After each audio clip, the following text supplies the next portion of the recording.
This is the extreme lodging zone. The things you will hear here will make you question everything you will unlearn. You will relearn and you will learn. We won't shield you from pain. We will tell you the truth and let you uncover the lies. Face reality and you'll be free. Confront your fears and you will be courageous.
This is the extreme logic zone. The things you will hear will make you question everything you will unlearn. You will relearn and you will learn. We won't shield you from pain. We will tell you the truth and let you uncover the lies. Face reality and you'll be free. Confront your fears and you will be courageous.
to uncover the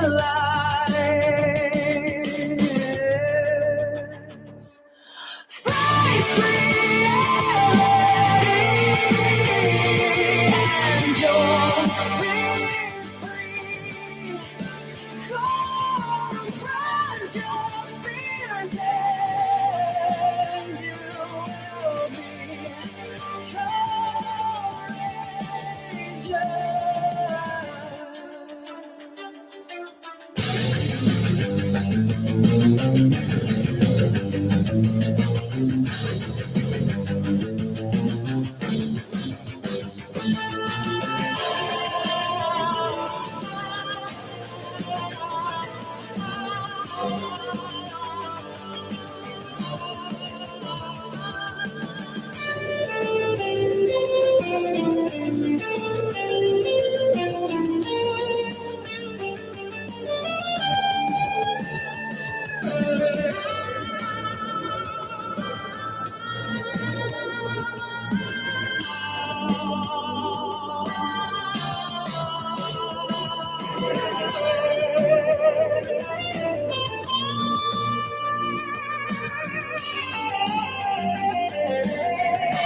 We won't shield you from pain.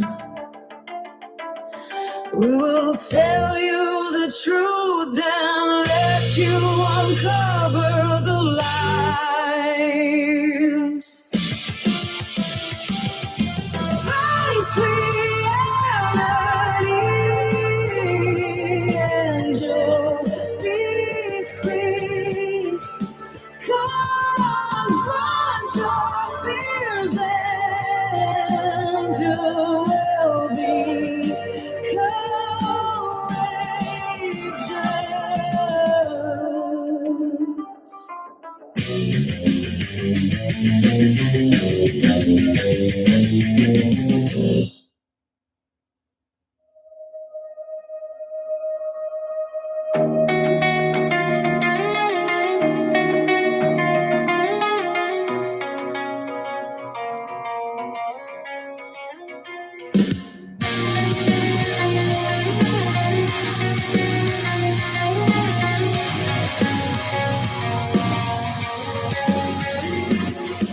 This is the extreme logic zone. The things you will hear here will make you question everything. You will unlearn. You will relearn, and you will learn.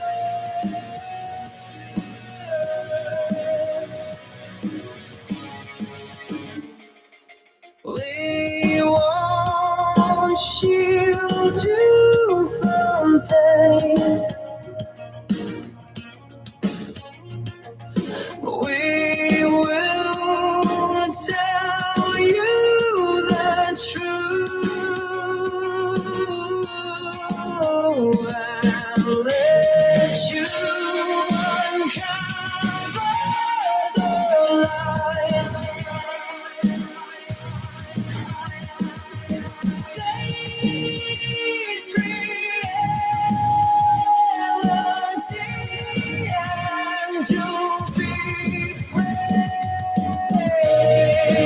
Confront your fears, and you will be great.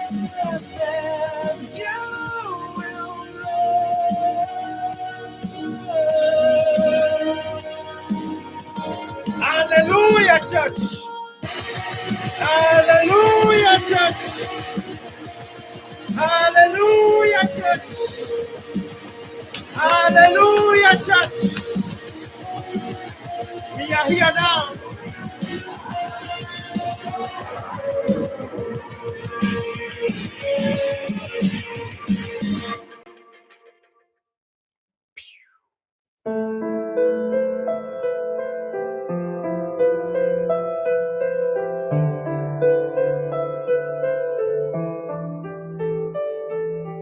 Where are you?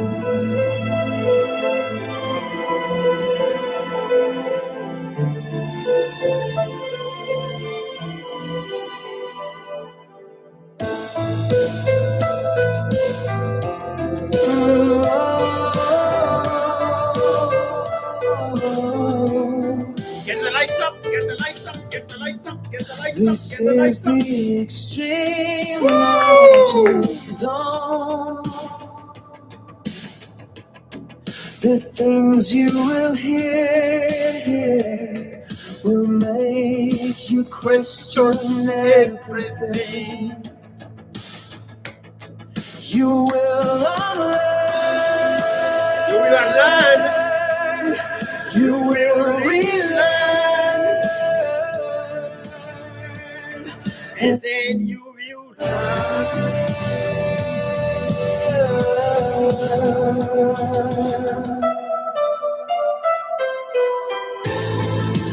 We won't shield you from pain. We will not shield you from pain.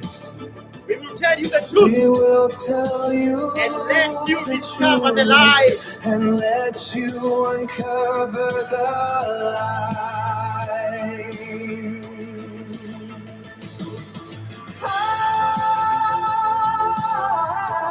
Eyes face reality,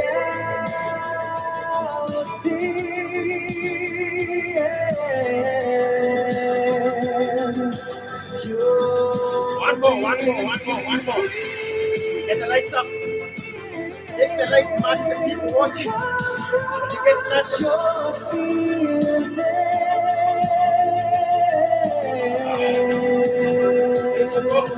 You will be courageous. Woo!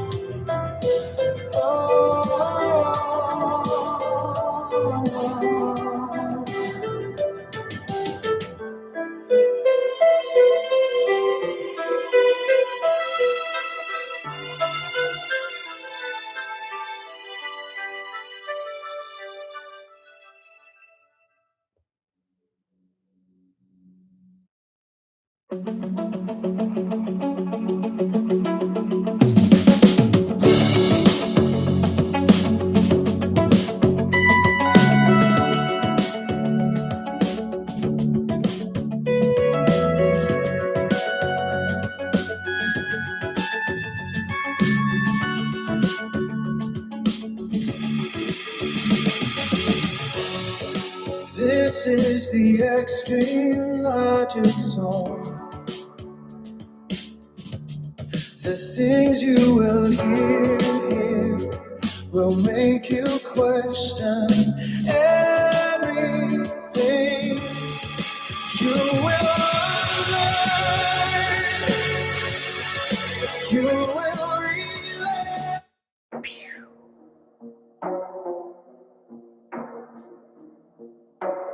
Yeah.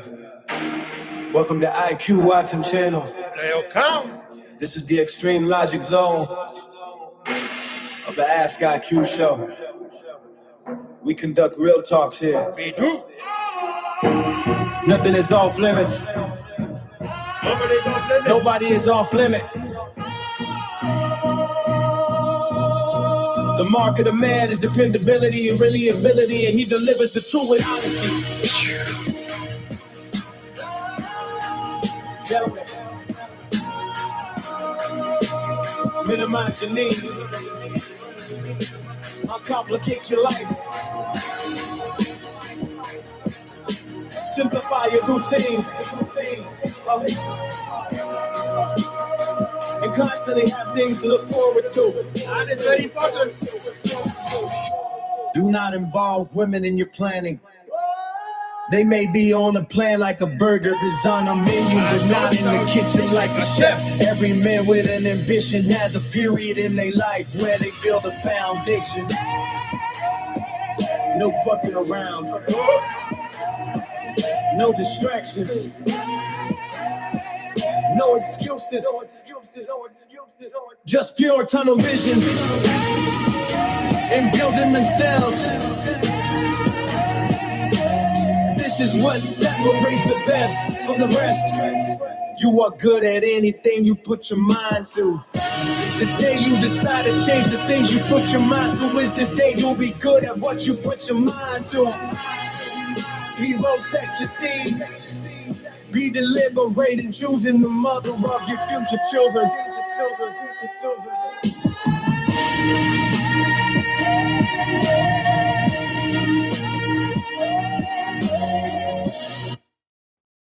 Fidel Owen, thank you so much for starting the church with a 200 super chat. You are the top fan, number one.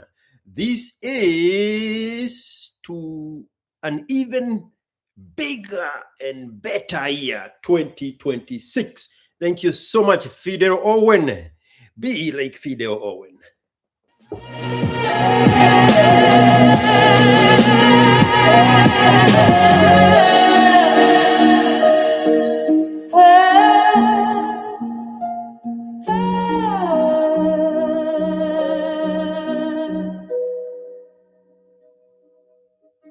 Wilson Kamau, karibu sana. Welcome to IQ Watson channel. Welcome to that. This is the extreme logic zone It is. of the Ask IQ show.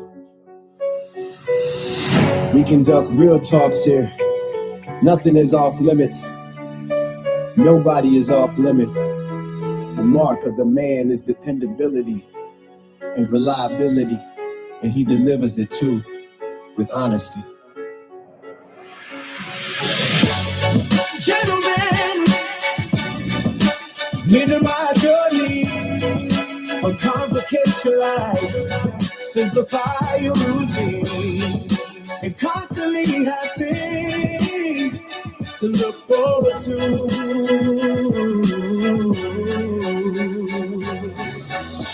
Do not involve women in your planning. They may be on the plan like a burger is on the menu, but not in the kitchen like the chef. Every man with ambition has a period in their life where they build a foundation. No fucking around, no distractions, no excuses. Just pure tunnel vision in building themselves. This is what separates the best from the rest.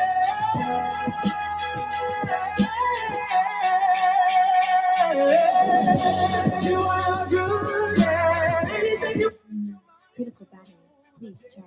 You decide to change the things you put your minds to. Is the day you'll be good at what you put your mind to.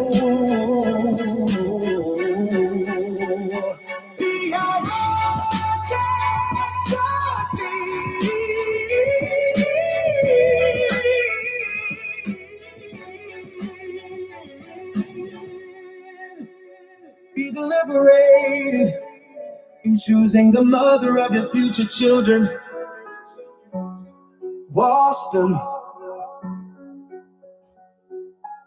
All right, let's get started, guys. Let's get started. I'm still fiddling with this camera here. I don't like too much room above here.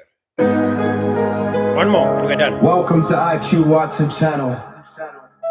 This is the extreme logic zone of the Ask IQ show. We conduct real talks here. We sit your lights and walk me. Usilete ubwakni. Nothing is off limits. Nobody is Usilete off limit. ubwakni. The mark of the man is dependability and reliability.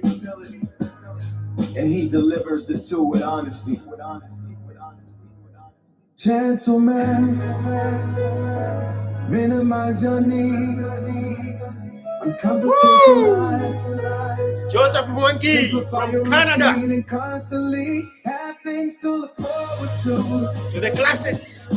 We represent 10 Canadian dollars. Maybe on the plan like a burger's on the menu, but not in the kitchen. That chef, every man with an ambition has a period in their life where they build a foundation. No fucking around, no distractions, no excuses.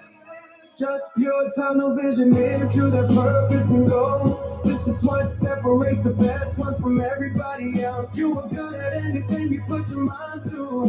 The day you decide to change the things you put your mind to is the day you'll be good at what you put your mind to. Imagine that. It's that simple. It's that simple. It is that simple. It's to protect your seed by being very deadly. As a man, your primary duty is to protect your seed by being very deadly.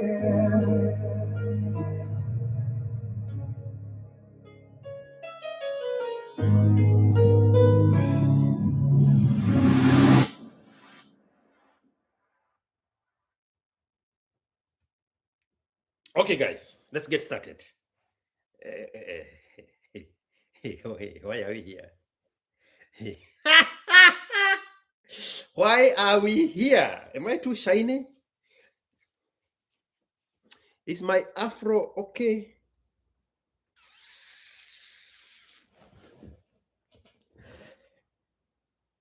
It doesn't make any difference, does it? All right. Leteni story sasa. What is going on? Theme of the day. Thank you so much, Mr. Joseph Mwangi 16746 from Canada with 10 Canadian dollars. Classes we represent. We are here now. This is the place you have been hearing about. The place you have always wanted to be in is this one here. The things you said, can't you not just do this? How about if you did this? This is the that. The that is this, and this is the that. Mpesa haijaanza. Tuanze na Mpesa kwanza. Tufungue kituo na Mpesa. Ndio tuanze hii story. What is Harynator telling me here? Who has? Holy moly.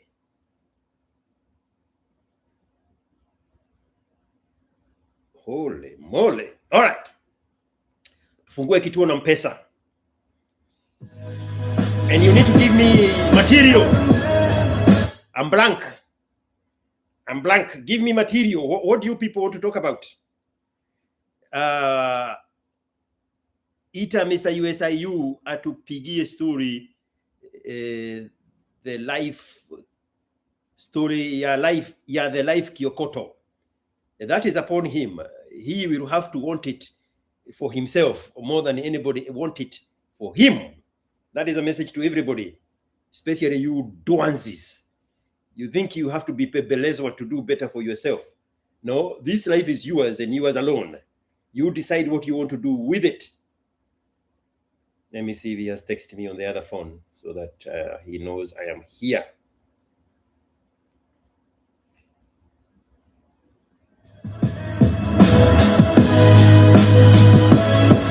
To protect your sleep by being very careful.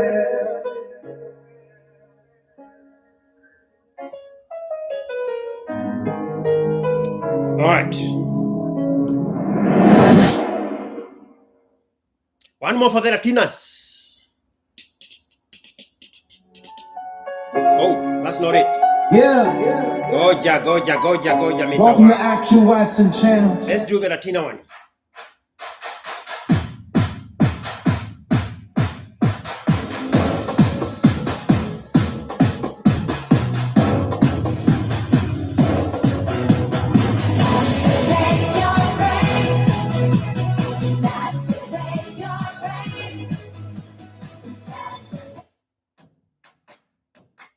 Welcome to IQ1.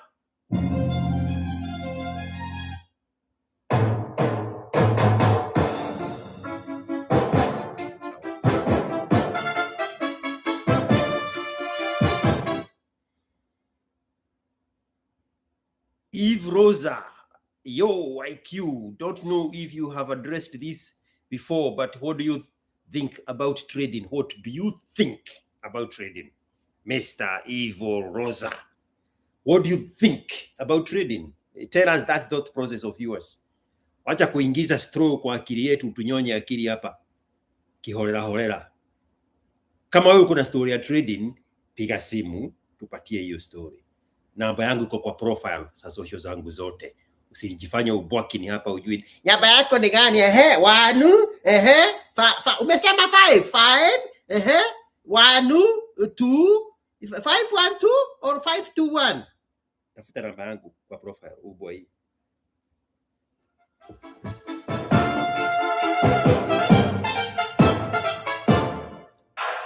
Welcome to the zone where we break it down. Extreme logic in session. Step up, wear the crown. Hey you, that is a woman, and most likely it's Mariam. When you hear a woman say, hey, she has just been handed a little note.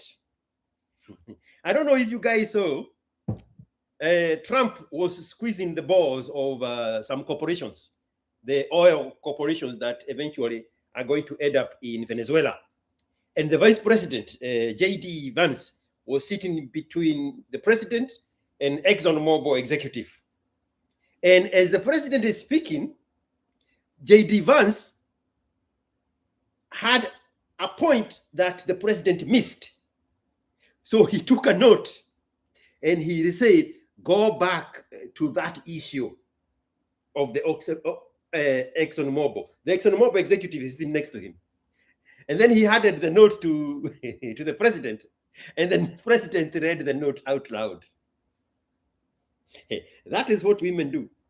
This hey you is a note they just got handed by their mother, Mrs. God. And then they write it out loud. That's Mariam. I know. Hey you. They just read out aloud the note they just got handed by Mrs. God. Let me turn off the heat. It's too hot here. Or the coffee is doing its work. Talking real, no filter, no shame. Confronting taboos, we rewrite the game. Outdated beliefs, now we let them fall. Inhibit no more, we're standing tall. Activate your mind, elevate your view. Let's have real talks, honest and true. No restrictions here, only truth we chase. Step up, take charge, own your space. Quit being a victim. Stop the blame game. Elevate your spirit. Fuel your fame. You are a man. Rise and stand. Be the man. The one who commands. Oh yeah, it was Mark Rubio. Yes. It was Mark Rubio, not the vice president. Mariam.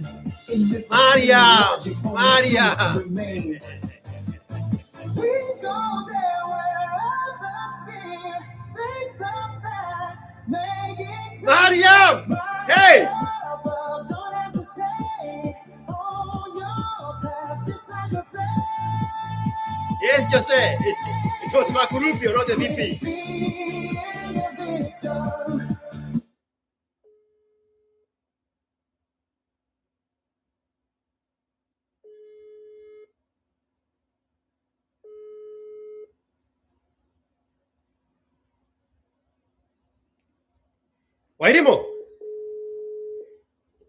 Wairimo, answer the phone. Wairimo. Aya, bwana yake amechukua simu. Ni wrong number. Hello.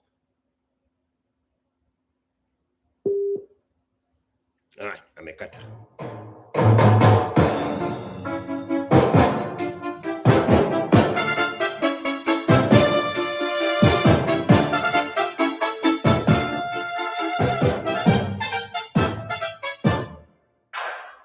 Welcome to the zone where we break it down. Extreme logic in session step. Yeah, that story. This is the comment by Semio Muya. That story about the Nyandarua lady and her Luo husband. It's very complicated. I actually have it. I have already edited it. Let me put it on members only right now. I have it ready. It is a little complicated. Very, very complicated. I'm going to put it on members only.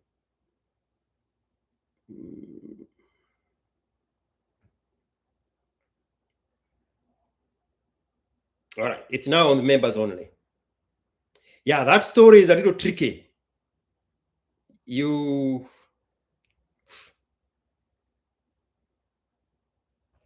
There's so much going on. When I was editing that story, I caught things at the very beginning that my senses had not heightened enough to catch. Those who will watch on the members only and then eventually in public, you tell me if you catch something at the very beginning.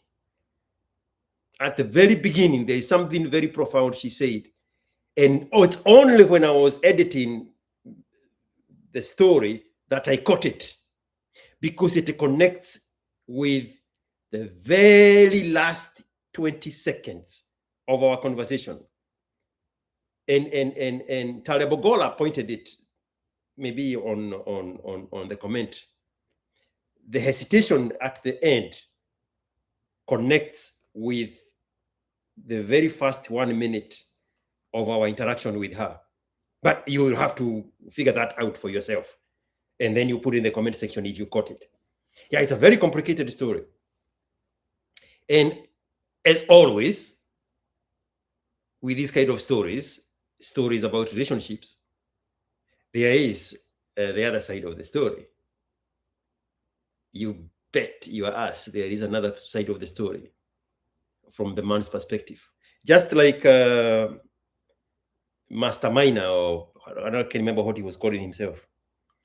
The guy who has a Kikuyu woman in Moranga with supposedly his son, his child. If we put that woman on the phone right now, she will give us a totally different story. You should always anticipate that. President Ronald Reagan used to say, when he was dealing with the Cold War with the USSR, modern day Russia, trust but verify. That's where we are.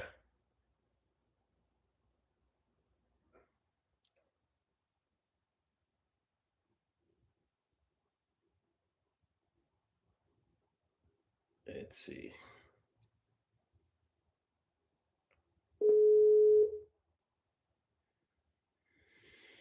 Let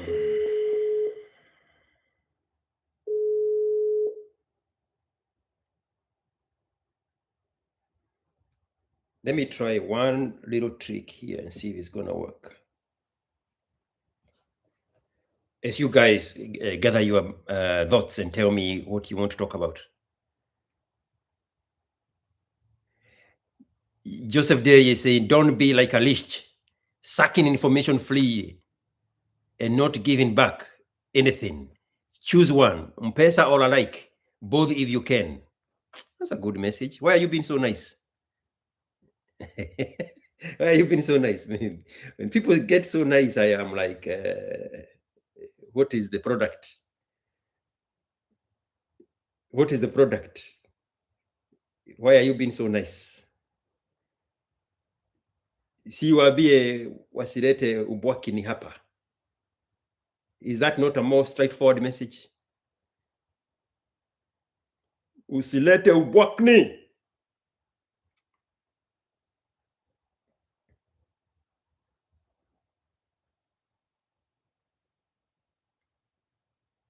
I'm trying one thing and then we get started. I know, hakuna pahali mnaenda. We are going to be here for a very long time.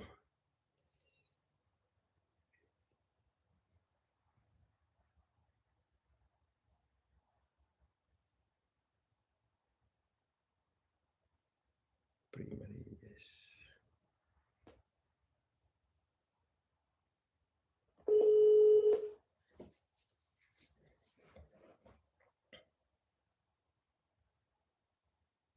Hello?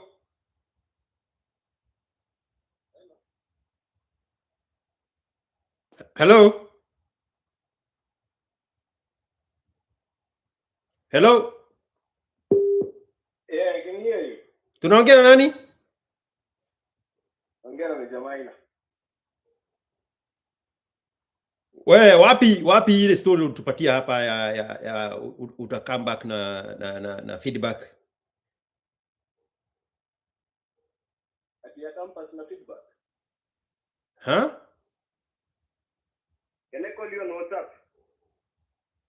Okay.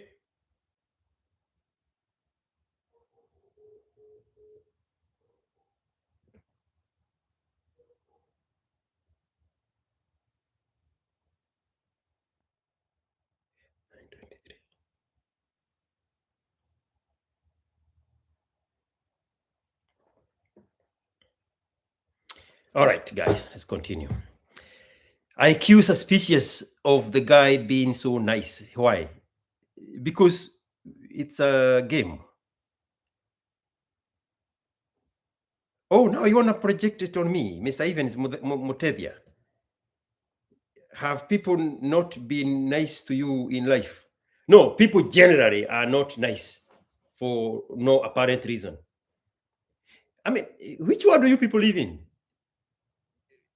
Listen to a woman when she wants something from a man. She nyongas her voice. She activates her femininity.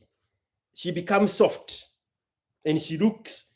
Did you see that Poco, that Marion Naipei, how she was looking straight in the eyes of Openda or Opedi, whatever that Luo guy was?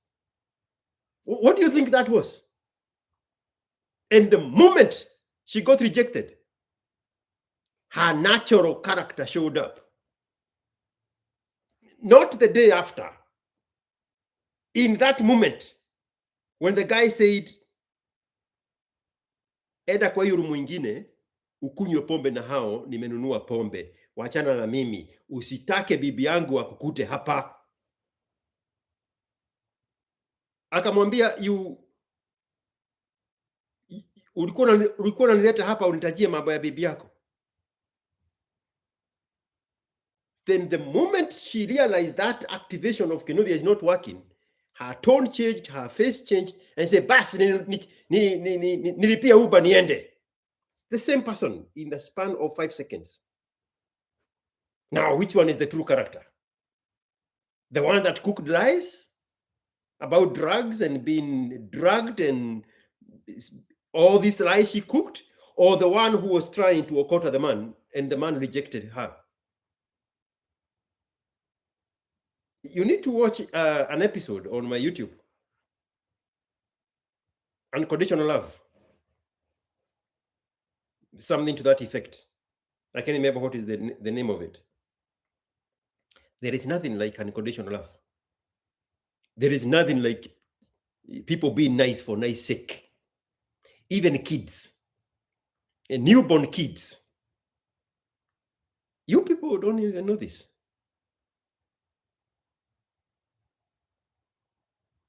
When you go look at a 2-month-old baby, and you get in their face, and you start talking to them, and you start touching to them, and they start smiling and crying. I mean, laughing and smiling. It's a defensive mode. They are seeking their security. They are seeking their protection. They are neutralizing the situation to their advantage.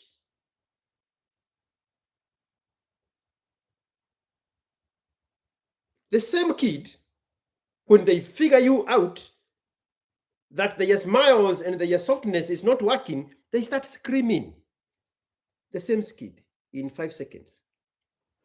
So the one that is smiling and laughing, you think they are being nice to you? No, it's a defensive mode. It's a survival tactic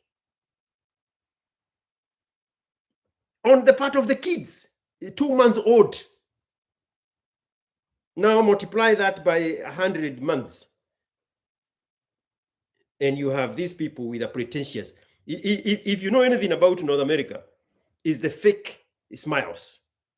Maybe it's also in Europe, I don't know. But in America, it's a very conspicuous fake smile that means nothing. You walk and you meet somebody anywhere, even in the supermarket, and your face, your eyes meet, they give you that fake smile, and they go back to their natural reset. Be nice. Be very suspicious with people being nice.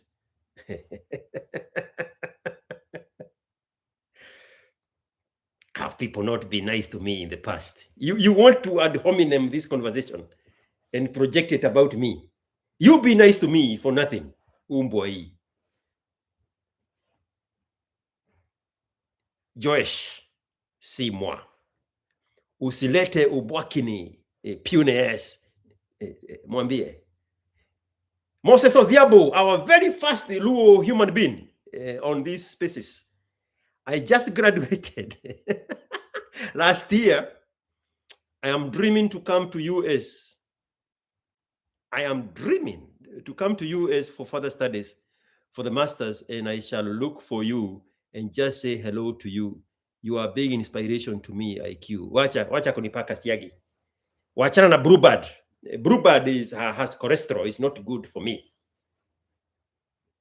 Hakuna kupanga unapanga kukuja US. People panga to come to US when they are still students. That's how that thing works. You graduate knowing you are going to masters somewhere else. Hii ni siagi unanipaka.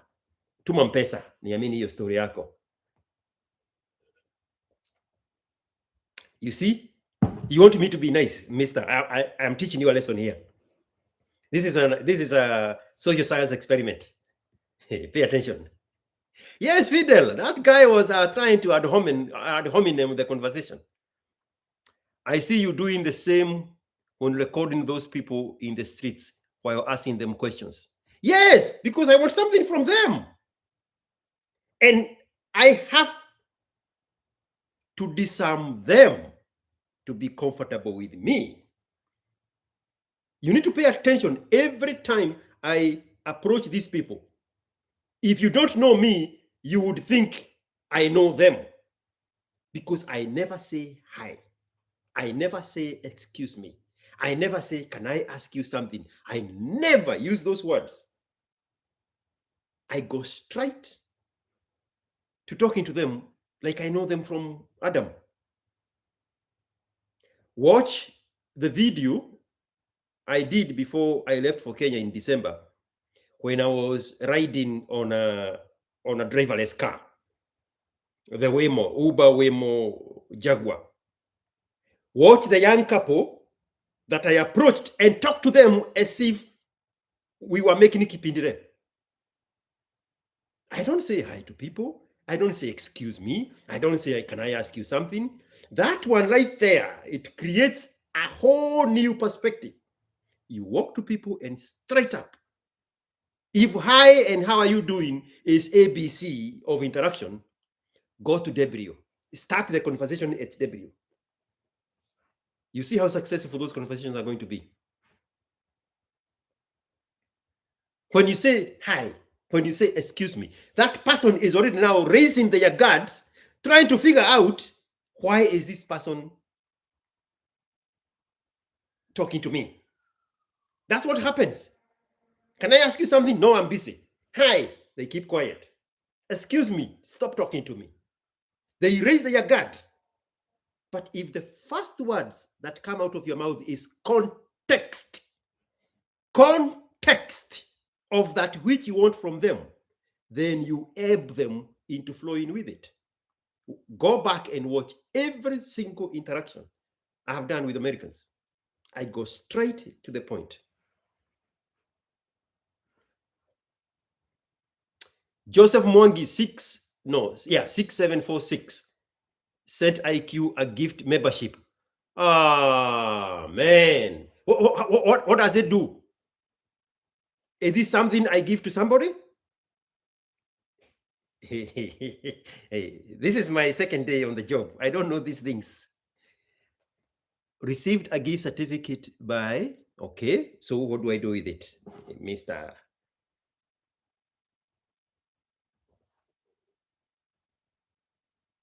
Haya, Nigwadoka.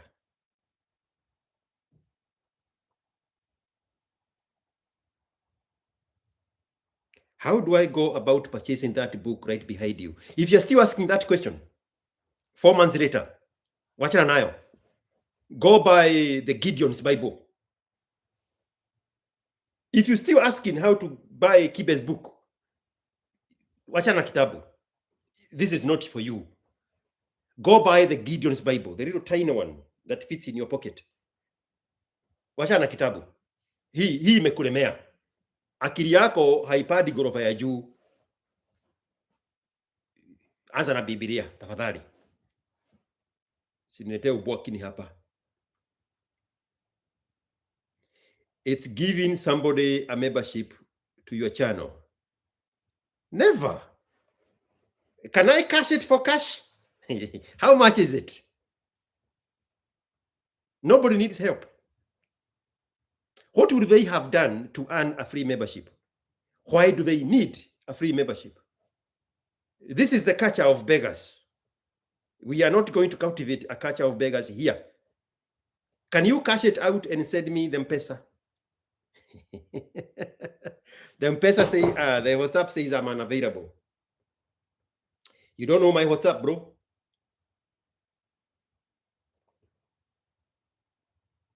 Oh, Major Minor, you have a missed call.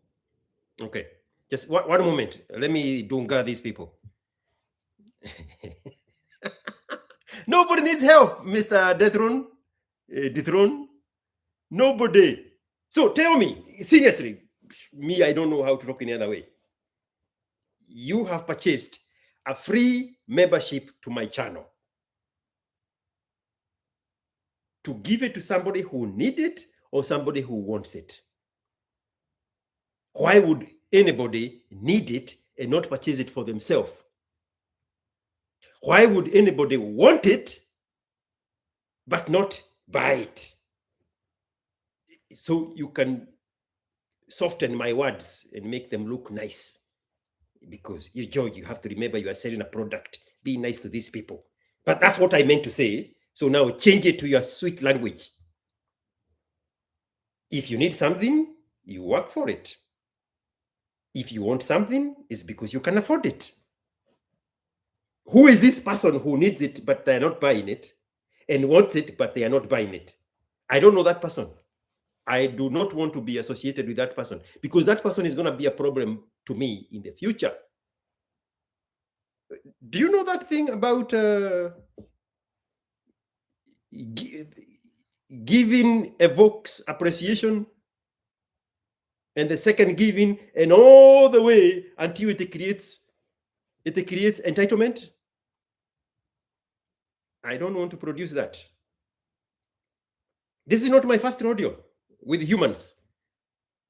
I spent 5 years studying human behavior on X Spaces way back when it was Twitter. What do you people think I was doing there? What do you people think I was doing there? I was studying human behavior.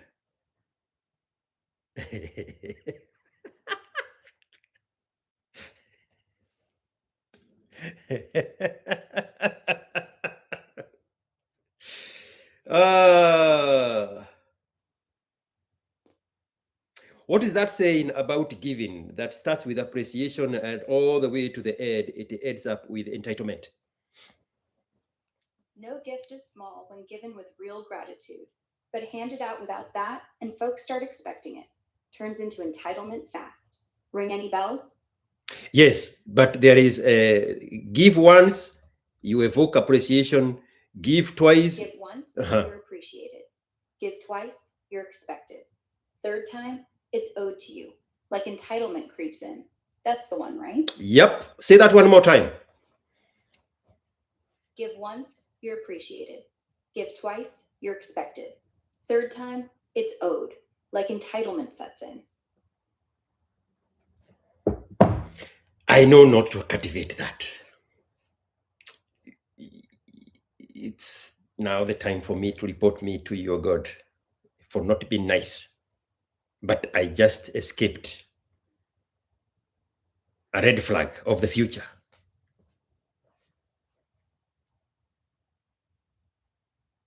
No.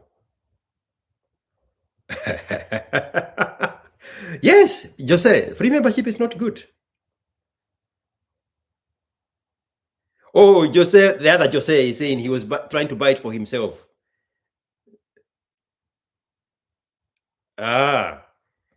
When this is over, I'll figure out how I can gift it to you. See, it will be somewhere in the category of unclaimed memberships. Then I will give it to you. Lakini kupatia mtu vitu ya bure, it's not sustainable. I don't know how else to say that. Oh, Mariam is back. Whichever this Mariam is, because the Mariam that I wanted to call did not answer the phone.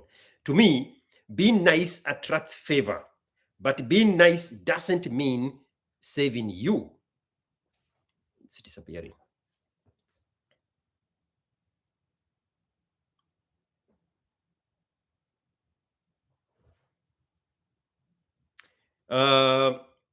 To me, being nice means attracts favor, but being nice doesn't mean saving you. It means leaving you where I found you, or in a better position, but not saving you. There's another way I look at it. It will make a lot of sense. A little bit detached, but related.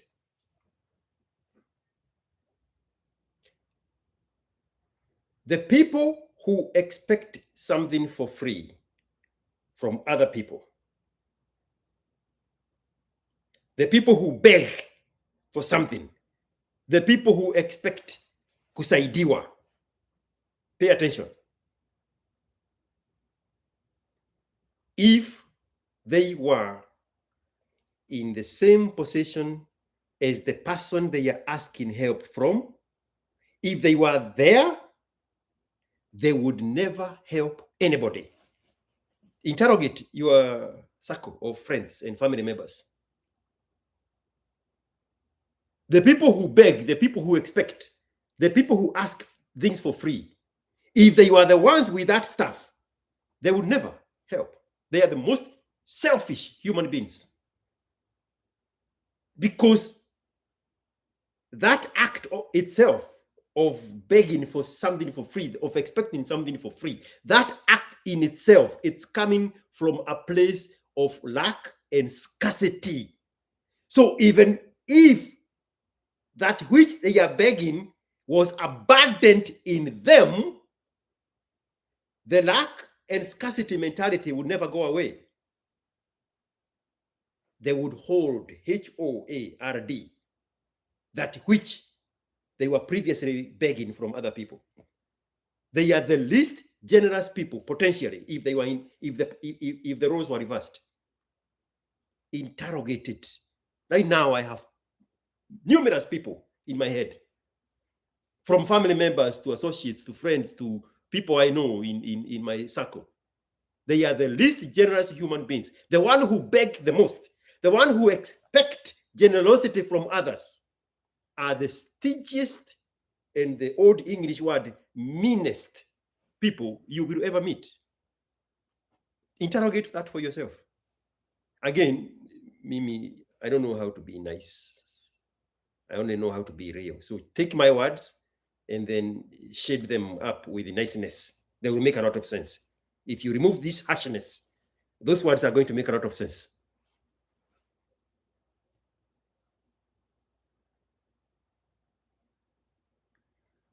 And then Abel is saying you are the one benefiting from it. No, no. Those people are not part of the ecosystem of the giving and the taking. Not these ones. Not everybody deserves to be given.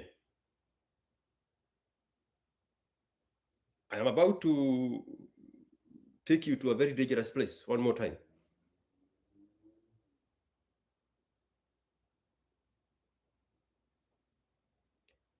In our Kikuyu language, there is a saying that says, "Tukanyitire gai moro." It's very, very ancient Kikuyu. I'll translate it, but not word for word. I'll give you the meaning of it, not the translation. Do not interfere when God is punishing somebody. You don't know where their beef started.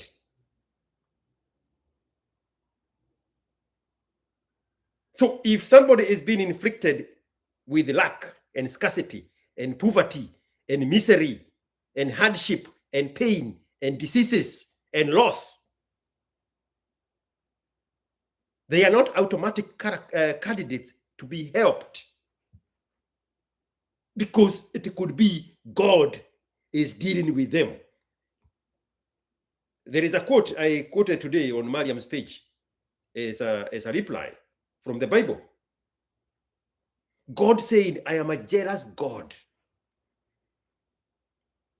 I will repay the sins of these people by punishing third and fourth generations of the people who cross me. And then you put yourself in the mix of that.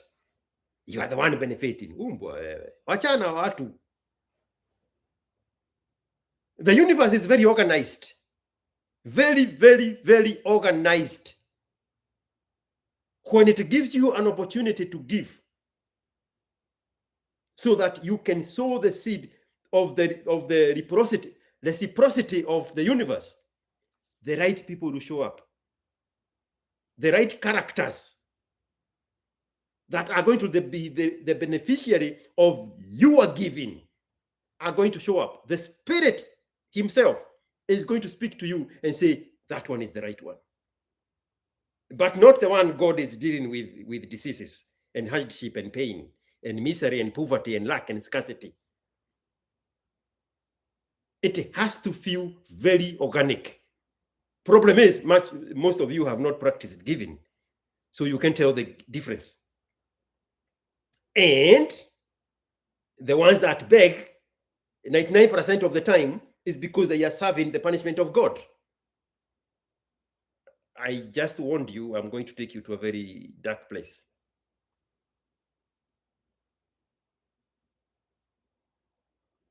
That thing you are begging to get out of, you are serving directly the punishment of God.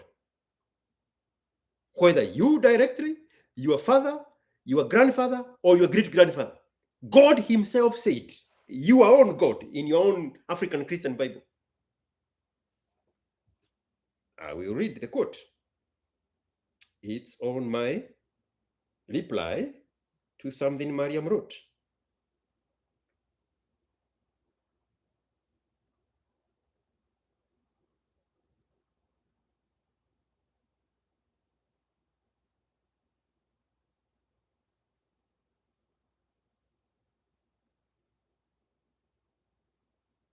Cannot be that far. Mariam, did you delete the... Oh, I'm not on reply, sorry. Your story aside, Achana na ujinga wewe.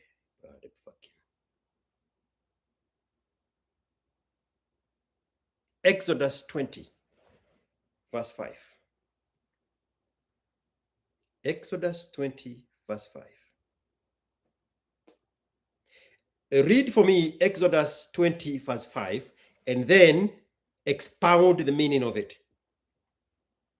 You shall not bow down to them or worship them, for I, the Lord your God, am a jealous God. No. Punishing the children for the sin of the fathers to the third and fourth generation of those who hate me. That's from Exodus 20, verse 5. Basically, God's saying idolatry won't fly. He demands full loyalty, no rivals. The jealousy part? It's protective love, not petty envy, wanting undivided devotion, like in marriage. And that punishment across generations, it shows how sin ripples through families. But remember, it's not fate. folks can break the cycle by turning back to him. Ah, you just got the words out of my mouth. Before we get to how to break. Wait. Why does God punish second, third, and fourth generation? It's less about cruel payback and more about consequences rippling out. Sins like poison in the family well, affecting kids and grandkids through habits, trauma, or choices they inherit. But God's not locking in eternal doom. The verse warns against hating him, implying loyalty flips it. Exodus 20, verse 6, right after promises mercy for thousands of generations who love him. So punishment's conditional, and grace breaks the cycle anytime someone chooses differently. There you go. So she was about to jump to what I wanted to say. Those are generational curses. You will have to consciously recognize that and forgive your ancestors and discontinue and break the generational curse for you to completely disassociate yourself from that generational curse that you're suffering. So your solution is not into begging from strangers. Your solution is to reconciling the evil of your people. And, well, it's coming to terms with the evil of your people so that you can break the generational curse, and then seeking the forgiveness from God so that you can start a whole new generation that is detached from the generational curse of your ancestors. That is for you to figure out. Begging perpetually is not going to break that curse. I remember warning you, I'm going to take you to a very dark place, especially for African Christians. You don't want to hear the truth. No.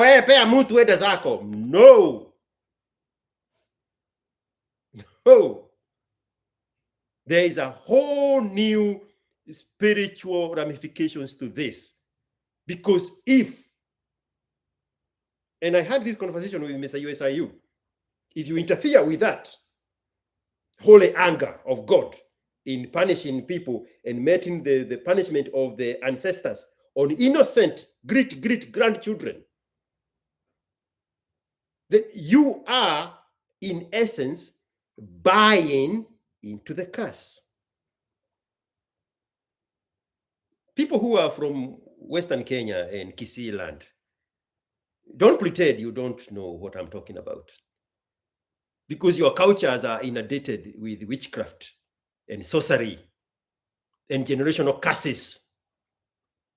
You see a whole generation of people, they are all coming from misery. And then you see just one person who cuts themselves and they succeed because they recognized the generational curse and they exempted themselves from it. You fuckers know that. You know that. The sorcerers and the witchcraft women in the villages in Kisii land, that not too long ago you used to be banned in public. Those are your grandmothers. Your parents are born out of that. You are born out of that. You are not a right runner in Kisii, but you are a night runner online. You are the one perpetuating the curse, the generational curse of your people. That's why you are casting misery and trying to stop other people who are succeeding where you failed because you inherited generational curse. That's why you're so negative when you see other people succeed. I know that.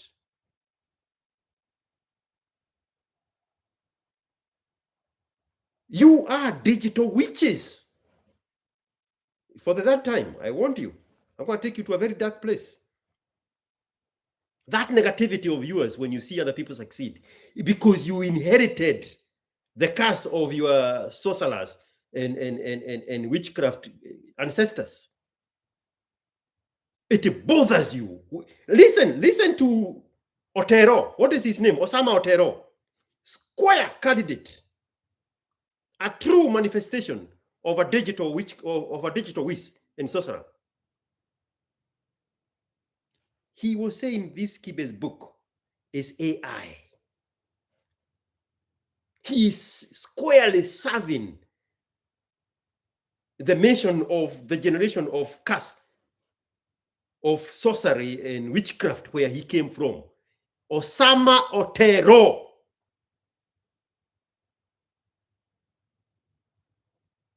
But when they bring it to the digital world, it looks like banter. No, to them, they are on an assignment.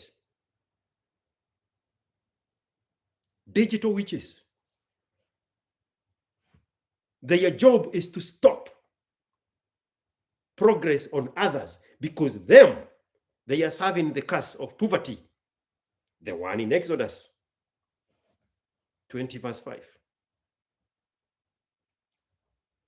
If you don't want to hear the truth, don't confront me. Don't gaslight me with this crazy stuff. Haters and witches love free things so that they can position themselves to destroy that which they didn't deserve. Especially those Twitter have dead humans on self-destruction, 100%. And in the spiritual world, they believe if they can get your resources, let's call it money, they can take it to the Yurejamawambogo, whatever you call those things. They can take that money they got from you to that witch doctor somewhere in Kisiland and Bungoma, and they can cast the same curse of poverty they are suffering on you with your money. That's why they go searching for your pictures. If this is the right Mariam, you'll be a witness of this. The effort they put to find your family pictures. What do you think that is? You think it's banter? Social media banter? No. These people are coming from a generation of witchcraft and sorcery. And they are in poverty and misery. And they want to propagate the same because they are comfortable serving poverty. They know there is no escape in their life. They have no enlightenment to change that. To them, they are like, okay, we are down here in poverty and misery. We have to drag all these other strangers we come across to this misery here of ours, instead of getting themselves out of it. Somebody is already screaming, crabs in a bucket. Same scenario.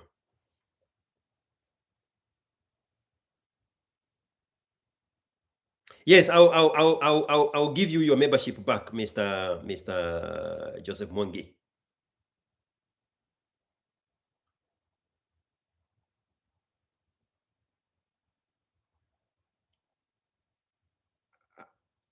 Do you know who claimed the membership? If you know who claimed the membership, we'll take it back from them and we are going to ban them from this account. Again, go somewhere and look for sweeter words to say exactly what I just said. I don't know how to say sweet things.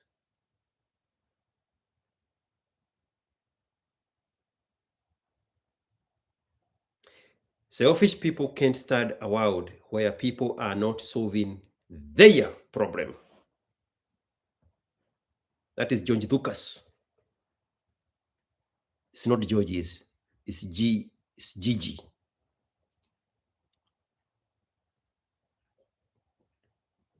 George, I know umetabua Apple products, lakini that mouse will make your hand cramp. Get a gaming mouse. Get Logitech Mix Master. It is a better shape and it has extra customizable buttons. Pesa yangu iliishia hapa. This is $250. You have identified a problem that I have. Tuma M-Pesa. I will buy the logistic one and I will display it here for your entertainment. And I say, Bwana asifiwe, nataka kutangaza Sultan Francis amenibariki sababu amebarikiwa na Bwana na amenitumia Logitech MX Master. Nilikuwa na hangaika nikitumia ya Apple. Sasa Mungu ameniinua. Bwana asifiwe. Sababu amenitumia yenye haitanifanya mkono yangu ikramp.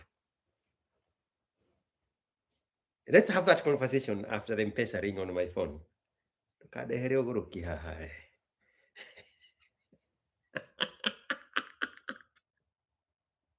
Mariam says, yeah, this is the right Mariam. Mariam says, it's only on X that I associated myself with the unlucky and the cursed, and I felt the effect. It's like a dark cloud hanging over you. That's the price you pay to understand human psychology, Mariam. That is my takeaway.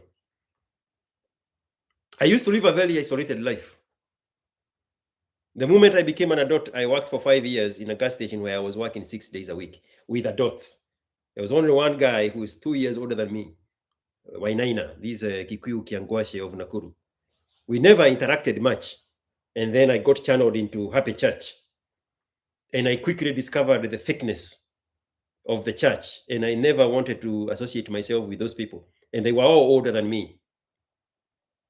And then 5 years later, I went to Tuskys and I was working 7 days a week. So I never got to understand the socio-dynamics of, let me throw in the bad word there, Black people. So I had to go there in the depth of the miserable and the unlucky on Twitter for 4 years and socio-engineer them and gaslight them and trigger them so that they can show me the true colors of the Black people. I know, it sounds so strange. But you can name anybody from X and I can tell you what I learned through them. Not about them. It doesn't matter about them. Through them. I never had that vantage point because I never had an interaction with people for the 9 years I was an adult in Kenya. But I knew what I lacked and I knew how to find it. And I did. And the problem with me is I don't have those kind of filters of pretending that I don't know what kind of bullshit you're trying to propagate. I will name that bullshit before the filters show up. Intentionally. I could, but I don't want to. It's too much work. I would rather use that brain power to make money than to kunyemerea nisiguse your two feelings. Go die with your two feelings.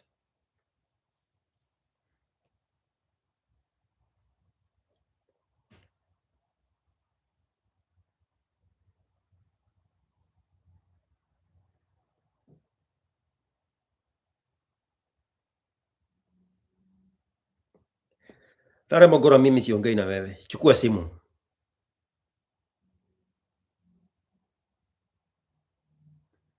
Chukua simu. Of mice and mouse. Yeah, this Isaac guy here, jaribu kuniokota. I bought this thing in October. I did not open it until 5 days ago to start using it for the first time. And now he's all of a sudden he is a Otero. And just doing this with my little fingers here, it is going to make me a cripple. Hey, I am old enough to sign up for Social Security. If disability comes first, hey, give me that checky. The Kikuyu in me.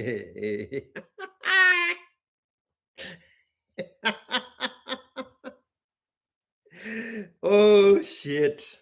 What are we doing here? Claimed the membership. Banju claimed the membership. You will think I'm kidding. Banju, you either send that money for the membership because you don't deserve it. And you have 45 minutes to figure out how to do that, or I'll ban you from this shit. I don't know. Do I need to be put in a title here? Mimi sio wenu. Because nafikiria watu wamezoea Ganovia na Kabahanye for a very long time. Mariam refused to answer the phone call. Baju, you need to pay back that membership. 45 minutes, and I will not forget. Me, I am God. I don't forgive, and I don't forget. I will ban you from this account and render that thuggery of yours useless. You do not need a membership. If you did, you would have bought yourself one. You do not want a membership. If you wanted, you would have bought yourself one. Somebody who is new to me, they're very confused right now.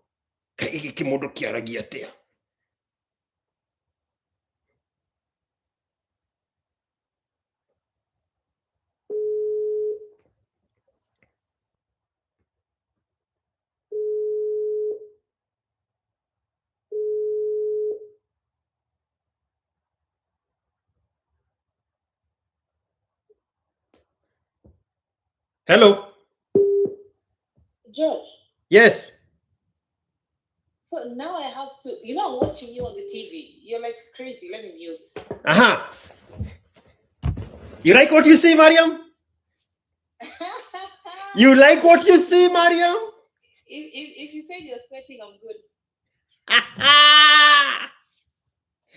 Nekahoa. Talk to me, Mariam. Usijaribu kuniokota mbele ya strangers.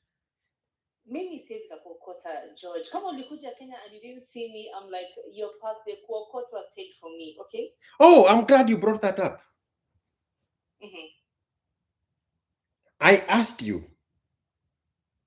would you want to be in a podcast with me and Kibe? And you said no. You wanted to just meet me if I was going to be on a podcast. That's it. No, that is you now ad hominem the conversation. No, I'm not. I'm bringing perspective to the world. No, really. Okay. Let me give you rule number one. I had said when I go back to Kenya, I will not meet anybody from Twitter. Good. You getting an invitation to come to a podcast with Kibe, which even Kibe himself did not know about, was an override to the rule number one. You failed on both instances. Again, the title of this conversation is Mimi Sio Wenu. So, Goja. So you're telling me that I still fall on the people you meet from X category. Let's get that clear. Then we can get a good perspective on this. Yes. Where are you going to report me when I say yes? Nowhere. Nowhere, Mariam. Usijaribu kuniokota. No, George, I've met you in real life like more than once. So I'm like, what the hell is wrong with you? You can't put me in that category. Number one, I'm not one of those. So, nini unaniambia, by the way? The only person who is not in that category is Gail.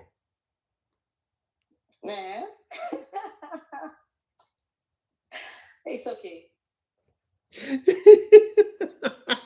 I see what you're doing. I'm about to tell her to pull up because you know, Mariam, you thought that utakuja hapa unipige zinga, nianze kusweat, nijaze ulimu yangu ijae kwa mdomo. Saa unajua Mariam, ilikuwa hivi, mambo ilikuwa mengi, it was so busy, there was not enough time. I don't know how to speak like that. Let me put it across to your listeners, ladies and gentlemen. George likes to be the less word. George is like that girl who likes to be wooed. So when George is in Kenya, he knew Mariam is the one to woo him. Then I was like, okay, I know you're gay, George. I'm not going to DM you and tell you, hey, can we have lunch? No. And yeah, Madingo yako ni sawa too. We'll meet next time. Mariam, when look at the event or a date. When did you know I was in Kenya? I knew when you're on the podcast. Which one? Rather, I think that morning. Kibe podcast. When you posted, I think you posted the Sue video on the same morning that you were doing the podcast with Kibe. Mm-hmm. That was December 27. I mean, I was in Kenya for a whole month at that point. Listen, I'm going back to the point, but I've dealt with you before. Kuna maringo flani, so ni sawa, it's okay. I'm glad you had a good time. So kwa mwanamke unaita maringo sababu hujui what is frame. Yeah, men know what frame is. I was in my frame. Hiyo frame yako kwa macho yangu ni weak, lakini ni sawa tu. It's not dependent on your interpretation of my frame. Kujitabua. Where is Taleb Ogola? Anza to throw some zingers on Mariam. I want to read your zingers. I know you never want to miss an opportunity to zing a Mariam. Me, I don't go calling people, hey, can we hook up? I'm still the girl, you know. Hey. So, yeah. Hey. Not happening. Hey. Sasa unafikiri ukisema hivyo nitashikwa na kiwaru. I know you're like, I should have just had some lunch with her, but it's okay, George. We have a lifetime not friendship. I don't know what you call it, but it's okay. And I'll see you again. So I'm good. Very soon. That is a promise I intend to keep. I like that. I know you keep your promises, so I'm good. I'm very relaxed, by the way. I'm a very patient person. I am coming very soon. And so this time, Mariam, when you see a message that is out of the ordinary, would you want to be in a podcast with, and I put a name there? The answer should be yes. I'm not doing a podcast, George. No, Mariam. You know, I'm actually a very shy person. Like on a face-to-face podcast, I don't think I can do it. We loved you on radio. And you know my struggles. You're the only person literally who knows my struggles when it comes to me and not being so about not being confident, but me just being shy on the camera. You know, I struggle with that. Literally, you know how much people had to like prop me up for me to be able to speak and to be able to express myself comfortably. It's not easy, but I'm willing to try it. So let's see what happens when you come next. But there is a perspective that you have about intersex relationships that nobody else has ever given themselves the permission or the liberty to speak out those things. That's why we want you there. And you can take banter studying on your Christian Robotine red bottom shoes, especially from Kibe. That is the mashup I wanted. I was gonna say that me sitting with you and Kibe, you guys are crazy. My God, you guys will. You bring the side of me that people don't know, and it's just sad. Isn't that a sweet thing? No. No, it's not. It's not.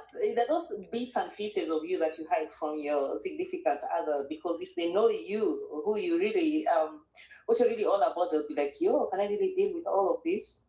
So no, I don't know. I'll think about it. I can consider it. Eish. Unajipaka siagi, nataka nikubebereze Mariam. Lazima nibembeleze George. Joseph Derry is saying that Kibe IQ podcast and Mariam surprise on Kibe's face would have been epic. That is what I wanted. That's precisely what I wanted. He want to kill me. It would have been fire. It would have been fire. Because you have never met Kibe, correct? Yeah, I've never met him. So if it's any consolation, first of all, Kibe did not know I was in Kenya until the night before that podcast happened, the night of December 26th. Oh, wow. And overnight, we were able to plan that thing the way you saw it. So I wanted the same surprise effect, so that we can capture it on camera, the authentic surprise when you and Kibe are meeting the first time. And then I leave you two to your devices as you go back and forth and you measure each other's wit on camera. That is what I was buying. Lakini wewe na malingo yako na tu feelings wa wanawake. Unajua venye ex imekuwa siku hizi, sioni kama naweza enda kwa wewe. Actually, George, it's not about Maringo, but remember when I was in Spice, you saw there my videos are going viral. I couldn't take it. It was too much pressure for me. It was a lot. So I was thinking, even if I was to remember, Kumbuka, when I was on radio, I was actually, I don't know, Kibe doesn't know this. I was actually asked, I told you, of course, I was asked to call Kibe on a segment. They wanted me and him to be alone in the studio. I couldn't do it because I knew it would be crazy. And then self-preservation, my dear. Iko shida pahali. I think you know. And first of all, I want to thank you for that fat M-Pesa that you just sent. Karibu sana. Asante sana. And then there is another one from Trevor. He's using his mom's phone. And Felix Chelui Yacht. Nice. Kongoi Missingara Lang Tong. Asante sana, Mariam. Congo missing. Yes. My brother. And thank you to Legio Mono Trevor. Trevor is doing big things out there. Oh yeah, that boy caught fire. He caught fire. But there is a before we go to Trevor, if you want to talk about Trevor, there is an insult here from your adopted child, Harynator the alligator. Are you able to see the messages? No, I'm not able to because I don't know whether I can multitask like that. So what is he saying? He is saying, Mariam wa Mkenya. Allah.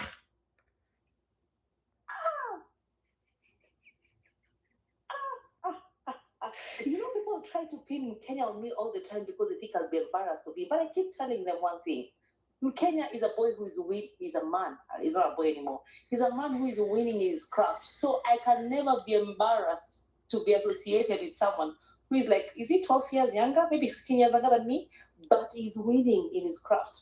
That's a man that I can walk with to a room and I can introduce him. So Ata Mukenya Mukenya Sijari, Mukenya is a guy who is winning. So yes, I will take that banter. Mukenya to the world. What next? There's something I just caught when you said something here. It's very telling, and it's only my ear that caught it. You said he's no longer a boy anymore. He's a man. So you know him long enough to a point where he was still a boy. No, stop it. My temptation is to call a man who is younger than me a boy, and I have to catch myself all the time. No, listen. I have to catch myself all the time when I look at their achievements or their progress in life, and I'm like, no, that's not a boy. So I catch myself just because he's younger than me. Then I'm like, oh no, he's not a boy. I can't call him a boy anymore because, well, he can take care of business, you know. I'm sure he can take care of business. He's been known for that. He's been known to take care of business. He's been known to take care of business. Yes. Does he have your number? Kenya has my number only because I bought his books. Okay. I just wanted to make sure.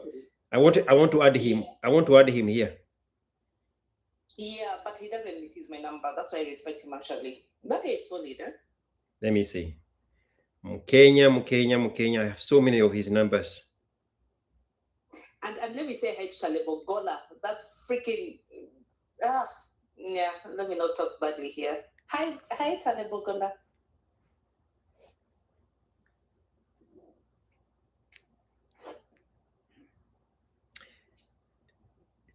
Are you expecting him to answer, or what is happening here? No. I'm just saying hi because I know he was talking.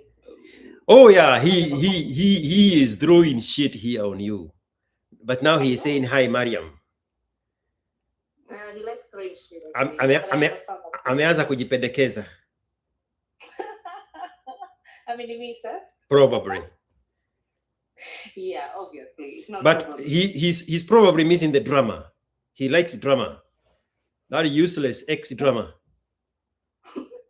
But I don't even have drama. I think he just misses the authentic me that he was trying to shut down.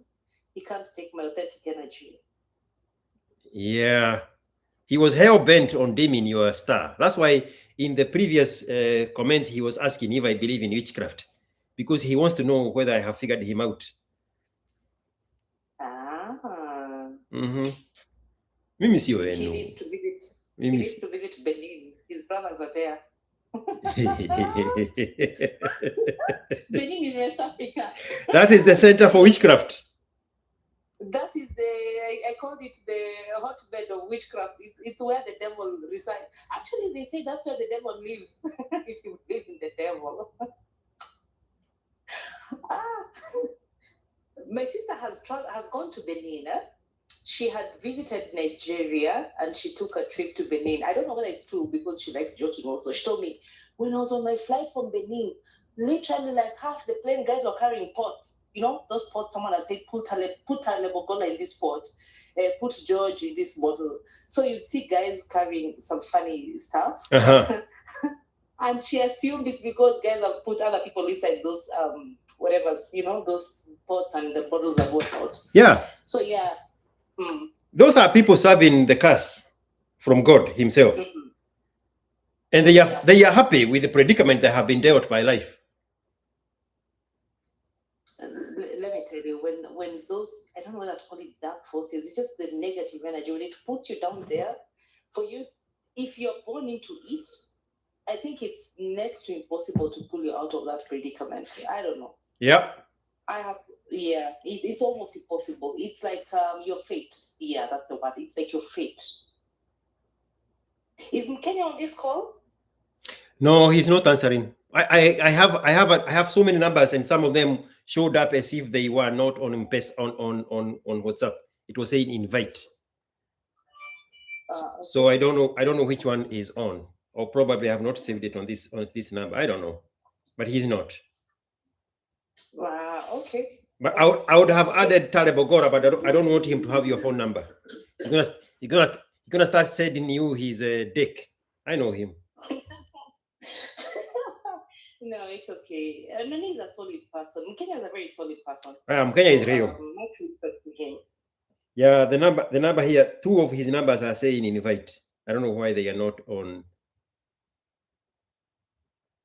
Imagine when he gets those missed calls. I know he's gonna beat himself down about it.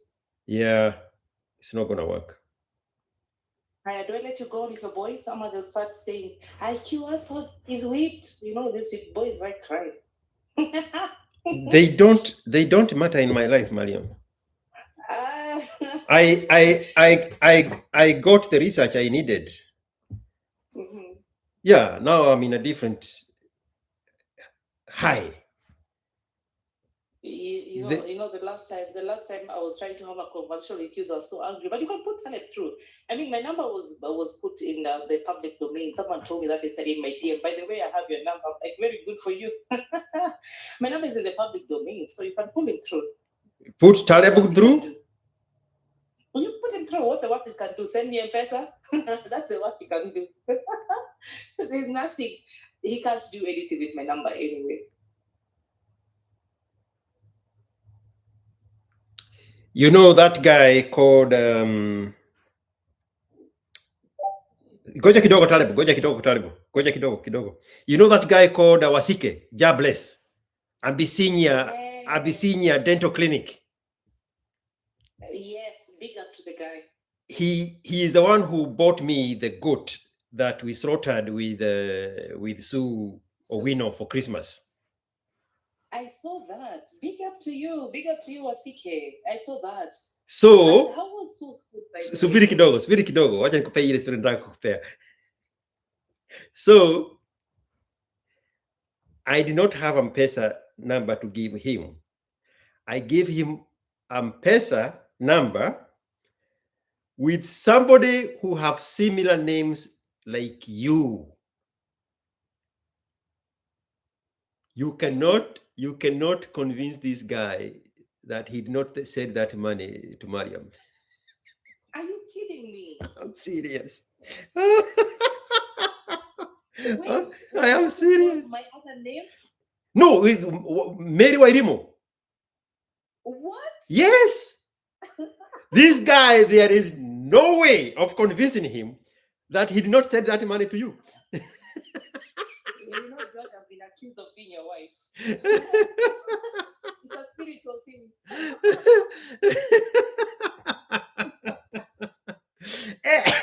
And it did not hit me until he pointed it out. But it's like I've sent to Mary. I was like, oh shit, the names are very similar. Sitajitoa kwa hiyo ngori. Neke odo spiritual, complicated. Yeah, hey, that's weird. But Wasike, that was really nice of him. I saw that, I was so impressed. Oh yeah, Wasike is solid. Wasike is a solid dude. He's in Marsabit. He's not in Samburu, right? He is in Moyale. Is Moyale past Samburu? I don't know. I think one of them is part of the other, but they are the same place. I need to find out. Either Marsabit is the district and Moyale is the town, or the other way around. I should be going to Samburu. My holiday for last year to Samburu was postponed, so this year I'll be there. I had blocked him, then I unblocked him, so When did you come and block? I don't know what he did to me. I actually blocked him at some point. Then I just unblocked. Oh yeah. It's okay. Taleb Ogora to salimie. But blocking Taleb Ogora is where you drew the line. Have I blocked? I think I've never blocked Taleb because I always like to see people like Taleb suffering. You know, you block it. Yeah, with Taleb you keep him home, but he can suffer. Jesus Christ. Yeah, we said I'm a bit evil and a narcissist, and hebu salimia kijana lakini. Taleb Ogora utajitetea ukiwa pande gani? Yaani hapa ndio mapenzi yenu yanafika. Mnapatiana namba. Hatban.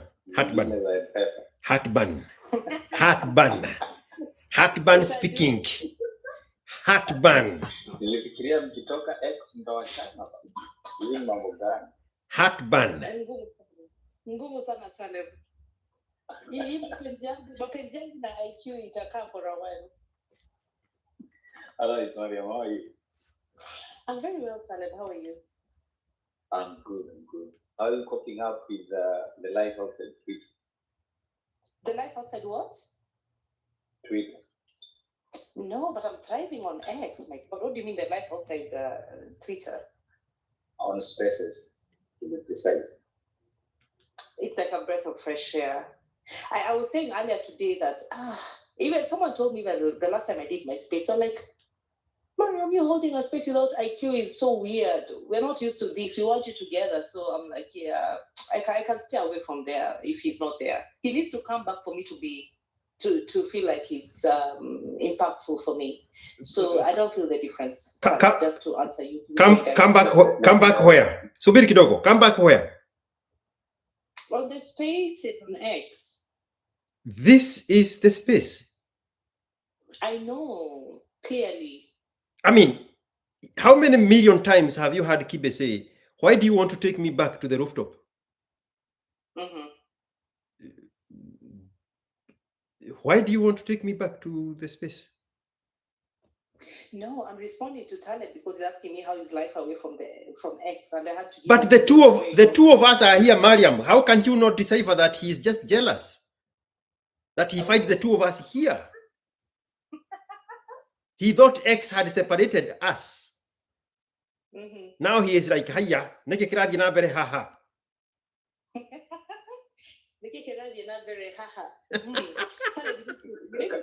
Come on, George.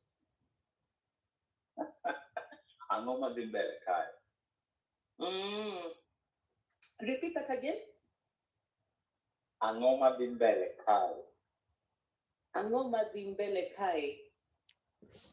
Or ka. Yo, nikikira di bere na haha. Hey, nikikira di bere na bere haha. Oh, it's okay. Tell us, what have we been up to? You know, I was listening to one of IQ's, of course, one of their lives, and I was hearing your voice. I'm like, is that Taleb? It's good to see you here. Yeah, I mean, I've been good. I just realized that X was a lot of noise and there was nothing going on there. So, You're drinking from the source.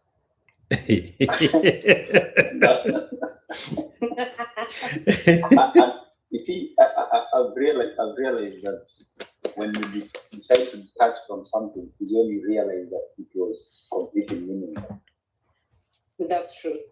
It's even associate yourself with it. It's like being in a toxic relationship.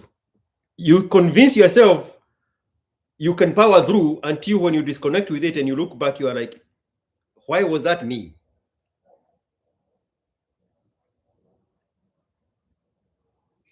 Kama hii relationship yako na msichana wa Uganda mwenye alikuokota Mr. Taleb Ogola. You know, I don't know. You know, Mariam, George asked me this and I told him, mimi ndio nikiokotana George. Wacha hii mchezo hii. Ukiokotana aje Taleb? Taleb Ogola, hujafikisha umri ya kuokotana. Hujafikisha at the very least. Hata sitasema hauna pesa ya kuokotana. Nitasema hujafikisha umri ya kuokotana. You'll be okotwad for a very long time. Taleb Ogola. Mpaka upate kichwa. Kuokotana. Kuokotana si pesa. Si hata nyinyi na hizo pesa zenyu zote si hizi zinaokotwa hapa. So kama sisi, so in your own words, kama sisi tunaokotwa, sebuse wewe. Umbo hii. Let me ask you, George. Is it easier for a younger man to okota an older woman than a man to okota a younger woman? One more time. No. Is it easier for a man to okota an older woman than a man to okota a younger woman? Yes. Oh, great. I wanted you to repeat so that people can pay attention. Can pay attention to what is happening, because the dynamics have changed now. Did you hear the story about Venus? The tennis superstars. Venus Williams. I've not followed it actually. She just got married not too long ago, a few days ago. She is 45 years old.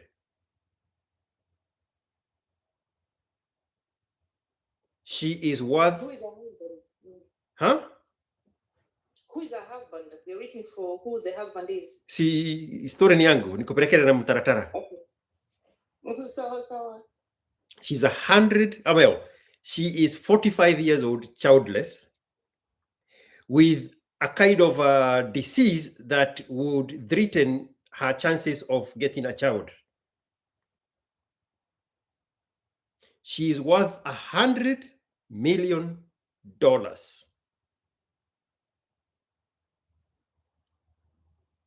relevance of the money is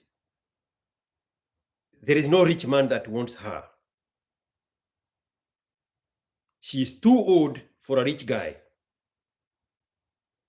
And she has too much money for a rich guy. So she went to France or someplace and got a model, a guy who is 8 years younger than she is. So he is 37.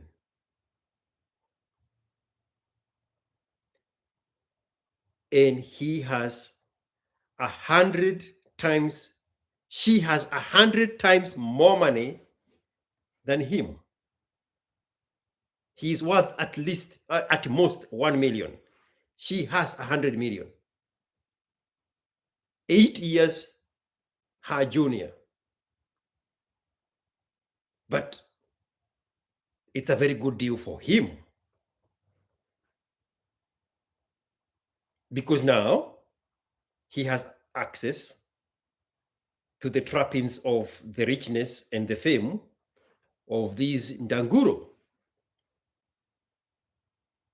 And he has access to her money. And if the stars align, she is going to carry his child. So he is the one benefiting through and through. For her, she just got the shame of childlessness and singlehood taken away from her at such an advanced age. But the guy is the winner here. And if things go south, or let me change the statement to when things go south, he's going to come up on top because he walked in with only $1 million, and the woman has 100 times more of that. So he is going to be able to okota her in every metrics, even if that relationship stays for 100 years. Because he is younger.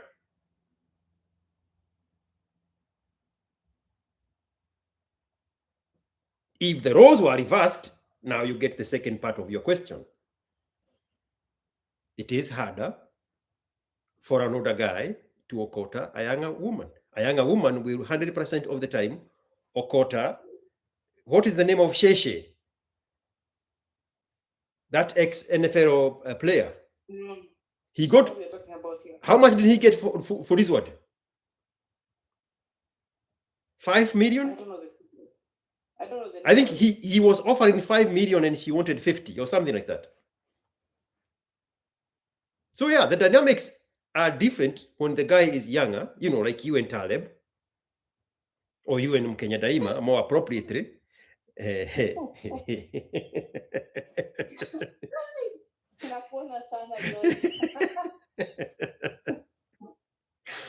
sounded like Mariam was asking her that question for herself. My name is George NGA. I answered the question she wanted to ask. I answered the question she wanted to ask, not the one she asked. You know, George, the problem with Taleb, he doesn't know me like that.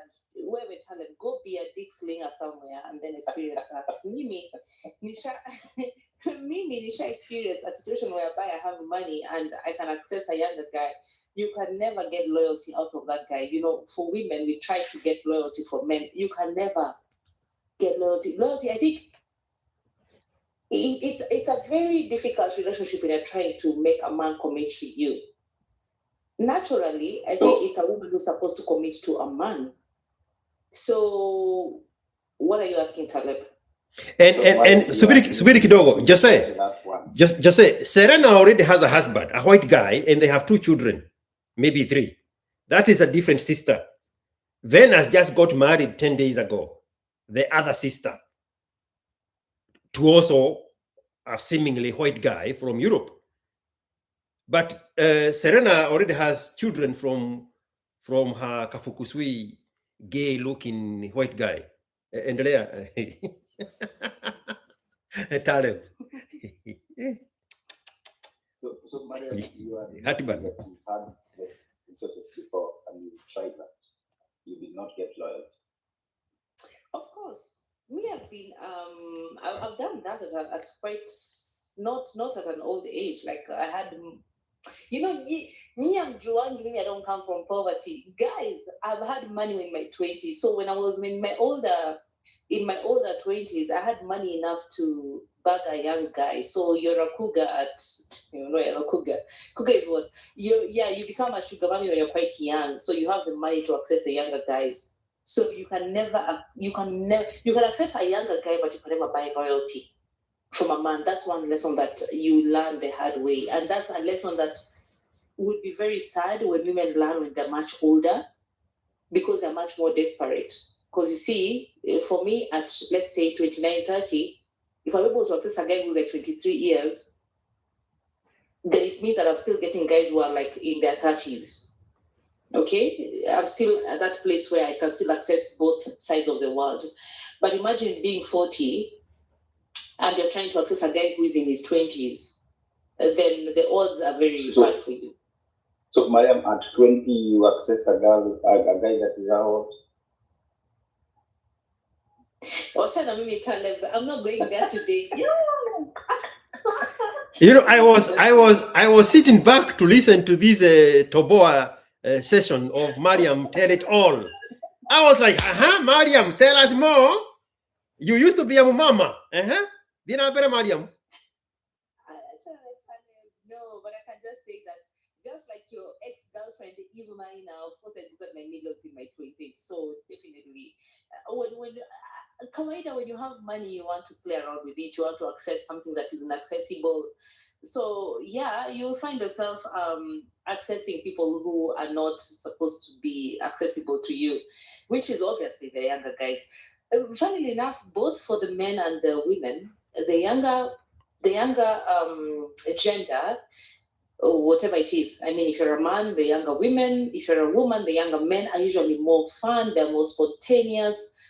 You'd always want to deal with those because they bring out that youth in you. So that's one thing that is standard for both men and women. You need to understand that. But the dynamics are very different between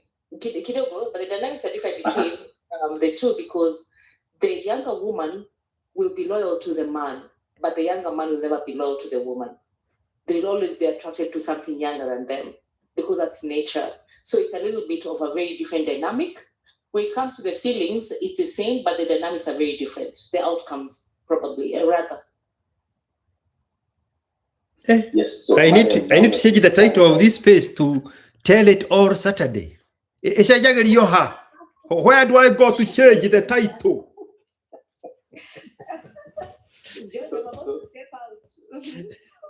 So Mariam, now that you clarified that at 20 you had in my 20s, not at 20. So, yes, in your 20s. How did this Kyokoto turn out for you? What's Kyokoto? You talked about character development. Mimi, what a quick you're not a good interviewer. No, wait. You were asking George that question, and now we clarified you're asking for yourself. I'm not asking for myself. That's why I'm asking you that question. No, you're putting it in the wrong way. But what I just said is, what I can just put out there is that they're very different dynamics. That's what I'm just trying to say. The bottom line is they're very different dynamics, because a younger man and an older woman is a very different dynamic from a younger woman and an older man. The younger woman will submit to this older man in most cases, but she's more aware of what is happening in that situation and she wants to get the most value out of it. But a younger man will never submit to an older woman. So the older woman will always be in a place where she's very insecure, and in the process, it's a self-destruction kind of thing. Actually, you will destroy that whole relationship because of the insecurity, and you know at the back of your mind this person will never be. It's different, Taleb. I don't know whether you understand. I know you want the story. I'm not giving you the juice. Not happening. Not happening. Go experience it. You are at the right age to be a big slinger. Go out there and experience older women.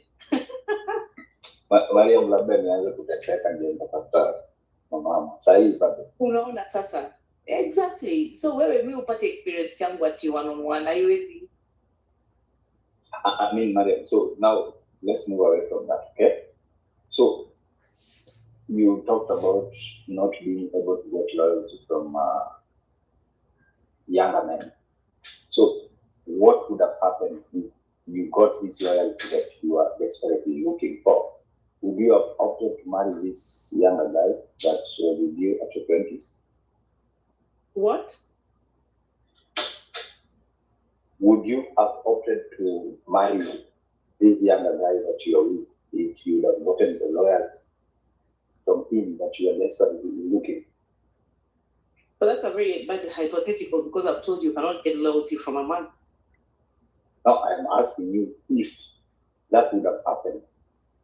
I mean, there are mamas out here that are getting that loyalty from other people. It's not a good hypothetical. You'd have to be in fantasy land for you to expect such a thing. So I don't deal with such hypotheticals because it's not something practical. But Mariam, even men don't get loyalty from women. Mm-hmm. I mean, they only get that for the purpose, I mean, for the reasons that they are giving out something. It is the same with the intent that you are with. So here's the difference. No, here's the difference. Women are loyal to their needs, and men provide those needs. Women are loyal to their needs, but men can work towards achieving their own goals and needs. So they don't need you to provide those needs. You just got the words out of my mouth, Mariam. Women are loyal to their needs. Men commit to the relationship.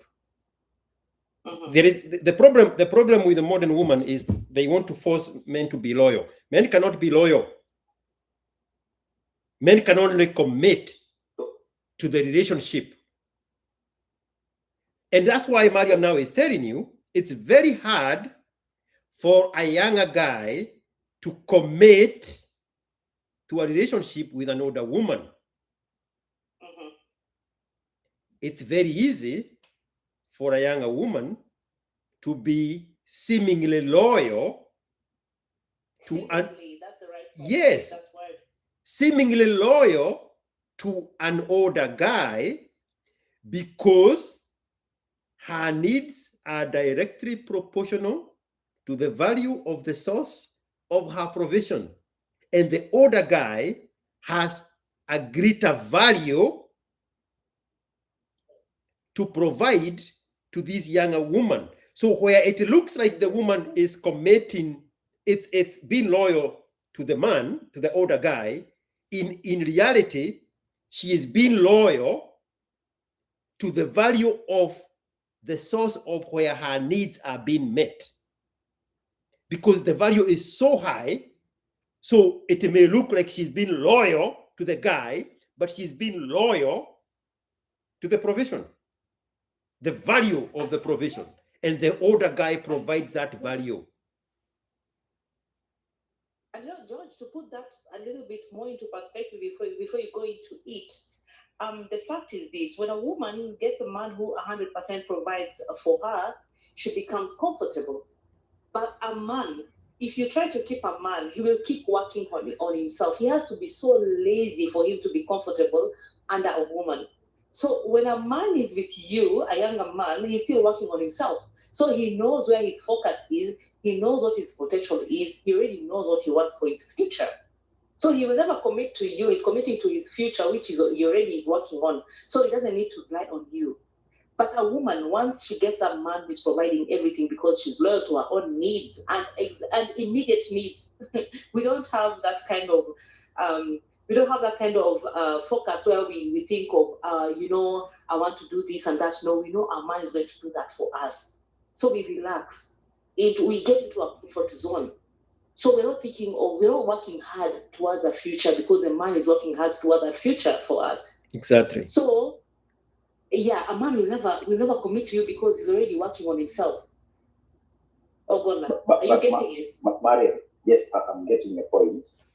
But you realize that you said that unless a man is lazy, there are men who are lazy out here and they have a mama around.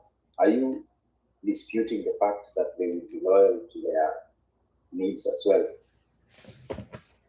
I don't know about those, and I think it's a very small percentage for you to come to a conclusion.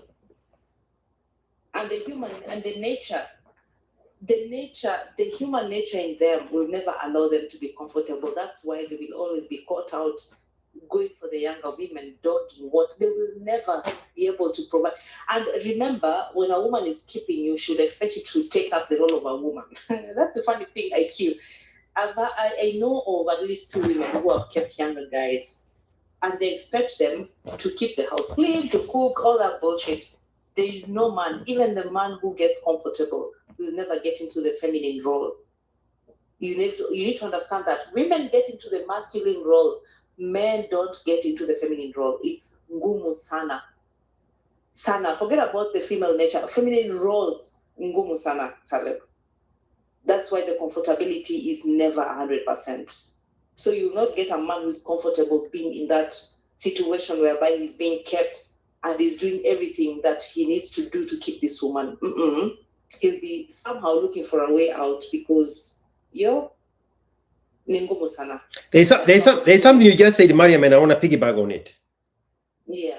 You said a woman, when she's been provided for in this relationship with another guy, she settles because all her needs are being met in that relationship. Yes. Okay? Now, in the case of a younger guy in a relationship with an older woman, oftentimes that woman has more resources than the guy. So that is the case. So now the roles have reversed.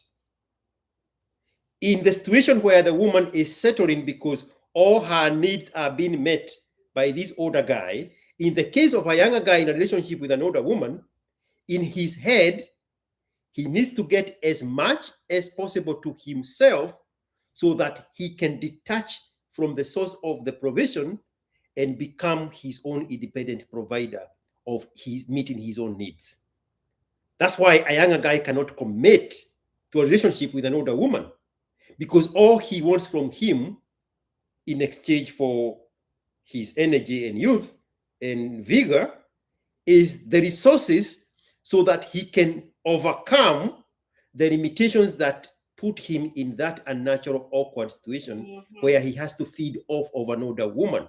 So he will milk that woman dry of the resources, and when he has the resources, now he go practice being a man with age-appropriate younger women, while still attached to this source of the value of the profession that he needs to become a man. You're right on point. And the thing is this, George, if you are to package it in the feminine, masculine way, remember, a man is providing for you, put you in a position where you're in a feminine nature. Yes. But a woman who is providing for a man, puts him in a position whereby she needs a man who is masculine, but wants you to play the feminine role. He wants you to be soft. She wants you to be soft, but at the same time, she wants that masculine energy. So the man will burn out. He cannot survive under such circumstances. Let me explain that further. If that woman has young children, if that woman has sons, and she brings in this younger man into the relationship, the masculine expectation of him from her is that he become the father figure to the children. That is a masculine expectation. But at the same time, she wants to be served by him through the feminine nature that she has activated in him, which is why now you are saying it is too much to ask from one guy, and that's why the guys get burnt out in that relationship. Because on one side, you're expected to be a man, you're expected to drive, you're expected to open doors. In public, she expects you to act like a man. But because she activated, yes. But because she activated your feminine nature, she also expects you to clean and cook and wash. Yes. Yes. You should see. In private, you are a bitch. In public, you have to be the man. Exactly. You should see that small Kafukusui of Betecialo trying to play daddy to that special need daughter of Betecialo. So that he can earn the cookie point of the man of the house who is soft and considerate and tender to that little girl. But also, umepikia mtoto, umemaliza kufua nguo, nyumba imeoshwa, Umeenda kuchukua mtoto shule. All those things have to happen. And those things are disgusting to the woman in private. Yes. They're disgusting. The fact that you have to cook for me, the fact that I come back to the house and I'm wondering, what have you been doing all day that I have to provide? I have to come with the food. You've not cleaned, you've not cooked. I mean, I want you to be in your feminine nature during the day, but at night I want you to be a man. How can you get a hard on when you've been cooking and cleaning all day? Bro, it cannot work. It's not the same thing. But you see, a man, when he's providing for you, he wants you in your 100% feminine nature. Don't worry about the bills. Don't worry about the money. Don't worry about, tell me I want to go for grocery shopping. I will send you money. Your work is to just make sure the food is on the table. Even sometimes you'll be taken out for that dinner. So your work is to just dress up, look good. It's not the same, Taleb. Which also takes us to... As a big slinger, you have to work very hard, Taleb. You need Viagra. You know, he's asking these questions for himself. I know. So there's something else, Mariam, you triggered in my mind. Now brings us to the psychology of a woman. When we say that women do not know what they are looking for in a man, because what they say they want, what they communicate they want, and what they actually show us that they want are two different things. Because psychologically, a woman wants a difficult man. A woman wants a man she cannot figure out. A woman wants a man who is still a mystery. A woman wants a man that she cannot manipulate, she cannot control. But this kafukusui that he has kept fails all those metrics. So he disgusts her because this is a man she can manipulate. This is a man she has figured out. This is a man that is no longer a mystery, because where mystery should have taken precedence, her misery is the one that showed up at the door, because you have to be so miserable for you to be attaching yourself with an older woman. So she has completely figured out everything about you. And she can change you. And women hate men that they can change. That's why those relationships never stay long. I mean, how long were you with Mkenya Daima? No, wait, I was going to disagree with you on something. Don't say that the younger guys who find themselves with older women are miserable or kind of they're hopeless. No, that's not true. That's not true. Now, you need to remember that a woman who is 45, like a woman who's at my age, is able to recognize potential in a younger man. Actually, we're able to pick potential in a younger man than a younger woman. Okay, like my niece will not be able to look at a man and say that guy has potential to be something. But how old is she these days? Man, she's only 23 now. So she's man. She was 19 not too long ago, Mariam. And you promised her Harynator when Harynator star was rising above mine. You know better. Harynator is a street. I saw his type his Chelsea and stuff, but I digress. So I was saying that Harynator means siwezi abiwa hivyo. Harynator means siwezi abiwa hivyo. Harynator chukua simu, mimi siwezi abiwa hivyo.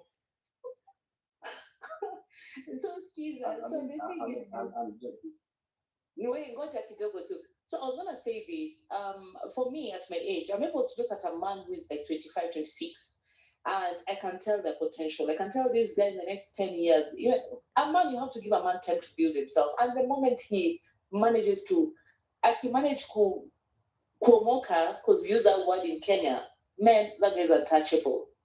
So to see that potential in a man is a very hard thing for especially young girls, because especially the young girls of today, they're wamezoeshwa this quick wins, this microwave kind of life. That's why I think, and George, maybe you can correct me, that's why I think it was important for your uncles and your father to pick a man for you because they're able to see the potential in that man. Okay, so for us as women, for me, I'm able to sit with a man and see what his vision is, and I'm able to say that this guy in the next 10 years is going to blow up, he's going to be successful. So those are the men that women try to Come on, Mariam. And one time, Kidogo, and one time I said it on the spaces. I was like, I hear some losers saying that, oh, Mariam wants me to be a Ben-10. No, you're a fucking loser. I don't see a Ben-10 in you. But I can see a Ben-10 in Kenya because I know he's working on something. He's working on his fish. Literally, he has a plan. So all he needs to do is to have someone to keep him grounded until agonge hiyo plan yake and he's successful.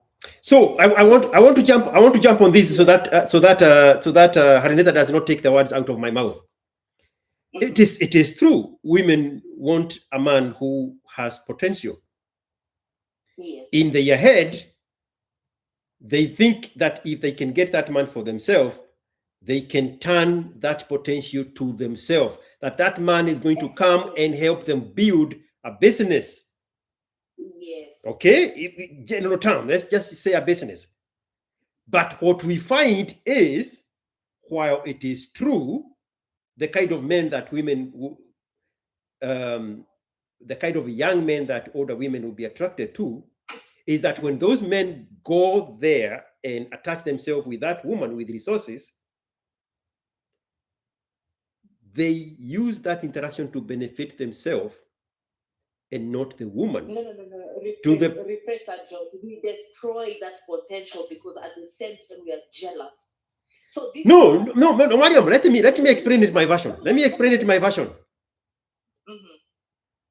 That which attracted the woman to the younger guy is precisely the selling point that the young man has to access the resources that he needs to bring that dream, that potential into reality, mm-hmm. but not for the both of them, mm-hmm. for himself.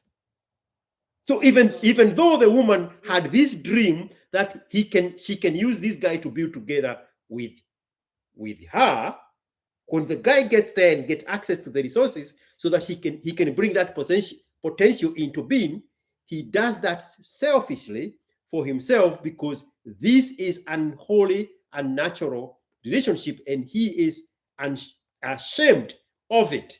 So once he gets the resources to bring his dream to fruition, he detaches from that woman. And then the woman is left saying, na vile mimi ndio nilikujenga, mimi ndio nilikuunga, mimi ndio nilikusaidia, mimi ndio nilikupea pesa ya kufanya hivi. But the guy was doing it because he knew he had a dream, but not the resources. And the woman had identified the dream and the potential in the guy. And so she gave him access to her resources. But in her head, he lied to herself that he is going to be for the greater good of this unholy union. Man, that's why I like you, George, because you know how to express these words better.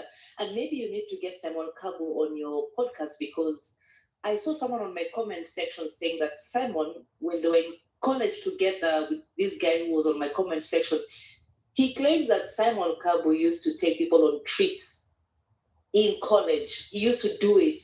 Meaning this woman saw potential in him and she said, you know what, I'm going to invest in this potential. And then you know what? Once the guy grows big, you're like, fuck that shit because he's not growing for me, he's growing for himself. Then I want to tear you down, because Here comes your adopted son, Harynator the alligator.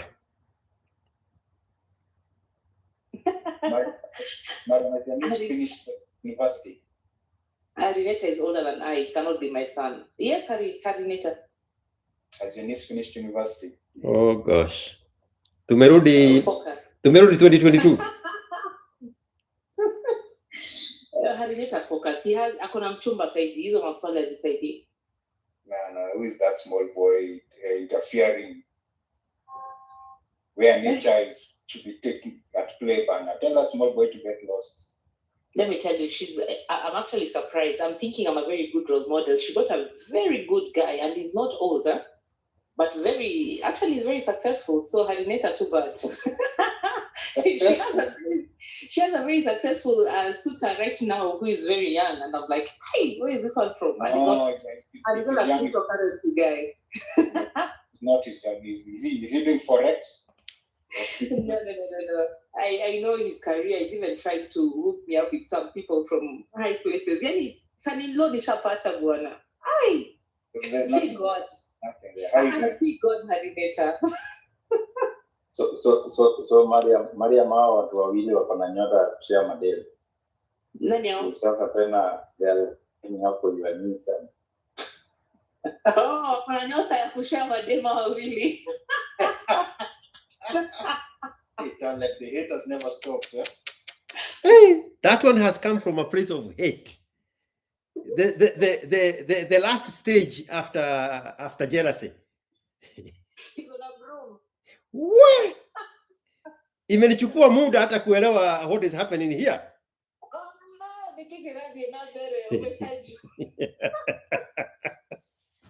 Taleb, you need to get from that heartbreak. But that he's landed so well. Mkona nyota ya kushare madem. Wa. Hiyo nimeifeel. I am not going to lie.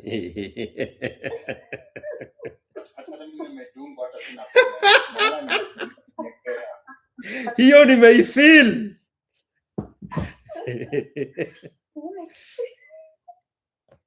Taleb uko na zaovia sana. Harynator, how you doing? Mimi niko poa. Just been a very fast start to the year, but I'm fine. Good. 2026 is looking good for you, I hope. Yeah, it's looking great. I'm looking forward to the year. I'm looking for a Chausiku free year ahead. Where? Yeah. Chausiku was just chilling. I know. Yeah. Chausiku, tuma message nikuigize kwa hii conversation. She has a love-hate relationship. Sometimes she blocks me, she unblocks me, so I don't know what's going on with her. Chausiku, utajitetea kuwa pande gani? Anyway, it's Mariam's fault. Mariam doesn't judge her. No, what I miss being nilimkosea nini? Ananichukia, but it's okay.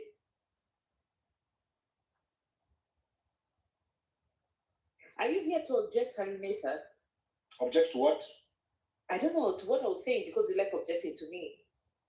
No, I don't disagree with you just for the sake. I disagree with you at times, but I agree with you about this whole Kenya and you thing. Wait. You think it's a compliment and then the zinger comes in. You weren't speaking about you and Kenya, about him washing the dishes and my Mlango. Oh my God, no. Come what? You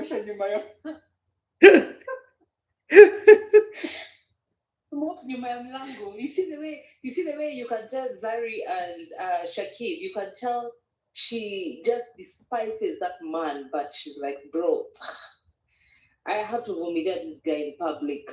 You know, I have to just humiliate him. I'm sure in private and I'll go through the moat. But Mariam, let me ask you a question. You're seeing all this thing about younger men, older women. Is it a psyop or these things are serious? I'm a Betty Charlos, this Musila woman, Zari. Is this a psyop to encourage older women? No, those things are serious. I'm telling you, as a woman, I'll tell you something. Being with a younger man is a very nice thing. It's in terms of, and I had, lakini George kuna ujinga sana, George.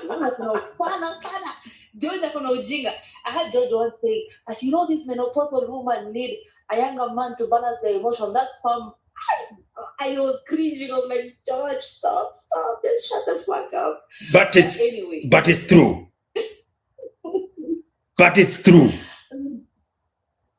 Say it, Mariam. Say it. God. Say it. Say it. Say it.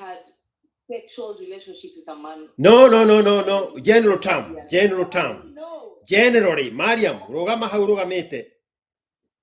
Menopausal women are looking for younger men to reset and regulate their hormonal imbalances.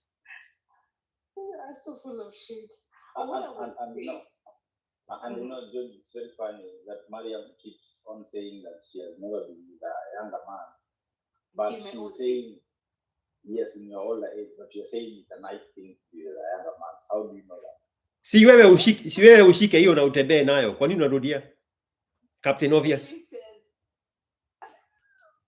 Because George, going back to what Mariam said, I heard her say that older women, they easily detect potential in a younger man, but I don't think that's the case. Most older women go for weaklings, for themselves. No, never.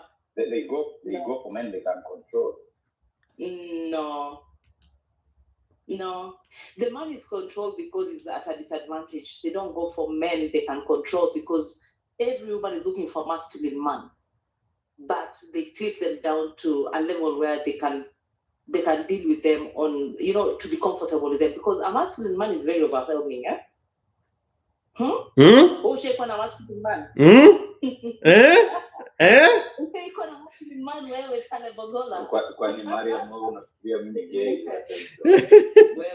Mariam, tupatie testimony. No, just say a masculine man is very overwhelming. So when you're in at what age do you have to go back and remember a completely overwhelming jackass of a masculine man? Mariam, okay, Harynator, you know the question. Ask the question with a sweet voice.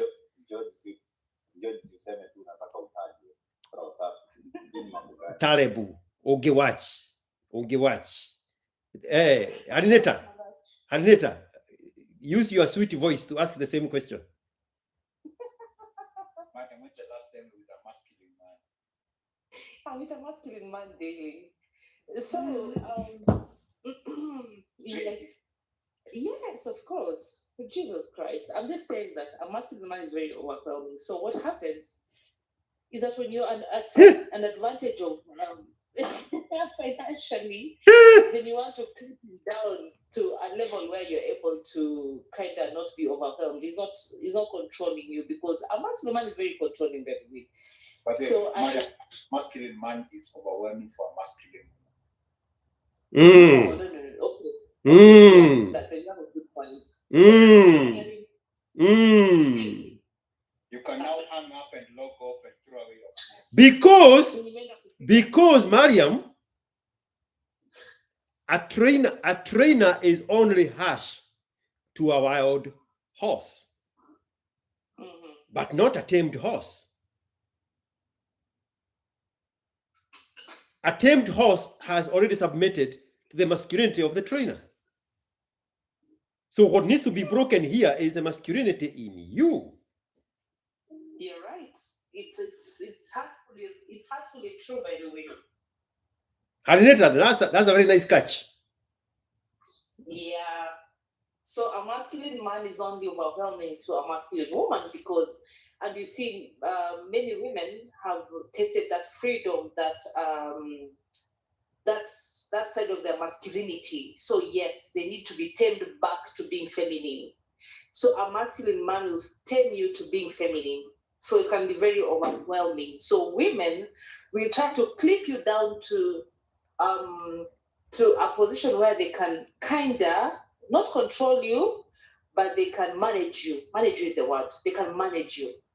So they're able to manipulate you to their advantage. That's what happens with a woman who is with a younger man. You want a guy who is masculine, but you still want to tame him. So you can manipulate him to your advantage. But basically, a man is not supposed to be used to your advantage in that way. There's something you just revealed, Mariam. There's something you just revealed. Two things. When you said a masculine man is too much for a woman, it's because these women have stayed independent for so long. She has acquired some form of masculinity to survive in the harsh world. So when she, number one, gets a masculine man, then she finds it difficult to get trained and broken back into the femininity where she submits to that man. Number two, if she takes the left turn and picks a younger man, her masculinity is showing. And it's actually that masculinity that she has acquired by being independent for so long that is driving her to make the second choice of picking a younger man so that she can continue practicing that taste of masculinity that she has tasted by being so independent for so long. So the choices are two when she reaches at the fork. She either goes with a masculine man, and then she has to agree to be broken back to femininity, or she picks a kafukusui where she now practices that masculinity that she has acquired for so long, being solo. Is that what you just said? And at the same time, despising him because there's no woman who wants a family, who wants a guy who's not masculine. Yes. But it's because in both cases, when she is at the height of her masculinity and she is looking for a masculine man, she is looking to be broken back to femininity. And when she is looking for a kafukusui, she is looking for somebody who is masculine enough but still under her control, where she doesn't have to give and take her own masculinity to enjoy the masculinity of the younger man. But then she is forced to always apply the masculinity to override the age difference of this guy. And so she hates that arrangement because in the first place, she is looking for a man to settle with so that she can reset back to her natural femininity. Yeah, and I believe a woman being masculine is very terrible for her. It's because it's not her natural role. That's why she'll grow to resent the man. Yes. Women hate providing because they need to be provided for.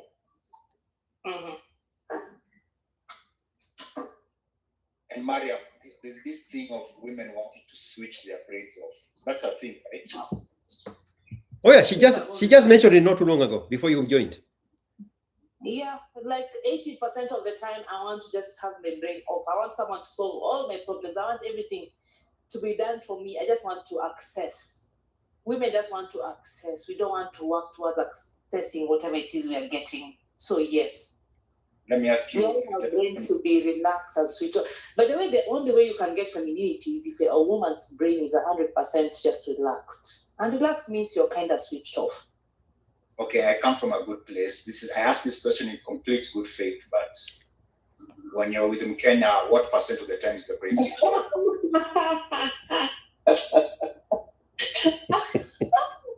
By the way. But then, George, WhatsApp needs laughing emojis. Huh? No. Who? You're a singer. You need to be... Who has laughing emojis? I'm saying WhatsApp needs to give laughing emojis and zingers. Oh, Come on, Harynator. They're here. They're there. Very nice. Yeah, we can laugh here. No. Oh. Where are they? I've seen a laughing emoji. Oh yeah, I see them now. At the bottom of the screen. Yeah. No, why do you guys like pushing Kenya to me? It's so weird. No, but Mariam, the point is for a woman, it's very tiring, and so she just becomes more and more resentful. So when a woman is masculine, George, she's lost. There's no winning.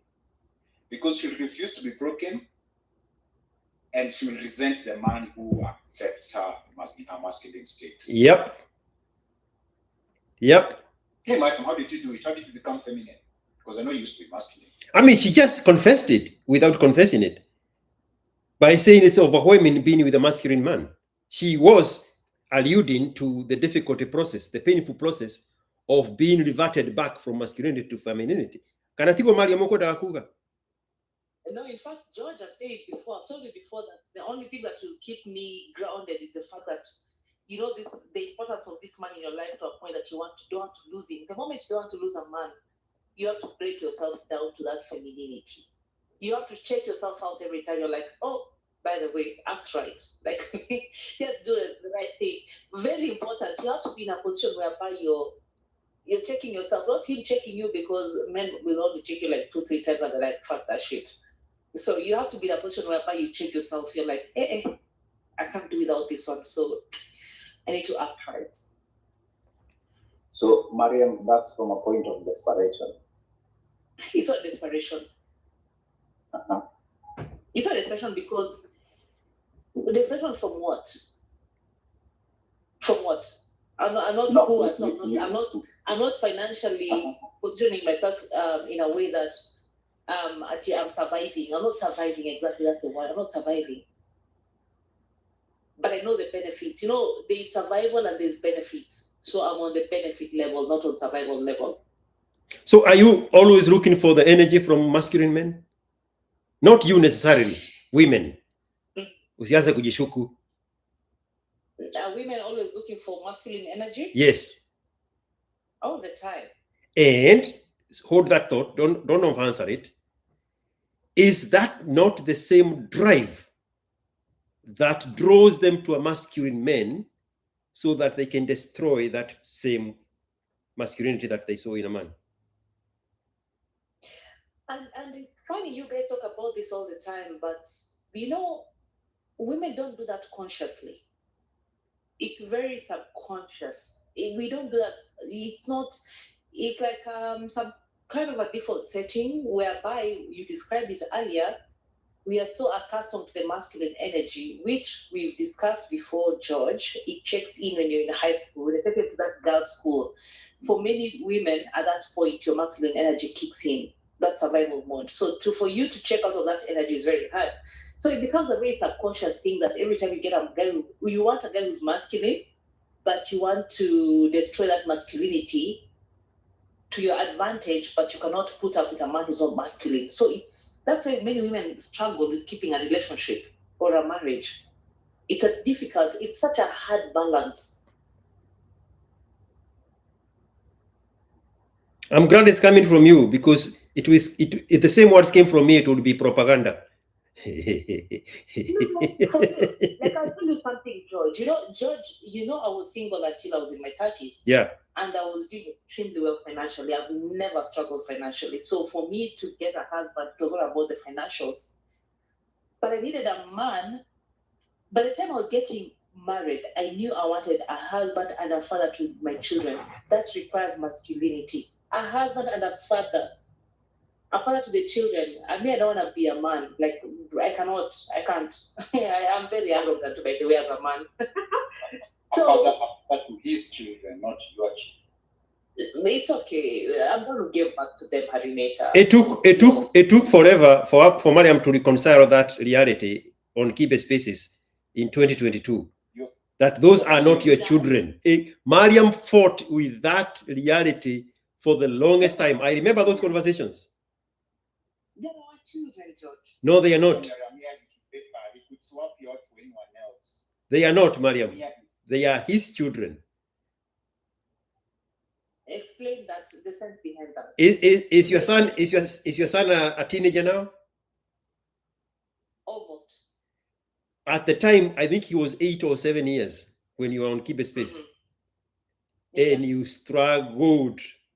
You struggled because you still wanted to drag him with you when you're going shopping and doing things that women do. And Kibe was telling you, leave that boy alone. Leave him to his father.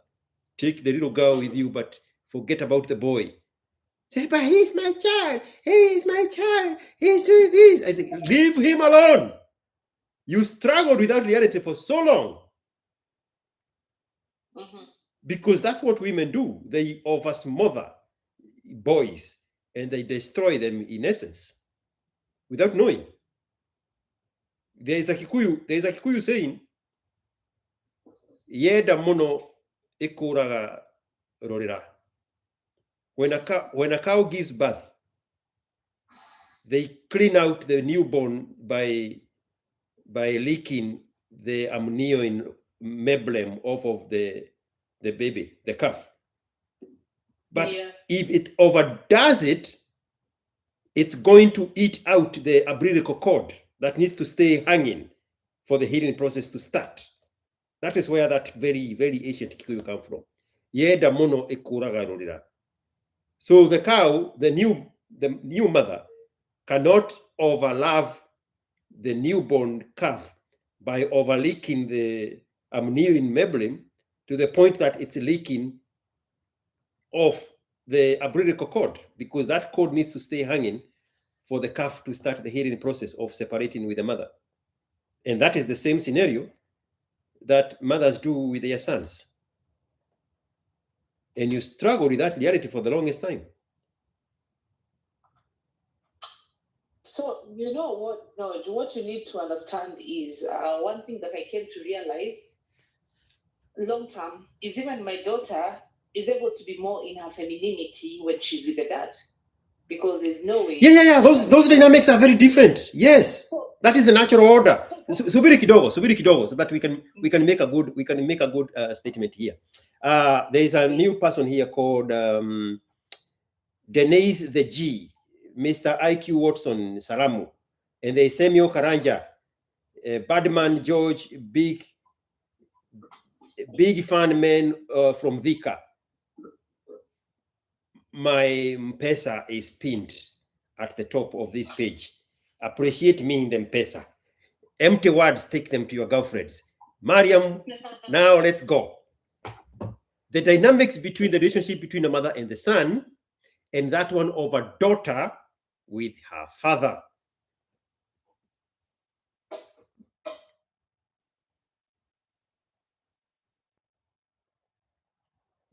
John, are you speaking? I am waiting for you to guide us there. Oh, sorry. I was going to just quickly mention that, yes, I know that we overemphasize on the importance of a son being with their father for them to be able to learn the ways of the man. It helps them to be masculine because we soften them and we break them down. But also, my daughter, I've realized when she's with the father, which of course I have to offer some guidance because sometimes fathers spoil daughters too much, to a point that we've argued this also before, and thank God I wish Njeri was here. Njeri attested to that, and many other women, that a father can put a daughter in a situation whereby it's even harder for them to get a husband because women don't seem to understand the difference between a husband and a father. Those are two different relationships. However, it's easier for a daughter to be feminine with the father than feminine with the mother. I can only teach her how to tend to a man, how to treat a man, how to serve a man, but I cannot 100% help her to be in a feminine nature unless she's with her father, because she's softer. The father makes her softer, makes her calm, makes her more logical when they're together than when they're with me. Okay? Because me as a woman, I'll teach her the ways of a woman. The ways of a woman are very evil. We are evil. We overreact, we overthink. We are always just on the panic mode, and we need a man to calm us down.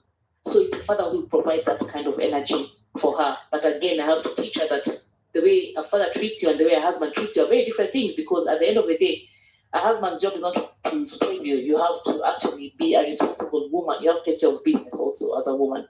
So yeah, there's that balance that a man needs to provide to the daughter. That's why it's important for the daughter to have a father, but not to have a father who's a fokusui, Because there's another issue that I've seen, George, that many men, when they lack affection from their wives, they get affection from daughters. Very dangerous. And those are the daughters who turn out to be women who cannot be married because they're looking for a husband in their father. Hey, now I'm going deep. This is dangerous, actually. What I'm saying right now is something I know, I've observed. That some women are not able to be wives because they're looking for their father in husbands, which is a very different relationship, because a father will spoil you and you don't need to do shit. but a wife has responsibilities. If a woman is not there to guide you on those responsibilities as a wife, then you look for a father in a man, which is a very different relationship with a man. George, niko sawa paka hapo? So, remind me if I forget to tackle the issue of provision. But at first, let's discuss the issue of the relationship between a father and a daughter.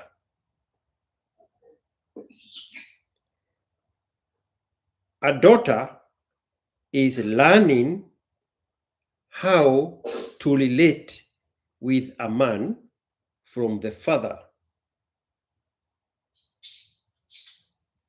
The way the father is treating the daughter, he is putting standards of how she should expect future husband to treat her. Somebody has a noisy microphone. Can you mute me? I don't know. Okay. Yeah, you can mute yourself on that end. Manage, continue. So it's a very healthy relationship between father and daughter because it teaches the daughter how to be a woman under the authority of a man. And then the reciprocation, which now in the case of the family dynamics between a daughter and a father, it looks like respect to the father. The reciprocation is the provision of all her needs, including emotional needs. That's why they relate better. They will share their difficulties in school with other teenagers with the father if the relationship is reciprocated. Because the man, the father, creates a conducive environment where the daughter feels safe under an authority figure to a point where she can be vulnerable. The father provides that. The danger is when the mother, which is now what you alluded to, the danger is when the mother is not doing her part in serving the husband. And that danger is brought in by what you just described when the mother is jealous of the relationship between daughter and father. Because where the daughter learns how to interact with a man by interacting with the father and getting reciprocated by provision and security and a safe space where she can share her feelings, she learns how to be a wife from the mother, which is the only thing she cannot be to the father.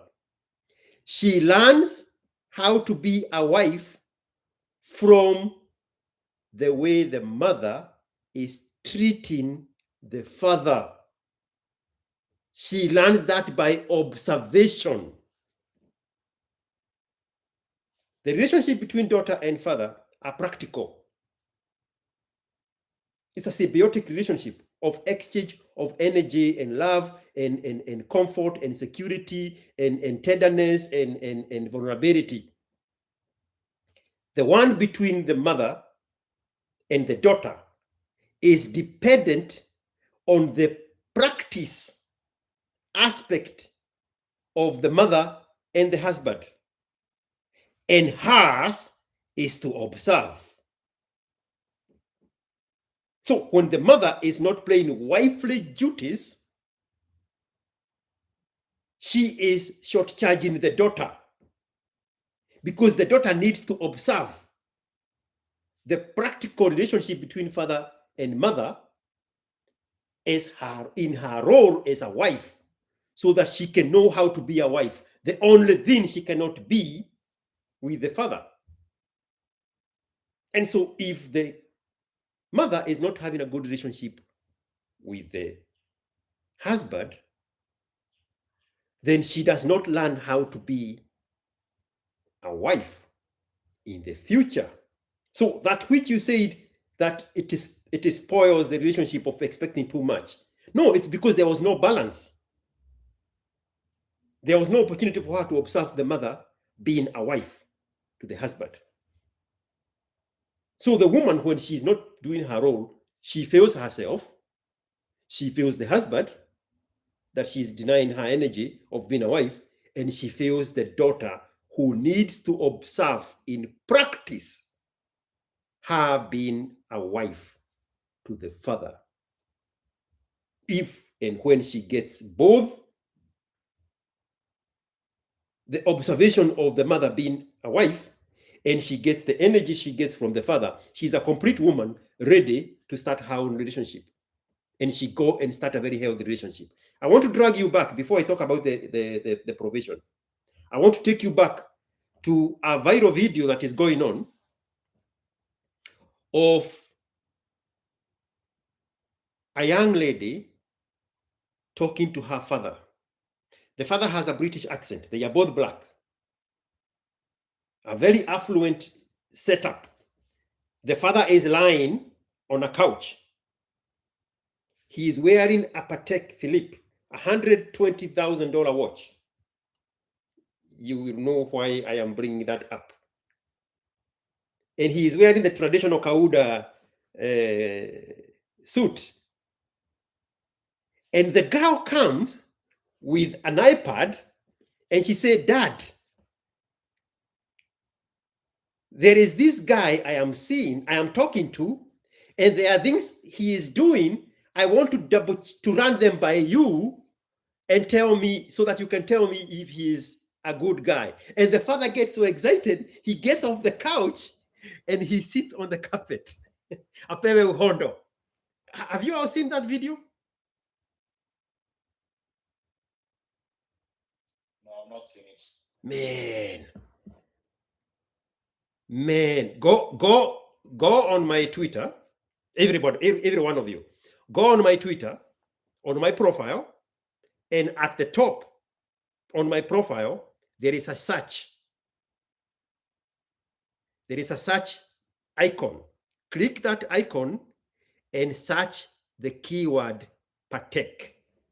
P-A-T-E-K. That video is going to show up because I commented about the watch.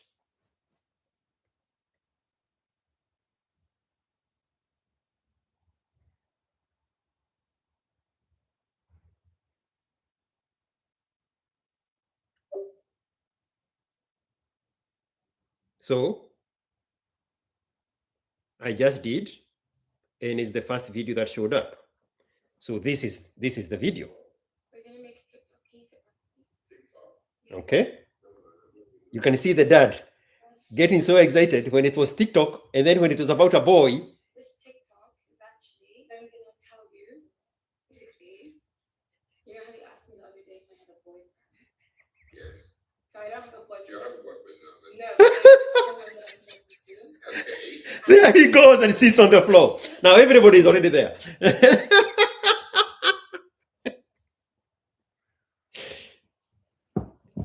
Are we together now?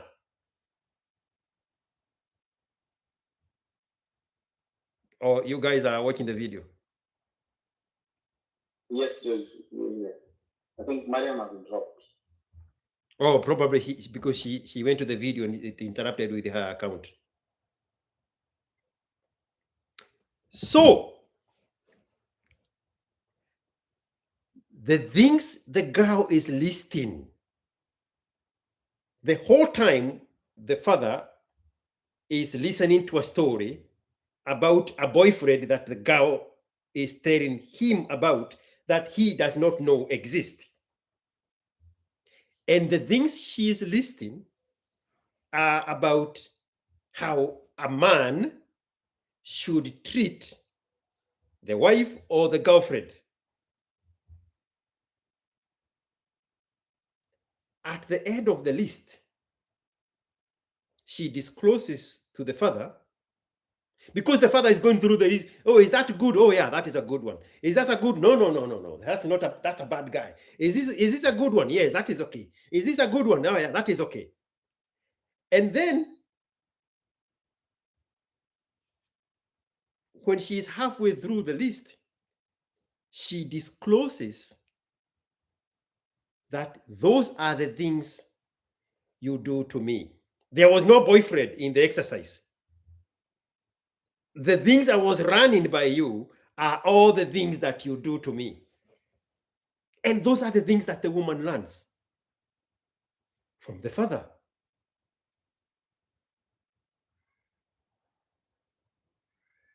Those are the things that the woman expects from the future husband. Because those are the things this girl has seen her father do to her. Checking on her. Remembering her birthdays.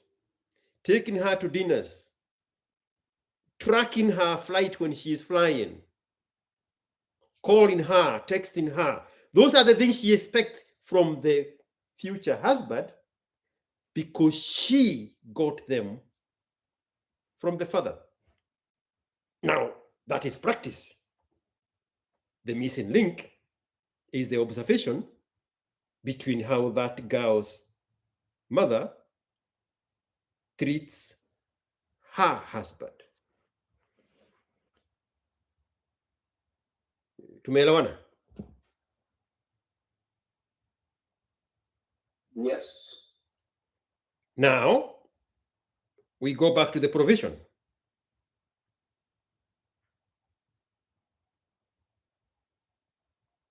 One moment, I think Mariam, because she's on the list, I cannot add her anymore. Let me see. Yeah, she can come herself. Oh, she can come back on her own, okay. Yeah, she can come back on her own. So, now the provision part of it. Remember, this girl is learning everything she needs to expect in her future life in relationship with other men from her father. Now we go back to the video I made and I called it A Woman's Needs Are Directly Proportional to the Value of the Source of Her Provision. A woman's needs are met by the man in her life. Women learn how to regulate the expectation of the value of those needs from their fathers. If you listen to that episode, that's what I said. She learns to regulate the right number. As a little girl, a 6-year-old girl, she will ask for ridiculous things. And then she figures out the dad cannot provide that. And then she calms down, and then she calms down until she's on the right equilibrium. Then she knows that is the value of the source of her provision as a 6-year-old.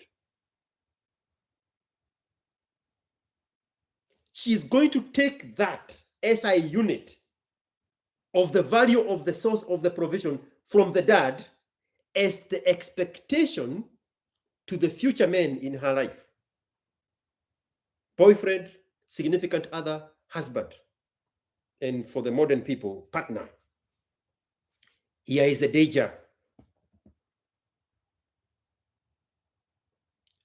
When the expectation is not met with a realistic SI unit of the value of the provision,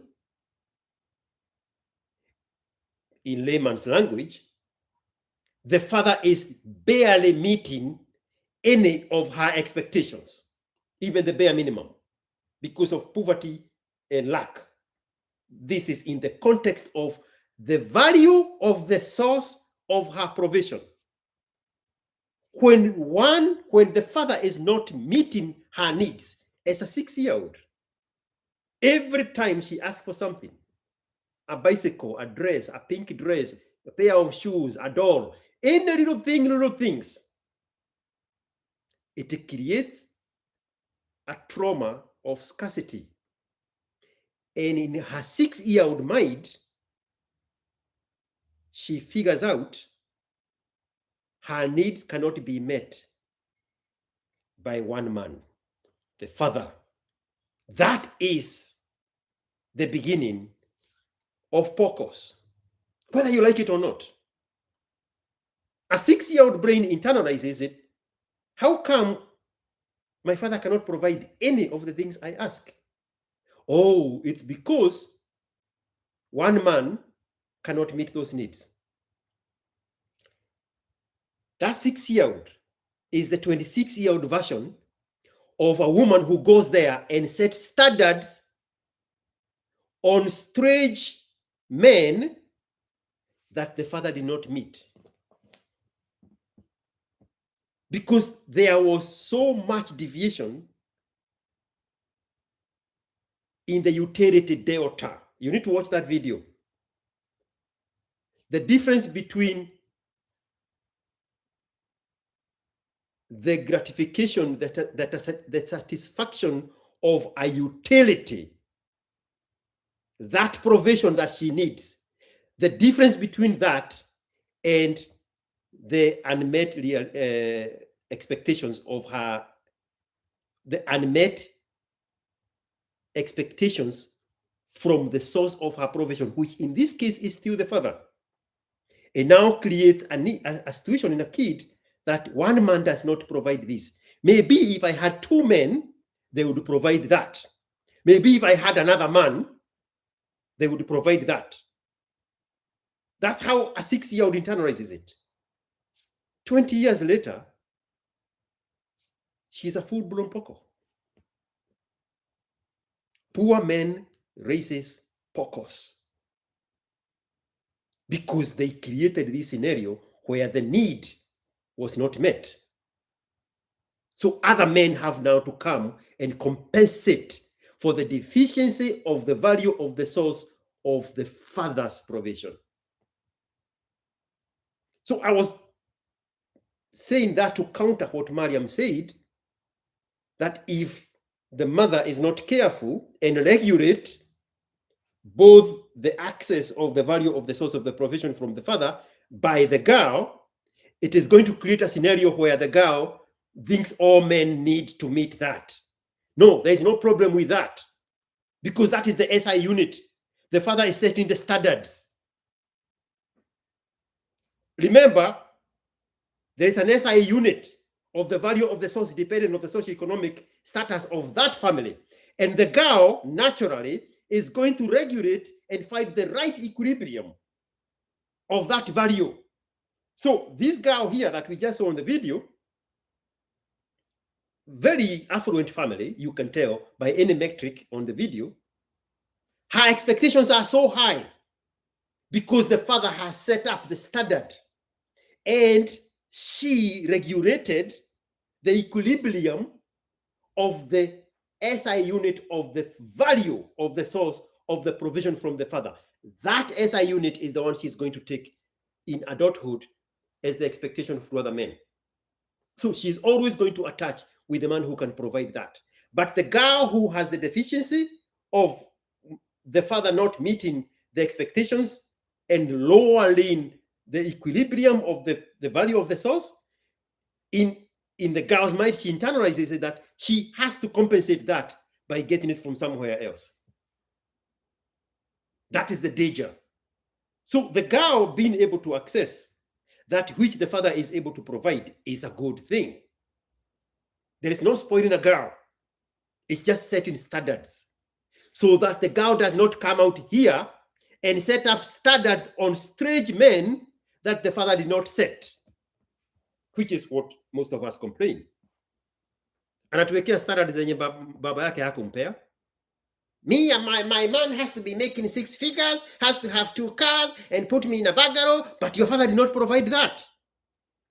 The girl in the video will never have that problem. And she will know to get the right man because the father set the standard. Tuhamwe. Yeah, I know you're going to be very brutal. You mean that women from poor families are completely ransom in most cases? Poor dad raise pocos, terrorists, women of the street.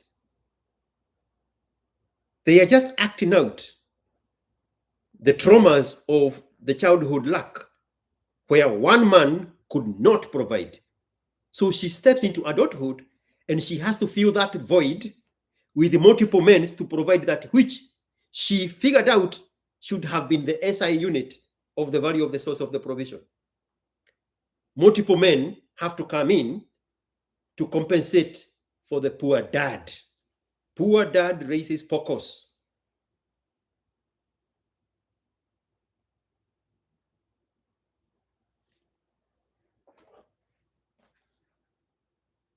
I mean, this is not theory. All you have to do is look at the dynamics of the people you know, or the situation you yourself are in, if you're honest enough to yourself.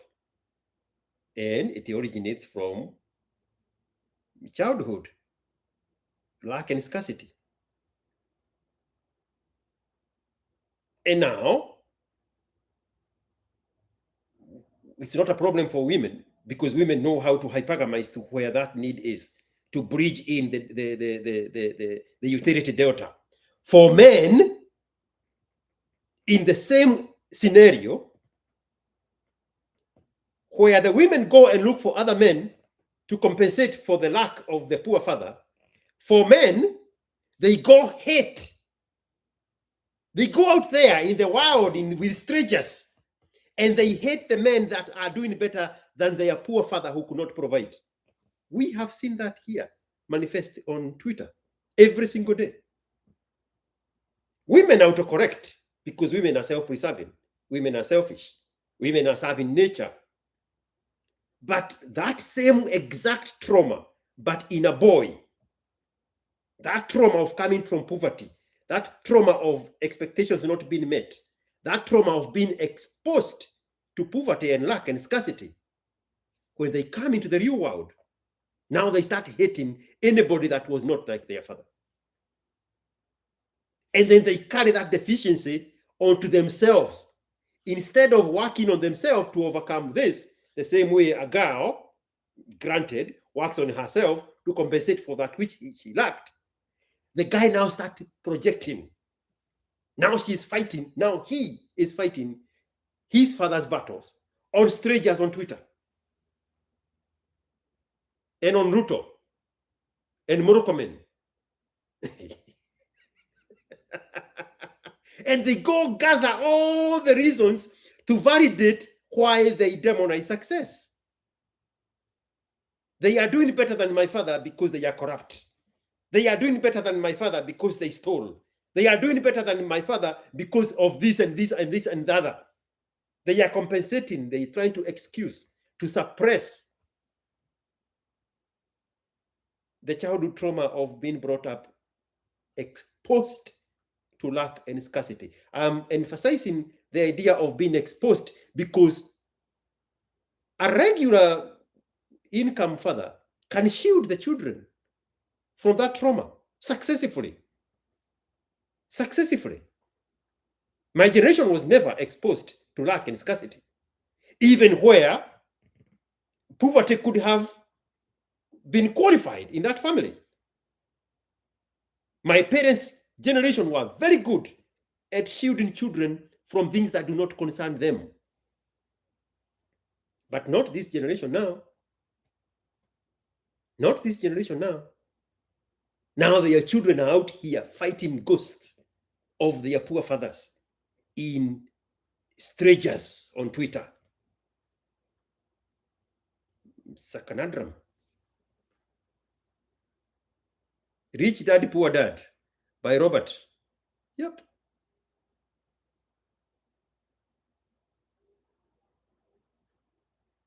Harynator. Yes.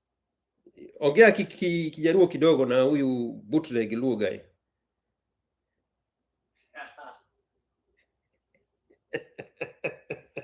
One of you does not know how to speak Luo. I know that for a fact. Bootleg Luo guy. Who might not be George? Harynator. Obviously.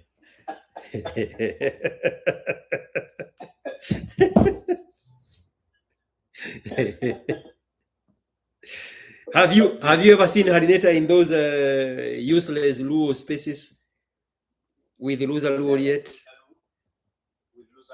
With Luza Luoliet. Harynator does not know how to speak the language.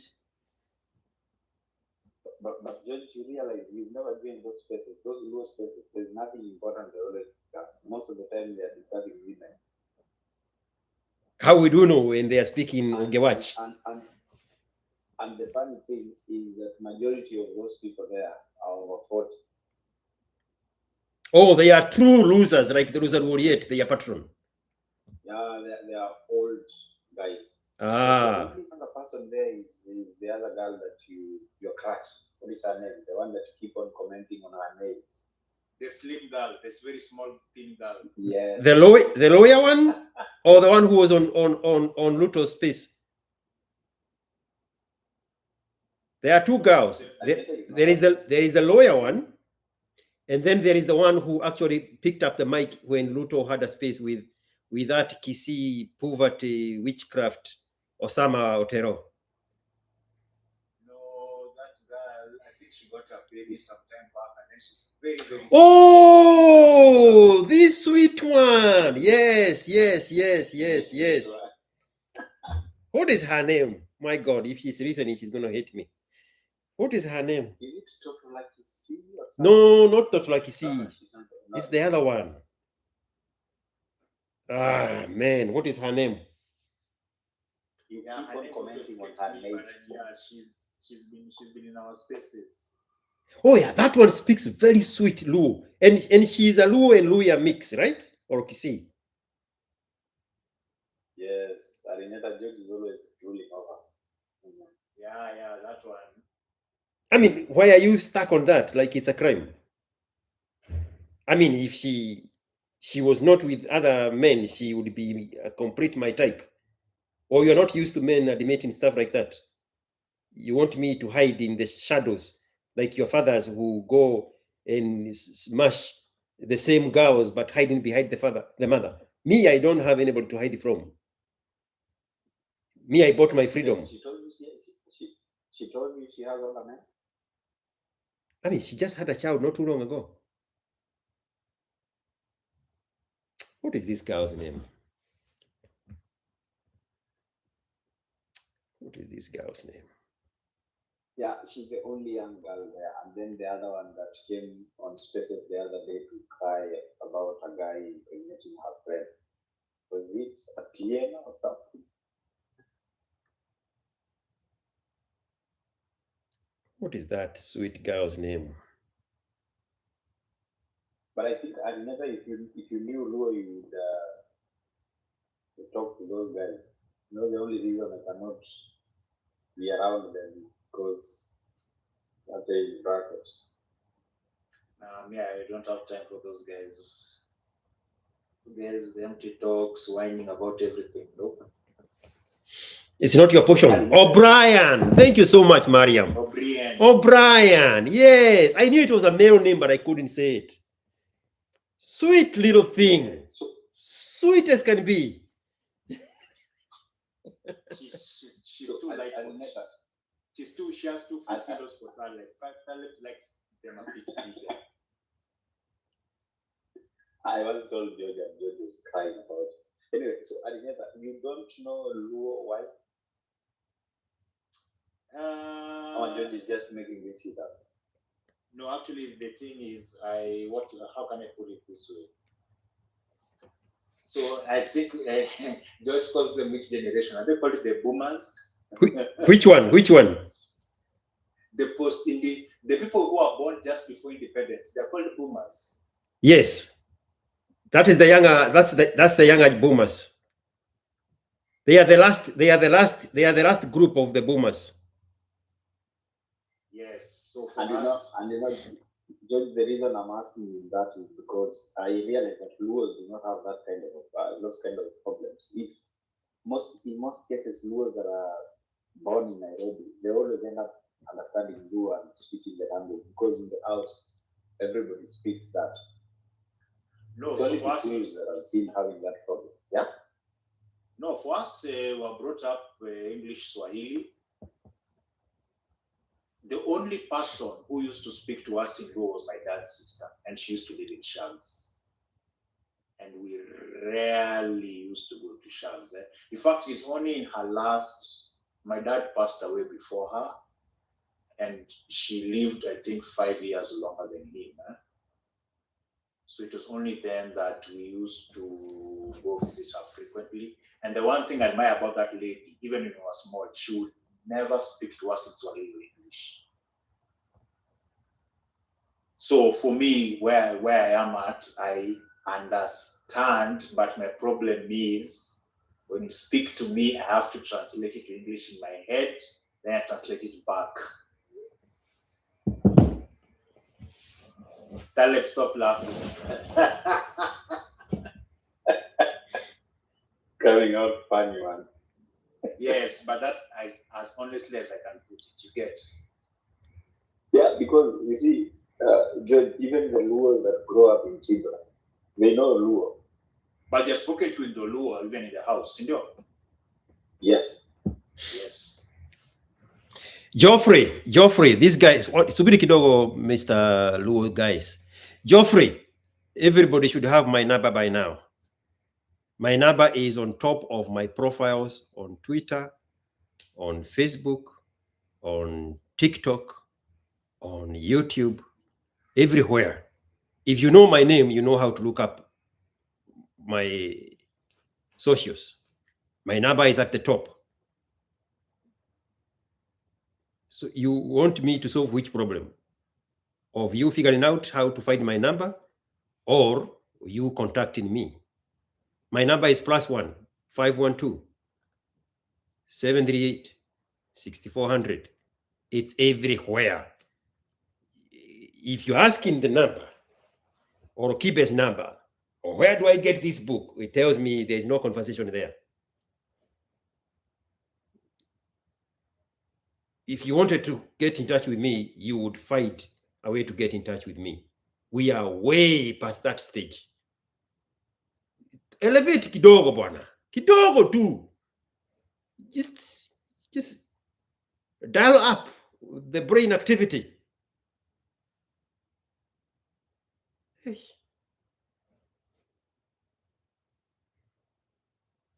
Aya. Bro, mimi udwazi hunichosha.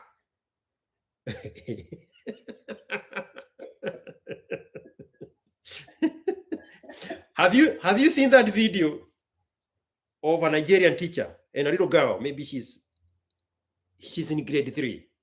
So maybe 7 + 3, she's 10 years old. She cannot answer what is 10 + 1. Now that I've mentioned it, the algorithm will pick it up. You will see it next time you open Twitter. Her brain completely locks her activity out. She cannot figure out what is 10 + 1. She's in that grade, 10 years old.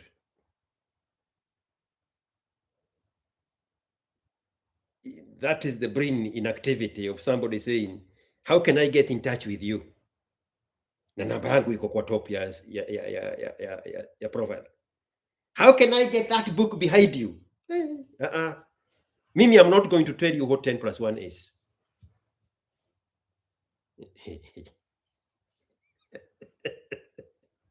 Harynator. So there's a question that I'll ask you about witchcraft. You were talking about Goja, stop throwing us out of the topic. Let's have the conversation with the three of us are having. Harynator, is that a conversation you want to have about witchcraft? Now, why is Taleb want to talk about witchcraft? Taleb, you have a personal question about witchcraft. No, I'm only asking you this question because I heard him talk about witchcraft when he started this first. You asking, I saw your comment, you're asking whether witchcraft, he believes witchcraft is real, Lama. Yes. But you are the same person who said it's very prevalent in Oyugis, in Nyanza province. Bro, that's from what I've heard. So well, even me, even me, that is what I have heard. You see, you want to trivialize conversation. You are dealing with George, bro. Means you enu.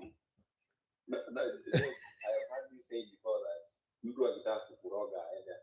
So do you believe that witchcraft is real? It is for them that are not protected by the blood of Jesus. Me, I'm covered, I'm sanctified. I am fully insured by the love of Jesus that died for my sins on the cross.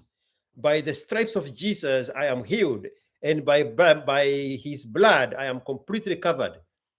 I'm looking where the plus sign is here the whole time I am talking to you.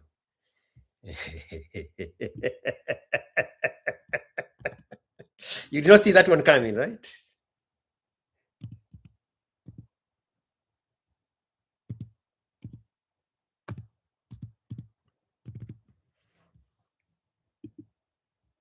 That is my phone number. Mr. Ndwazi. Is it correct? Yes.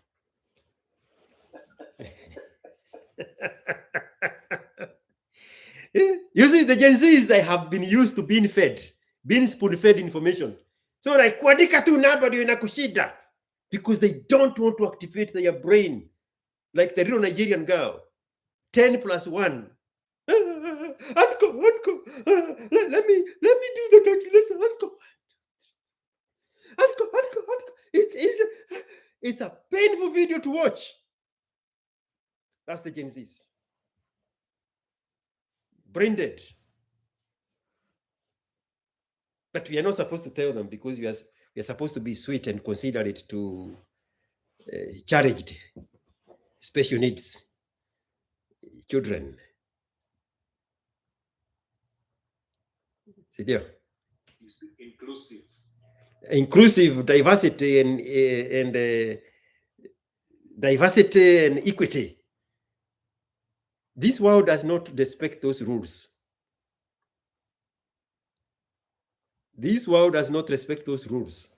This is a man-eat-man society. People had a big problem with that when I said that on Sajid's space, Sajid's podcast.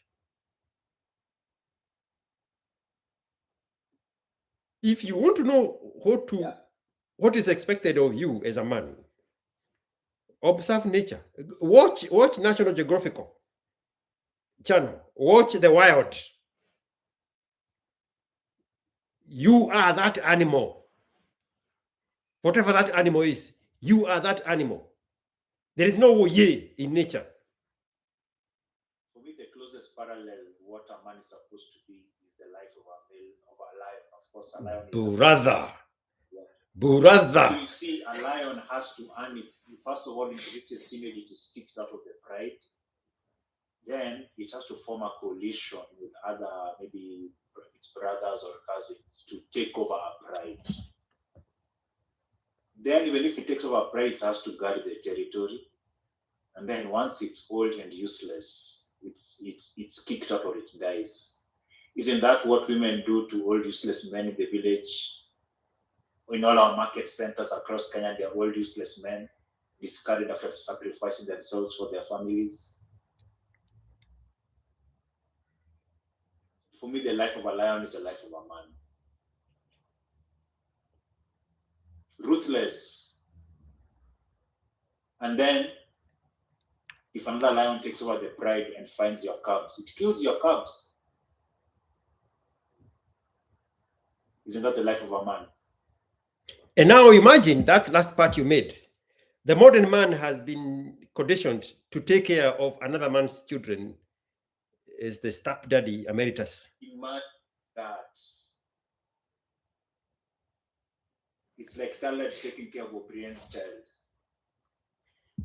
I think O'Brien is set for life. She does not need this Dwanzi to take care of her child. Hapo endelea George. Ama Nasikia George vile amemtetea. take care of Brian's child. Hey, George has salivated for that lady. I have invited her. Right now, I was just texting her. Nimemwambia, come to my YouTube live. Taleb and Harynator are asking for you. My dream is to have three Luos going after each other as I sit back and enjoy. Unajua Harynator me I've always thought that you wanaanga hiyo kitu. Every time mpaka hapo comment section bro kamzee. O'Brien too she got pregnant. Otherwise, sayangekuwa hosting. Oh, that girl is good.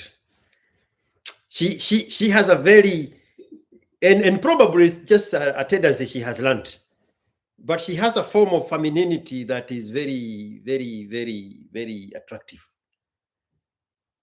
She has a very rare softness. Yes, very. Even when I listen to her in the Ongewachi spaces, she is still in character. She is still in character, dealing with those guys. Very much so in character. Sahi Mariam anasikia kama atakufa. Unlike Taleb's crush Alpo. Mr. Arthur, subiri kidogo. Mr. Arthur Gacho. Hey bro, have a wonderful day from San Francisco, California. Welcome aboard, Mr. America. It's so cute. George, I don't think Gen Z's. Is it that they don't appreciate the reality of life, or they have been so damaged by those single mothers and soft fathers? Because life is brutal. I was even discussing this, I think, with my brother, because we were talking about AI and automation. And I was telling him most of the young people do not realize that the jobs they are crying about no longer exist. For example, I tell you, George, in my profession right now, a lot of things have been automated. Mm-hmm. Even KRA have automated the filing of a tax return. Is it automated or applied the aspect of AI? It's auto-populated. They have all the data. So all you need to do is just confirm that the data is correct. Basically, you can't manipulate any of the data, right? So you just submit. Huh? But now the value add that comes in the profession now is the advisory bit. And for that, you need at least 10 years of experience. Like I was telling someone, one of my clients was asking me how come I could foresee a problem they were going to have months before. Mm-hmm. I told them that comes from experience. I told them you won't go to any university or school to learn the things we know. Yeah. The things we know come from experience. But I was also telling them that the young people don't want to take time to be apprenticed. You get? Like contrasting with our times, us guys who are apprenticed now, but there was those who are retiring right now. And for free, you would offer your services for free in exchange of experience and exposure. Yes. The Gen Zs are complaining that they don't have the fare and the maintenance for 90 days to go run something. But on Friday night, they are showing us pictures of them wamechafua pesa kwa na mizinga. People here are saying that a salary of 100K is too little. When I was at KRA, my starting salary was 17,000 shillings. 17,000 shillings. But more valuable than the 17,000 shillings was the knowledge. You get? So you sacrifice 2 to 3 years of your life to learn. And they're not willing to learn. So for us, I think we'll just remain more relevant in the profession because these guys are not even willing to learn even the simplest concepts. So they want to skip over stages, and life doesn't have that. No matter how advanced or woke the world becomes, some fundamentals remain. And why work at entry level is being automated? It's because the entry level workers are very difficult to deal with. That's why business are automating them. You get? I'm seeing it real time.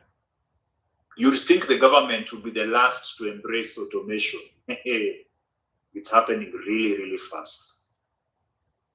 I was having that conversation several months ago on X Spaces, and I said it's very easy now even to predict what stock is going to increase in value dependent on their adaptation of AI. The jump in growth of NVIDIA is my favorite stock, is because of their adaptation of AI. That, if you go back and look at the 6 months of them incorporating AI, it created hundreds of millionaires. You look at Parentil, the one that trades in government information. They are the ones that are able to identify which immigrants have a criminal record, because they have automated the municipal, the county, the city, the federal court system records and match them through AI with the database that was being kept way back when ICE used to be called Naturalization and Immigration Services.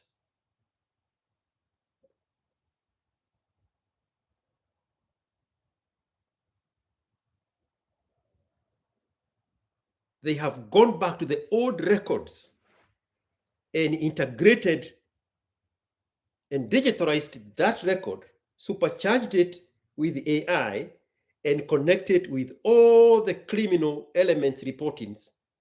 That's why they are able to pinpoint now, in the case of Minnesota, where the last address of a criminal alien is. Now, you look back from when Trump became president, and it was very evident. There was that controversial project. What were they calling it? Project 26, Project 2025 or something. They had already prepared. What were they calling it? Project 2025. Yes. While the campaigns were happening and the trajectory had shown Trump is going to win, there was this group of futuristic, mind-thinking people that came together and created that Project 2025. And they had already started laying out the groundwork of integrating all those components of information. And the effect of that was the shares of Parentil going over the roof. Because Parentil is the one that trades with government information. The ease at which Elon Musk was able to help with his Department of Doge is powered by AI. So if you look at all the stocks that are related in all these activities, and they have integrated AI, then that's where you put your bet. It has never been easier in the history of humanity to make that much free money than it is now with the AI.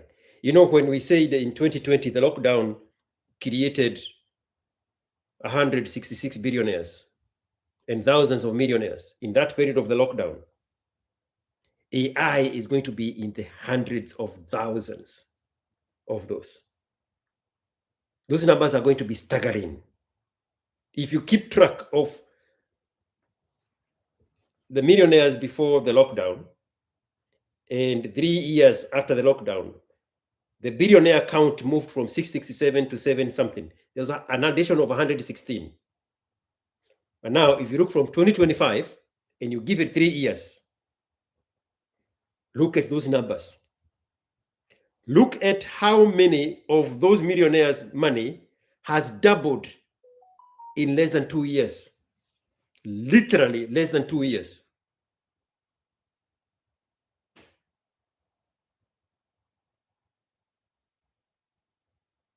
Because of the integration of AI.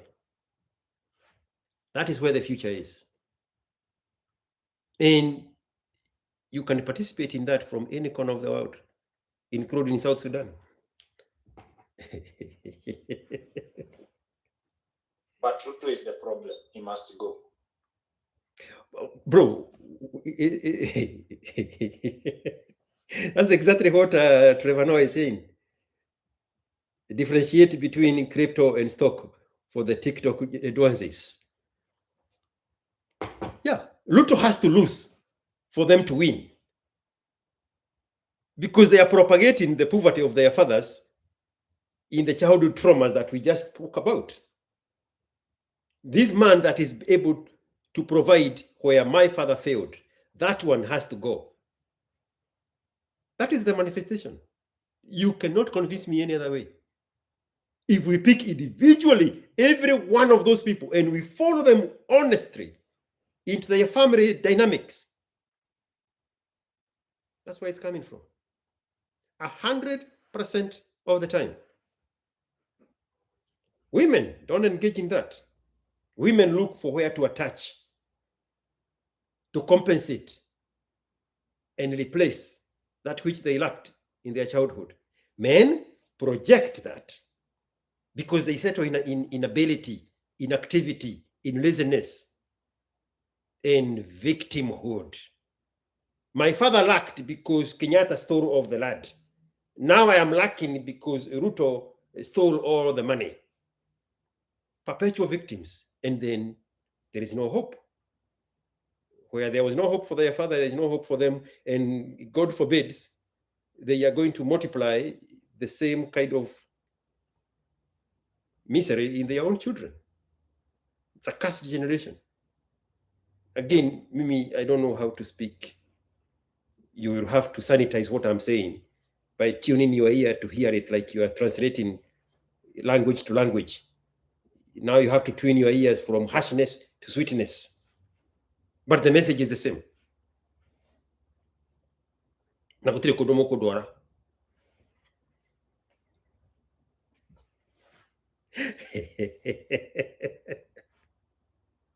Oh my, yes, AI is here to help people who have skills. Yeah.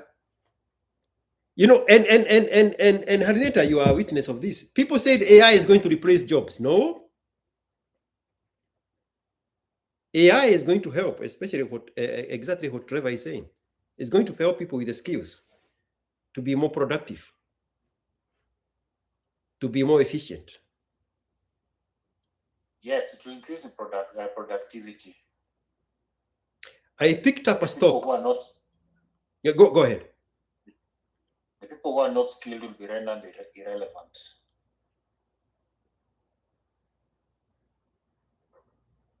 Yeah. You have to unlearn, you have to relearn, and you have to learn something new. You have to be flexible. That's why I have this almost hate relationship with the Gen Zs, because they are born with so much information. Their head is full of noise. They don't learn anything new. And then they see my generation and that one of Elon Musk, the owner of Twitter, where they go complain. You are too old for Twitter. The guy who owns Twitter is 4 months older than me. The day I will catch up with him, I will leave Twitter. For now, I will make those thousands as you complain. You see what I did there? I double down on your pain of scarcity and poverty. Me, I'm in Twitter to make money. and I make good money there. I told some losers to pick a number of what they think I make on Twitter, multiplied it by 2, and multiplied it by 12, and then multiplied it by 128. And then you tell me what is it you cannot purchase in Kenya with that kind of money. You leave Twitter. Me and Elon Musk, we know what we are doing on Twitter. Don't project your father's poverty on us. We don't have the same experience.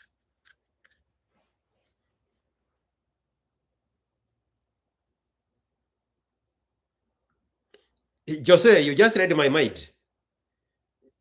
In my mind, I was already editing that part. And it ends with where I said, in my mind, that segment is already edited.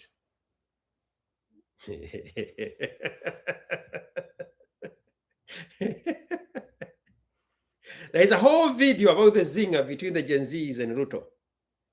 Yeah, you're projecting the failures of your father on somebody else who seemingly came from nothing, but had a paradigm shift and did something about it. And that something was not complaining. Like you. Bueno.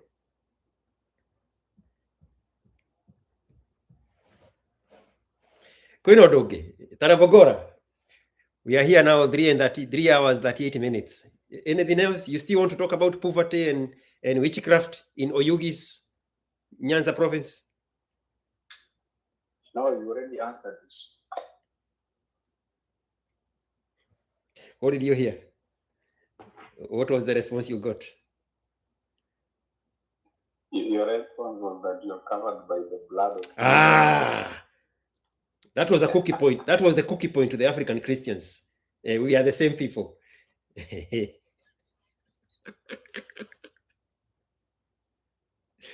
Samuel Muya, did the volume increase? I moved the speaker closer. Did that help? They are saying the two of you's voice is too low.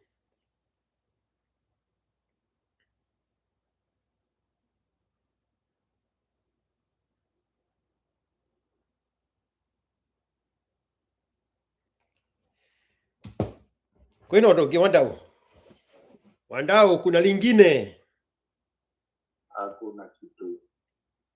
Man, I wish I can get that girl to come. Where is she?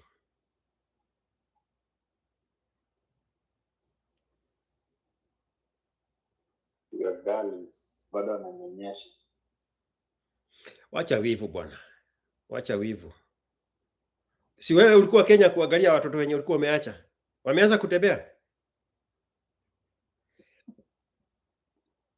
Watoto wa gani tena? Hey. Sasa ni mimi nijipea hiyo story sasa. Unauliza mimi kuhusu watoto wako ni wagani? Kwani wewe ni Mkikuyu? You are used to simple city talks.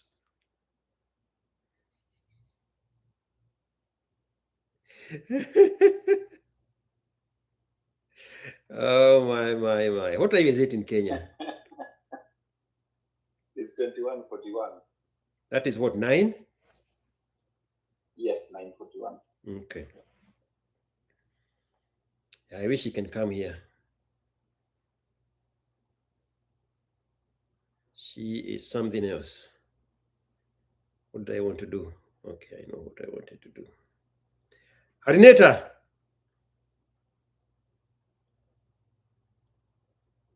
Yes. How is our girlfriend Nira? Ako sawa. Hey, you have made Taleb's day by answering that question. Allah. Taleb is in heaven. Taleb is in heaven. Hey, Taleb, why is Taleb in heaven? You need to say what? Because there is some insinuations that that he wanted justified. Man, somebody else have sent me some money and their name is not loading. On M-Pesa. Can you send me a message on the inbox of this phone number? Man. Taleb wants which insinuation. Harynator is trying to discredit me for saying that both of you mko na share madeni. You see, he remembers exactly where he wanted to go back to. Kama tuko na nyota ya kushare madem, kwa nini hatujashare? What is the name of the girl in Southeastern Asia? Chausiku, yes. Why haven't we shared the Chausiku?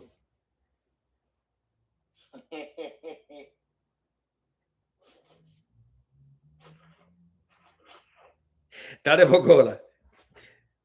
Si ulisema ukulangi vitu nono, George. Ushawahi kuona picha yake ukajua ni mnono? Ama unasikizaga tu propaganda?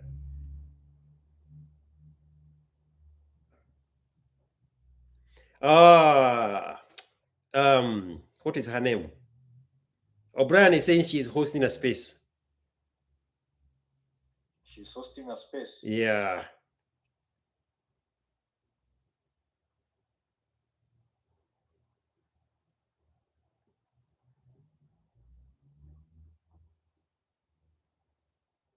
Yeah. Maybe she's on that low space or somewhere. I ran out of my phone, so I can't look it now.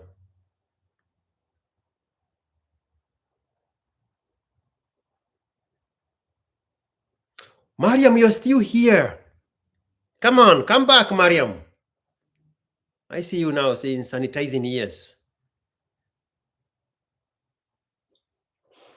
Mariam had to go and tuck in her husband in bed. No, Mariam is jealous of O'Brien. Hatiban cannot let her stay Jealous here. of O'Brien. Woo! Ile mbaya. Ile mbaya.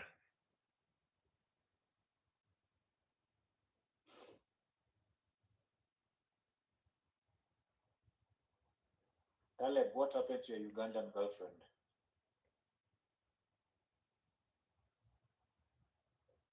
Something was supposed to happen to her. You see how this guy keeps conversations with the Kikuyu energy. This guy is a Kikuyu, bro. You tumajibu twingine tunasinyaga mpaka unasinga. I mean, just me na shangaa. Something was supposed to happen to her. No, I'm asking, like, are you guys still together? Yeah, you should have asked. You should have asked that. We are not together. Oh. Hey, uligongewa, eh? Najua aje. I think this should be a tiring Kikuyu conversation. Hizo conversations zinachosha. But these people answer questions by question. They normally just check out. Your girlfriend is back.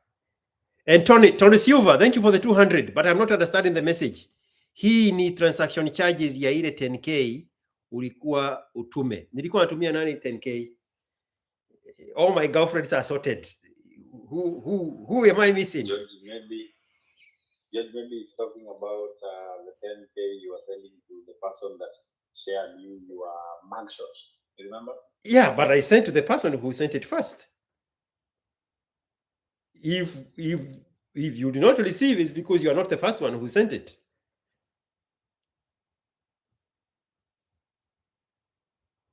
Ama kwani wewe kuna 10k yako nilikuwa nikutumie?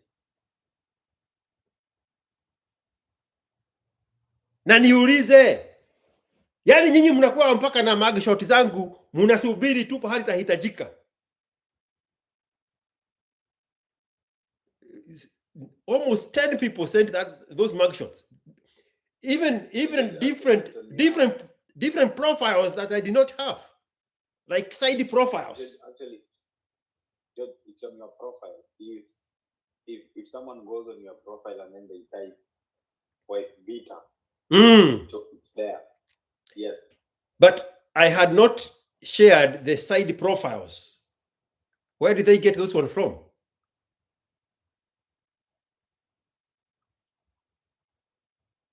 Kembo nitakujibu because you are msichana. Kembo the Great. If you are in North America, you text Kibe with the money to buy the book, or you go to adrokibe.shop. I think he gave a different address than the one I had. Oh yeah, it says adrokibe.shop. Yeah. You buy the book there, then you send him on his phone number the confirmation that you have bought the book. I don't know how it happens over there. Mine is just to send the books. And I have less than 30 books left. And there is an order paid in here. On Monday, when I fill it, it's going to be less than 20 books left. So you go and buy the book on Kibe. Everybody should have Kibe's phone number. Everybody, because Kibe's number is everywhere.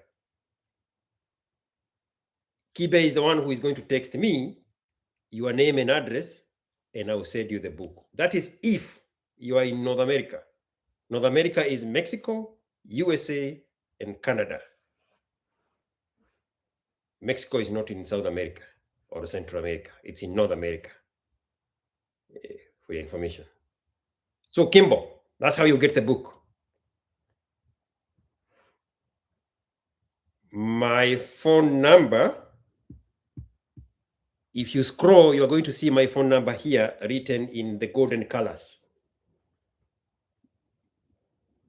Only you, because you are a girl. If you have more information you need about how to buy the book from Kibe, my phone number is here.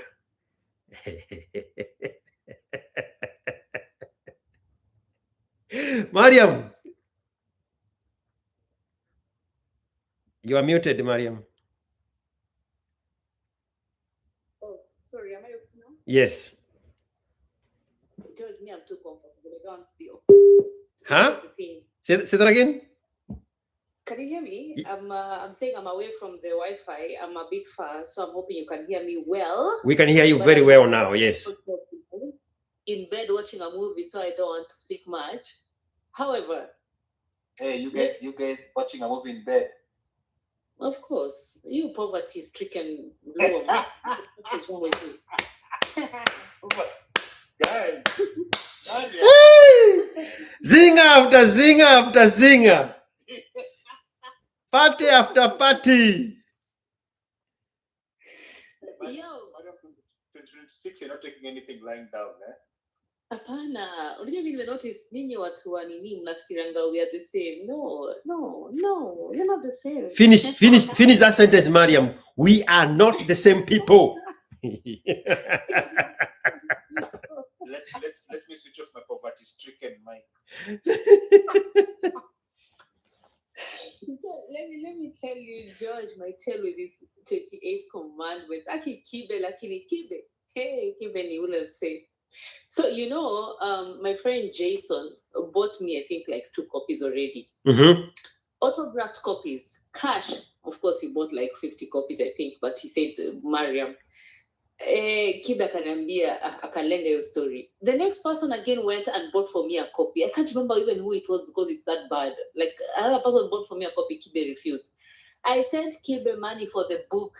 Kibe refused to send me a copy. Imagine Kibe blue ticked me the DM. No freaking way. Yes. I sent him a screenshot of my payment. I'm like, Kibe umeninyima. And I was like, Kibe, you have denied me the book because I have an autographed copy. Umejanipatia. Okay, there, send me an ebook. Nigga literally blue ticked me. Akisde umia evo. My ego was so bruised.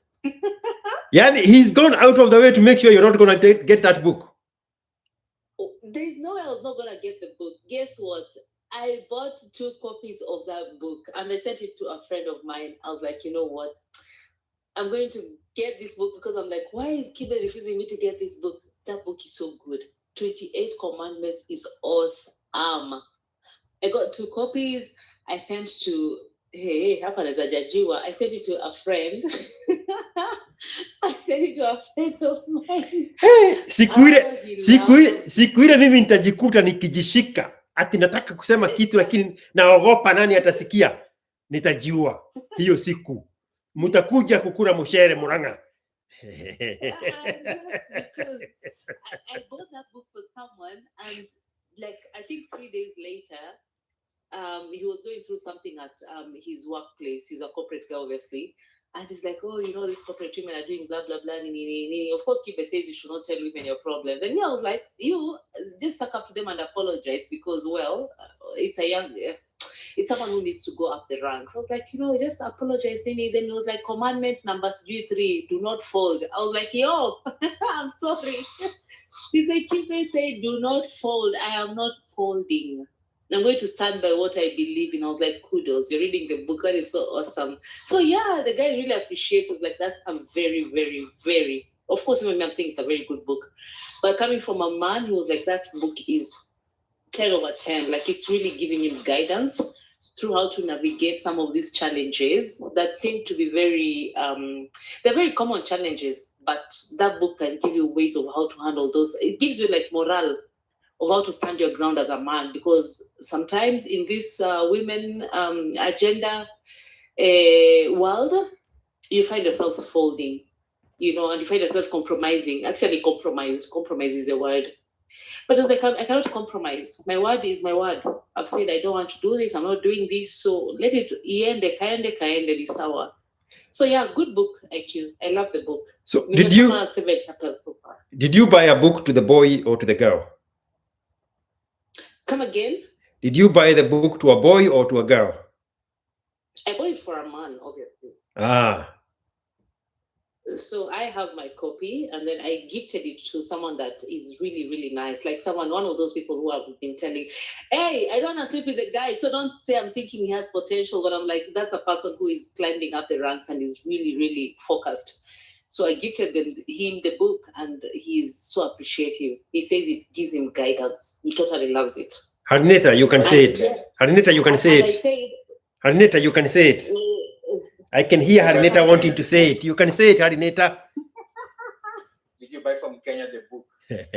Oh, no, it's You see. She was about to say, of course. She said, of course. IQ, totally convicted too. You know, most of these Garagarias think that we only have access to people on. All right. Now, wait. You have to repeat the whole story. Kibe is here. Repeat the whole story now. So Kibe, Mariam said Now you have to repeat the whole story now. Kibe is here.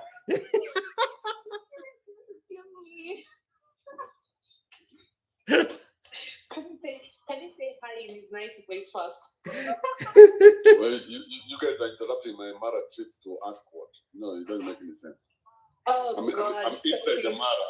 Yeah, I'm inside the Mara with some extremely beautiful women. What the fuck? I've seen you with the very masculine lions. Masculine lions, but very feminine women. Extremely feminine. No. But everybody else. Yeah. No, Kibe. What's the question? What's the question? There's no question. I was telling IQ here and Kina Taleb and Harynator that I gifted your book to someone who I really, really consider someone who's climbing up the rank. And I was telling him, no, go and apologize to these corporate women because it's in corporate world, you know. And they're really giving him a headache over a certain issue. But his response to me was commandment number, 4 or 5, do not fold. Kibe said, I was like, yo, Umeshinda, you go on and conquer the world, brother. I go apologize. You're telling a man to go apologize. I know. I'm so puny. That's an answer. Why would a man apologize for what? A man is never wrong. Commandment never be denied. He told me, Kibe, commandment number what? Do not fold. I was like, yeah, it's okay. Very nice. Very nice. Taleb is a pioneer in the bike tab.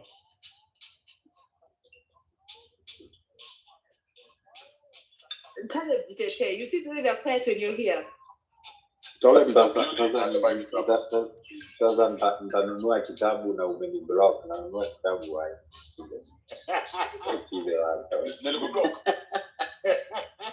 Umeniblock Twitter na unaniambia ninunue kitabu. Nimeblock Twitter. Let me tell you, if you block Taleb, imagine what you did, Taleb, to get thank blocked. you. After I've met you, you must be the puniest motherfucker I know in my life. I met you in Doha, Taleb, and I blocked you. You must be the loser of the losers. Whenever my losers occupy HSC, how can you be blocked? You can't block anybody. But if you block somebody, you are a puny of the punies.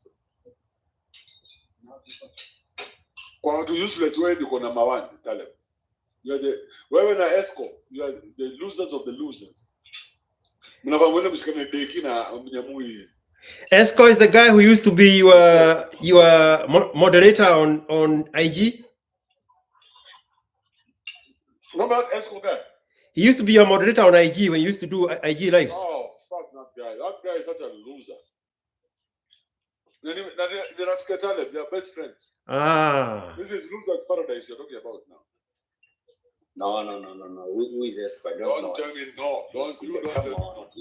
You are a loser. Who is Esco? You are a loser. And you are a winner. Nilikublock kwa nini? Bro, that's on you. But Kibe wewe kuniblock, that's on you. Nakwambia, if I blocked you, you must be you must wewe umeshikilia ile mkia ya loser. Don't tell them I met you. I was like, this is not a bad guy, but after if I blocked you, then you must have fucked up. Taleb, focus. Focus on the message, not the messenger. Keep it good music in the bush. You're getting it, huh?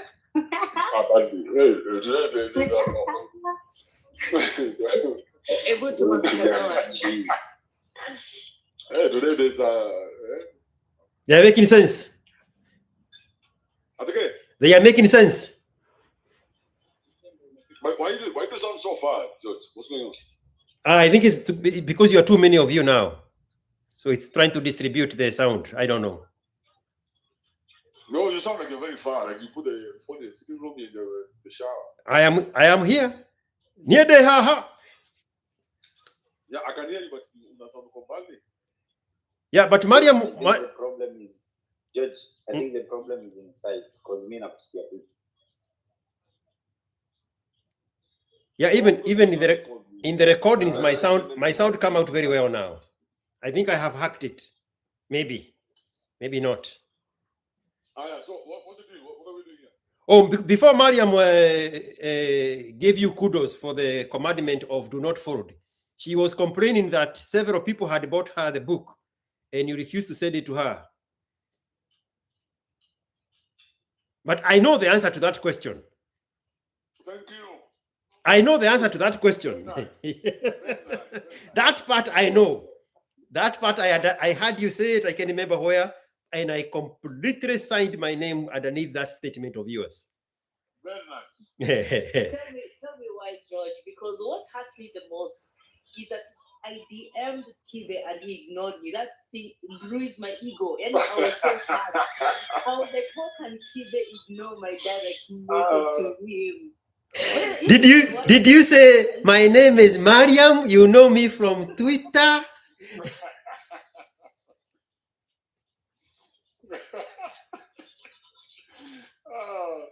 The married people are in trouble. This is your wife,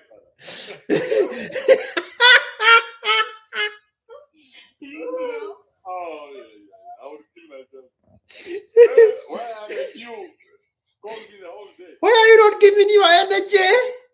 And you know that's why I'm here. Well, and you know, I was raising your babies for you.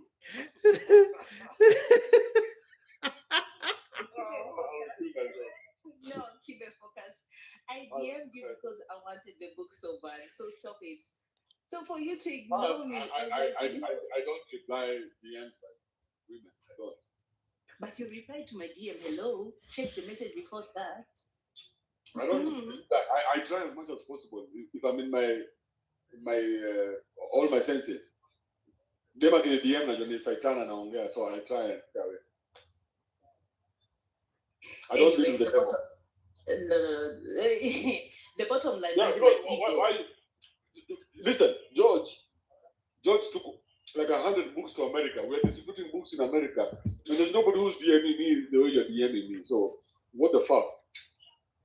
This is when you're called too. Hey, you know, I did. Well. She wanted your energy, Kibe. Yes. She wanted your energy. No, George. The point is energy, I did. The thing is this. Nilikuwa nimepatiwa autographed copies and he promised. Kibe promised. He told me, Mariam, tell me where to deliver this book, and then he went mute. So I'm like, okay, fine. If this guy doesn't want to give me the books, then let me just buy for myself an ebook. All I want is to read the book. You to me, I don't want to meet him. I don't want a physical copy. Now I want an ebook. And the guy still ignores me. I'm like, what the fuck? George, kwanza George anizungumzia siku hizi sana. Akona shida pia. You see, Kibe, this is a complex problem. This is a very complex problem. So now, George and Kibe are the ones who are going to give you the energy you're looking for, by hell or by fire. Mariam.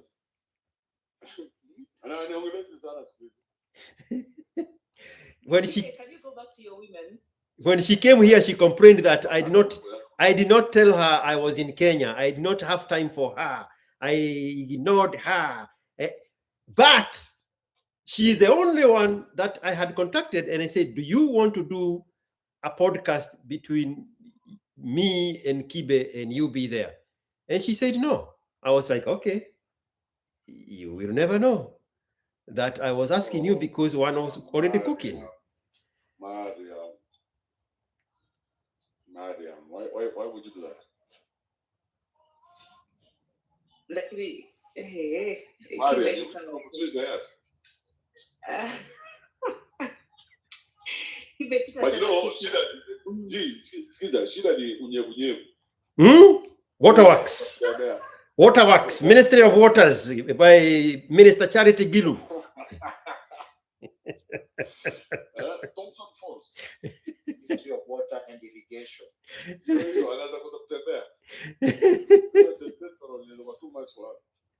Hey, imagine wanaume wawili kwa nyumba moja. Hey, na Mariam, tumekuelewa. It was too dangerous for you. Too risky. There's nothing in the house. She was coming out here to get it. Hey. George, don't be that evil. And don't think you say that you and I are gonna shoot pool. I'm gonna come with my husband and other people who you actually know, and then you see that I walk around. I cannot stand married people. Married people, the way I treat married people, I give them. It's called a white bath. You know what a white bath is? Nikiona married man akikam kunisalimia mimi hapa nasema I don't want to deal with married men. Now imagine a married woman, times 50. Noted with concern. Noted with concern. Thank you, guys. Can I please go back to my... So before you go, Kibe, she has already agreed that she's going to participate in the next episode, in the next podcast with you and me. Yes. When are you going back? Very soon. Natafuta zagadheri zikitosha nitakuja.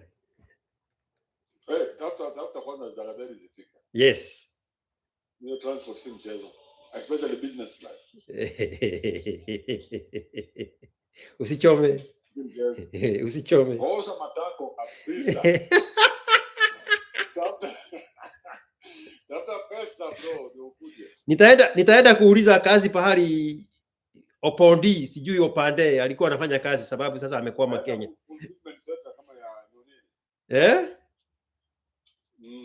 Ufanya kazi fulfillment center ujaze na box huko juu. Ndio. Ukuje. Haya, I'm coming very soon. We have to do that thing again. Sawa. And then I'll have the opportunity to bring more books also.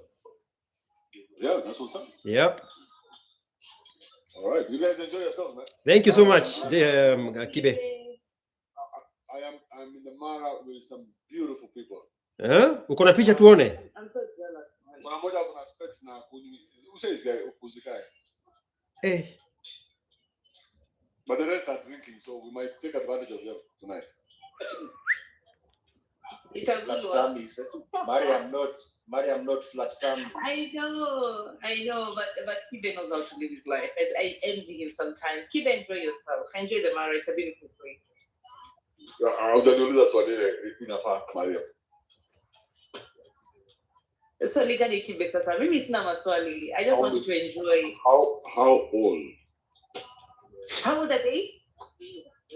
20. No, Kibe. You can do a 50-year-old. So. Oh my God, that jealousy!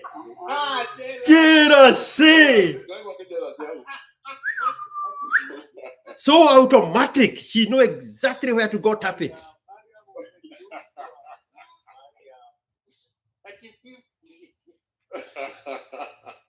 Kwani looks like Ogaubina, ama?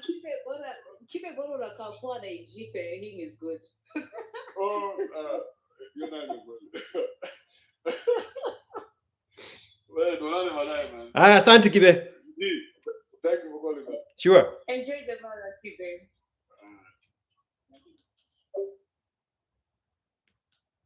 Lakini mbona mnadungwanga ifamani ako na mademo ako not younger than 23. Inawadunga. Maybe it's Dungwi, by the way. I tell you why. Harynator. Why? Karibu you call me Kenya. No. I'm just like, because I know that men say that because the 40-year-old they're seeing looks like a 60-year-old. But men, it depends on how una present. Which 40-year-old? Mimi kwanza wewe mambo yako ni ngumu sana. You choose 23-year-olds who look like 50-year-olds. So just shut up. Wewe sasa. Ya. Mimi nimejitoa nisimwagiwe na hii damu. Nedehera haha. Hey! 23-year-old that looks like a 22-year-old. Hey. I choose 23-year-old to look 60. Nifanya sijaona toes zinafanya kama zimelima shamba for 5 years. But sasa listen. Sasa tunaongelea kitu yenye iko. Okay, bye. Mariam unamisuzi emoji. Nimelearn how to use emoji. I'm going to misuse them. Lakini hujaki kuswali. Bwana mnadungwanga jamaa kisema kona 20-year-olds. Nishajibu bro, so stop it. Just move on. Umesema I date 23-year-old to look 60. You know umesema hivyo. That's your answer. And I'm just saying that me, I don't care. And you see me responding to Kibe and said you're right. Come on. Easy way to mean it low and copper ground. So Mariam, are you saying men are faking it out here? You are faking it, other men are not. Why me? Hey Mariam, focus. Focus. You don't convince me. I'm done. When you don't get so you want to run away. Masikia Mariam amekwambia cha usiku hapo na mguzi na kaa chakula. Mariam will be unblocked, then you'll be blocked. Which is that? As I mentioned Chausiku, it's because I know 3 women who Harynator amepakwa DM, he has a type. So you cannot, Harynator cannot sit mbele yangu and niambie napenda mademu wako 20s. Mademu wako wanakani kama wako 50. So watch your story to watch kabisa. Me, I can talk about these stories with IQ, I can talk about them with Kibe, Taleb. Sijira da Taleb bado, sijamwonyoa bado. So Mariam ngoja kwa. Unasema Harynator type yake ni wa mama, lakini sasa akona uoga ya kuendea wa mama. Anaendea wasichana wadogo wenye anakaa wa mama. That is so twisted, man. I'll have to be Phantom. He goes for phantom young women. You guys have profiled me like those FBI profilers. We see you, bro. That's why sometimes ukiongea mimi naangalia too. I know, George, utakusema nini mimi nimejitoa kwa story. So, Mariam, how many copies of the book did you buy? Are you asking me how many copies? With my own money, I bought 2 copies. Two for myself and my buddy. But kununuliwa nao nilinunuliwa pia. So in total, Mkenya daima. money for 5 books. Wait, you did buy for your husband a book? No. Are you fucking kidding me? No.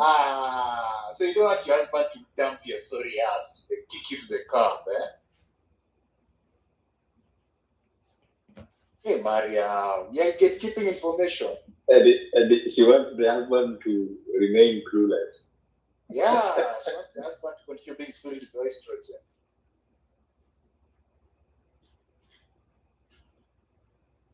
Listen, sasa unaona there's someone who has come in, so I can't continue with this podcast. But kwa nini? Well, people say bye to George nicely. Unaona yeye patu kama mwizi.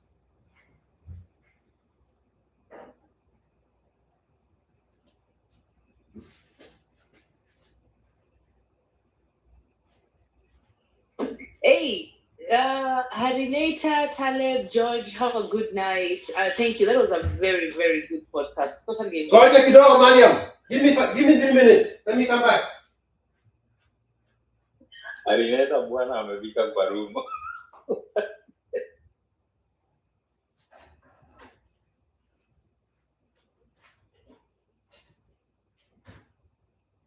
Wait, ati unasema nini Harynator? I was saying, wait for George to come back. You say bye properly. Ama you need to tap in somewhere. No. It's okay. I can wait for him. He said 3 minutes. But I see he's back. Sema G. Kidogo tu, Mariam. I'm making a fresh cup of tea. What is this that you need 3 minutes? Huh? What is this you're doing that you need 3 minutes? Kwani, you, how long do you take? I'm making a Kenyan tea. Give me 2 minutes. It's almost ready. Okay. Taleb, are you back to Qatar? Yes. Okay. Life is good, jolly. Are you planning on moving from there? You're settled there, you're comfortable? At the moment, I'm comfortable. Okay, good stuff. What about Harry? Yeah. How is your biashara peleka in Harynator? You still live in you used to live where? Kikuyu? No. Was it Kikuyu? Yeah, I still live in Kikuyu. I have no reason to move. Mm-hmm. I enjoy here. It's a great environment for me. Still feeding stray cats? Feeding stray cats. Yeah. Utaoa lini? Going for my walks. Hey, this Christmas the theme was unaoa lini. Hey, that was the theme. Mariam Harynator is Pascua. Uliza Harynator unapata mtoto lini Harynator? By the way, earlier I was wondering and I was like, am I having not obscene thoughts by wondering like Harynator is like 60 and he has no child? Like, what the hell is wrong with you, Harynator? What is happening? What's wrong with being 60 and have no child? You don't see germinating. You're just throwing unatupa tu kwa barren land. No, I just don't result. I'll take one of the 23-year-olds who look 60. I'm doing that. wamejaza masculine energy mpaka a seed can't even plant itself, or it cannot even attach to their, let me speak like George. The seed cannot even attach to their womb, to their uterus, because they have masculine energy. That's the problem with Nairobi. It's the ghetto. George, don't leave us on our own here. We are going to kill this podcast of yours. Are you back, George? 30 seconds. 5 seconds. My God, you'll be prostate ama ni nini? What is the issue? Wait, by the way, I'm going to ask you a question. You abruptly left Spice. Mm-hmm. Like you were there one day, then the other day you weren't. Like radio was not your thing, or the publicity was too much. Like you just went cold turkey. We didn't even have withdrawal symptoms. What happened? Do you want you know, I learned something through listening to Taleb attacking me. I learned that people don't want to listen to the truth and they don't want to hear your story. They just want to look for they want to draw a conclusion based on their own biases. So yes, I've become very careful about responding to personal questions in public spaces, because nobody's interested in learning, nobody's interested in listening. People are just interested in fulfilling their own, I don't know, just their own biases. They don't just feed into their own biases. So yeah, and that includes you, nigga. Oh my God. Mariam, Harynator forgot to such a bitch. How did I forget? You just don't know me like this bitch. Mariam, wait, let me tell you something. Yeah, I better confess my sins. I've been a bitch and I apologize for being a bitch. Are we good now? No, it's not that easy. If you really want me to grow up? I don't forgive like that. No. You don't I forgive? forget, but I don't forgive. So I had actually forgotten for a minute. I'm like, what the fuck? This is Harynator. No. I think drop me a pin and take you for lunch. Harynator. Hey, my God. Are you blushing? By the way, umenikumbusha. And the way you and I say, come on, Mapono, I thought we were friends.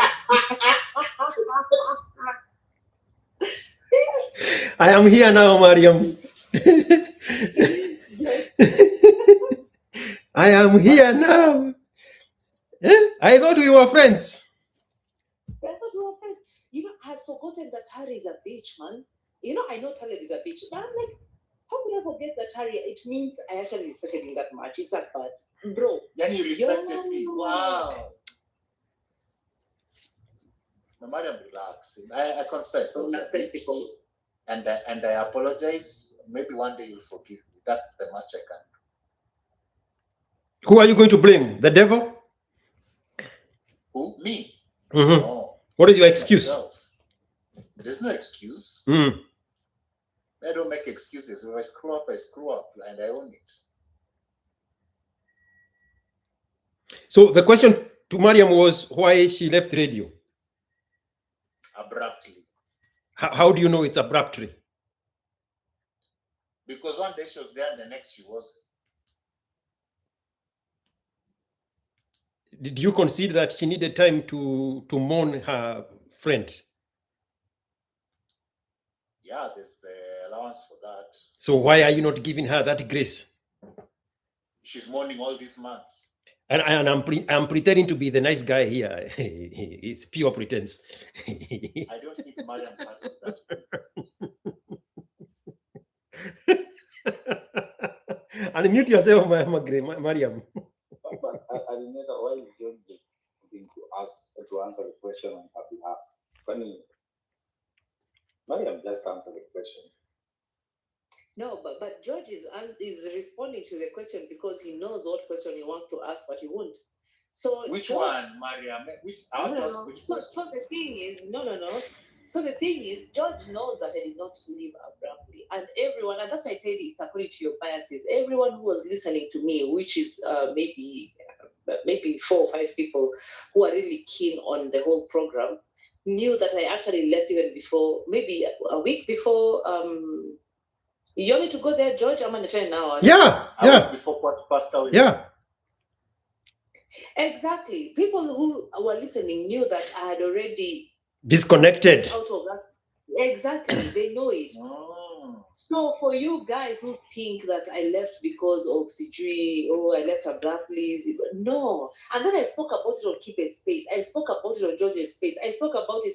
Actually, on George's space, I spoke about it. So I'm like, what information are you looking for? Mariam, I'm not looking for information. I'm not trying to be. I'm not trying to Kenya you or something. I'm just asking innocent. Okay, so good. So can I may ask? Do you remember me speaking about it on Kibe's space? No, I don't. Okay, so go to Others wouldn't have asked. So go to the Patreon, then go to the date. It must have been in March, and then you just pick the conversation because I explained to Kibe, and I explained to Kibe because he's a radio guy, so he understands that industry. So when I was talking about my challenges, Kibe is a person who's been there. He understands from that perspective. And specifically, if I can jangle his memory, specifically, Mariam said that it's draining her energy and making her question her consciousness by being forced to hang out with the wrong people that he would otherwise not hang out with if it was not for that gig. Did you not say that, Mariam? I did. That's why I'm Yes. saying that. I explained it. And Kibe, funny enough, from the industry, was like, you know what, I can quote him. He said, I respect you for walking away from that career because I know what happens in there. Yes. So, yeah, we had that whole conversation. So but Harynator, the conversation Mariam is talking about, they had that conversation immediately Quach died. I remember that conversation. They did not have it before Quach died. But I left radio before Quach died, 1 week before he died. So that's what I'm saying. You guys don't listen to even you never even used to listen to the program. You just invested in me, not what I was doing. You invested Actually, in Mariam, my I'll confess, in my career. So there's a very big difference. That's what I was asking. What are you trying to ask me? Because are you invested in me or what I was doing? If you invested in what I was doing, you'd have realized that Quach was sick for a while. You didn't even know that. He was sick for a while. There's a lot of radio. So I was presenting without him being in the studio. You guys. And then he came back. I was still with him. You need to understand all these things. But you don't because you're not invested in what I was doing. You're invested in me. That's a very big issue there. No, Mariam, you're not important enough for me to invest in you. No, Of course I am. I was invested in your craft. I used to listen to you. That's why I noticed you disappear. Harynator, my darling. You're very much invested in me, my darling.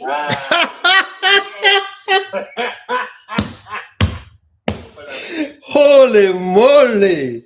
You guys have some unresolved love issues. You are invested to each other. Lakini kuna zinga. So when I was away, Siliwaambia mko na nyota ya kushare madeni. Sasa unaona Harynator anataka mpaka huyu tena. Harynator, will you ever recover? Mariam is the one of the last women I would ever consider. If I was on desert island and Sonny Mariam, I'd slit my wrists. But I have heard you say the same things about the one in Thailand. What is her name again? Chausiku. Yeah. So is that the phrase you normally use on girls you have a crush on? Not have a crush on them. So Mariam, niko na beef na wewe. Later, hata na supu na roiko kichaka. What's up? When I was away, I heard you using the women shaming language only in the context that it would zing Harynator. You asked him if he is depositing his seed on barren women. It was okay to use that language because in this case you are not shaming the women, you are trying to shame Harynator. Nikikiradi na bereha Mariam. Keria kiradi na bere is I see what he attracts. So I'm like, what do you know? What do you know? I mean, how many women do you know that he attracts? For you to come up with an analytics. 3. At least 3 is a very strong number. 3 is a very strong number. Considering I've known him for 3 years and he's pursuing the same 3. So I'm like, bro, you're throwing your seed on barren land. For example, The one in Thailand, second. Nira is married. I know she wants to speak. Nira is not bad. I mean, no, I actually like Nira, so I can't speak shit about Nira. I know George doesn't believe this. You have it is the word affinity. You have an attraction to fat women. Fat women have a problem getting pregnant. So, Jesus Christ. Harynator. Hey, Cora Truce. Cora Truce. Harynator. Cora Truce. At the fat women. What? What? Negwadoka. Mariam, who are these fat women? I am curious now, asking for myself. Because obviously now, it sounds like Nira, it sounds like Nira is safe. It sounds like Nira is safe. Now I can insert myself in this conversation. Because Nira is safe. Ne arekoya manorete. Nira is not one of them, but it's true. I've noticed, and I have people in my life who've been married for years and they're fat and they can't just... No. You said 3 women that are fat. Who are these other 2? And, Harynator mentioned the fat women you're pursuing. You're in their DMs. Which ones? You know them better. Why are you scared? Speak with your chest. Niwacheni kabisa. Harynator inakaa ni kama there are women you go to their DM and then they screenshot, send it to Mariam. So she does not want to expose you. She doesn't want to expose her sources. But it's true, you need to check. And I understand that Luo men like fat ass women. But when it comes to pregnancy, it will be a nekekiradi and kind of situation. Is there...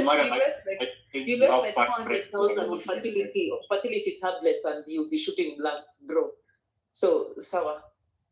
Mariam, are you saying you have fat friends who are unable to get pregnant?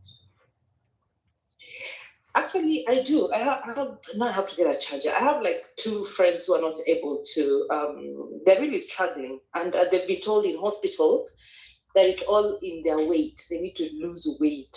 I can help, Mariam. I can help. I can help.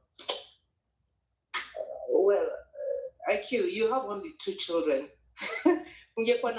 the ones you know, Mariam. The ones we know. The ones you know. Mariam, I am about to release my second batch. Utaambia watu nini? When you see my second batch, utaambia watu nini? Because you guys think I was joking the whole time. I'm about you. Next time you see me with a child, it will be a brand new one from the second batch. Sorry, unatuma jina, picha, DNA. Yani iko ni is one of the mothers going to be O'Brien? The arrangements under which they carry my child, all those things are already taken care of. All those things. You want picture, gene and DNA testing. All those things are already taken care of by the system, by the farm. Picture, DNA. You too, by the way, George. Is a threat. Let me ask you a question. So these women are overweight. Why do these women? I see a trend generally. Why do women find it so hard? Back there? No, why do women find it so hard to lose weight? You ask your women. You're the one who's in their DM. Instead of talking about money, you ask them about their weight. Close this damn shit, man. Aki Mariam, Mariam, what's the issue? What's the piece? Go ask your women. Hey, love me, dunga. Where?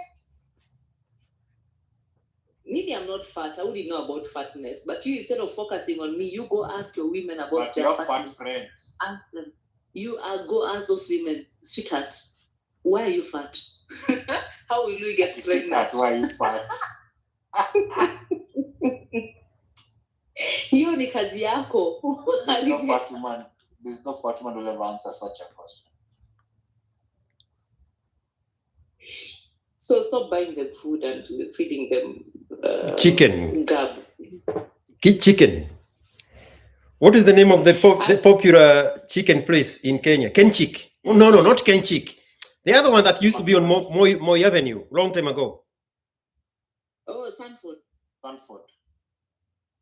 Long time ago. When you Kenchik, yes. Kenchik. Whew. That chicken used to smell good before you could afford it. The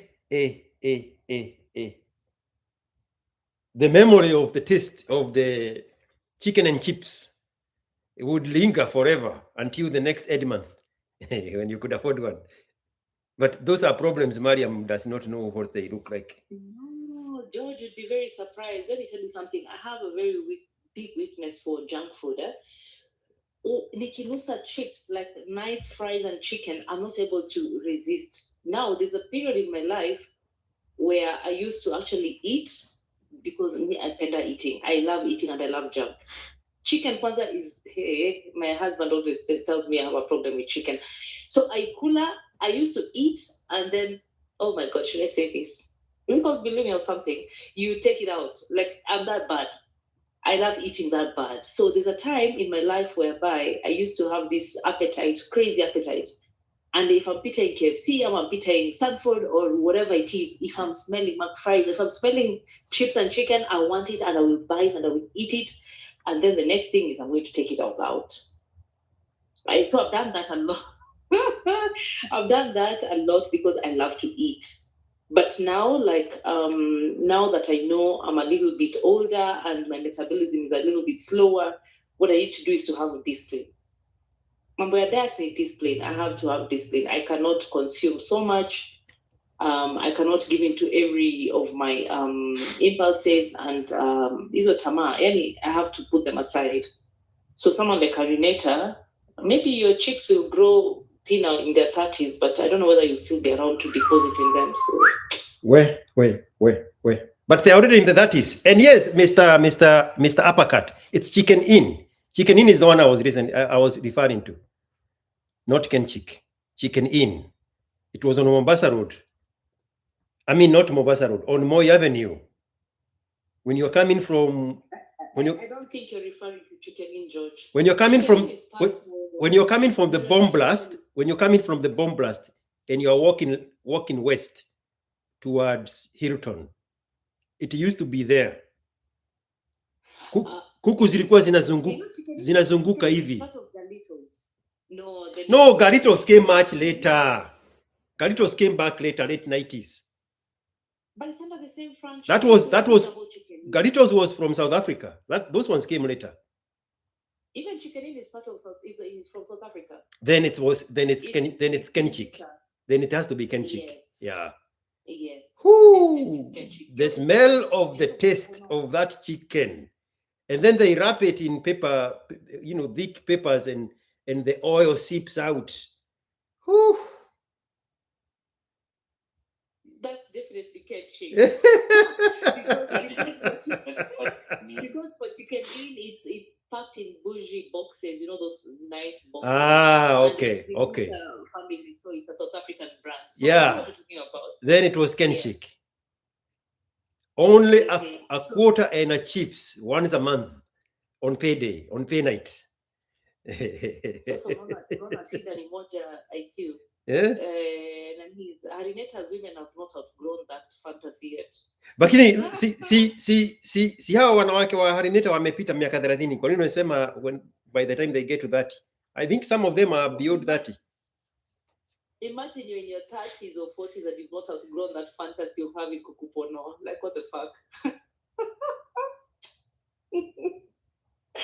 Harynator kuna shida sana. Your children will suffer. Harynator mimi siwezi ambiwa hivyo. Achana na Mariam.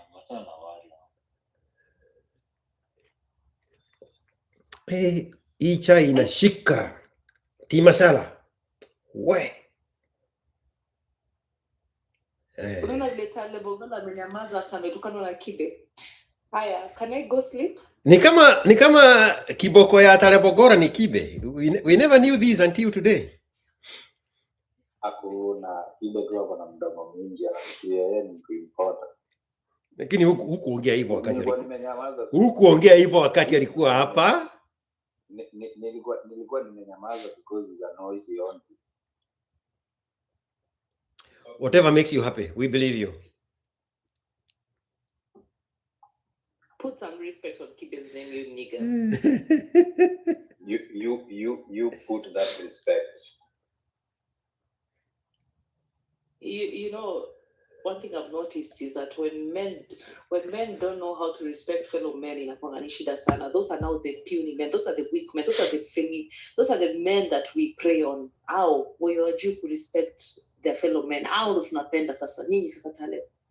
Oh, unaenda kwa inbox in our socio engineer how to buy to fight their fights. Exactly. Our soldiers, our minions. Umesikia? Umesikia Harynator? Umesikia? Jaribu kuone kama utafaulu. The book of fight the weak men against the fellow men. Like Mosirias.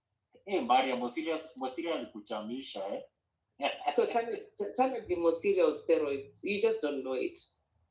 We've seen him in action. He can be activated. Now men like this, Taleb can be unachuna, you just tuna his bum. Unachuna matako anaruka yani anastuka. Kibe. Ni tune tuone kama utafaulu. And not attacking, I'm just saying that he is insignificant in your life. You know that's bullshit. Whatever you're saying is bullshit just for your ego, which It's is just the nonsense. it's not bullshit. It's true. You know very well that's BS. But I'm I mean, it's like Harynator. So it's like someone else the way coming. you're reacting. The way you're reacting is the way a woman reacts when a man rejects him. That's We your reject opinion. her rather. So for us women, when a man rejects someone, refuses to give you attention, what we do is to attack them and shame them and put them down, So that is you. Because he blocked you. Because I've had a recording of you complaining about why are you blocking me, blah blah blah. So the only way you can take that rejection is that is recording. It's weak. Wait, Mariam. That recording is the one who came to ask me why he blocked me. So I don't know what you're talking about. You just know you're part of our team. So Mariam, I don't give a shit. let's put some substance on this argument. You just say something very profound. When a woman gets rejected, she turns around and weaponizes that feeling of rejection. Is that not what happened with Marion Naipei when the guy refused to do what she wanted? And she turned the whole situation because of that anger of being rejected. And she turned it into something that it was not.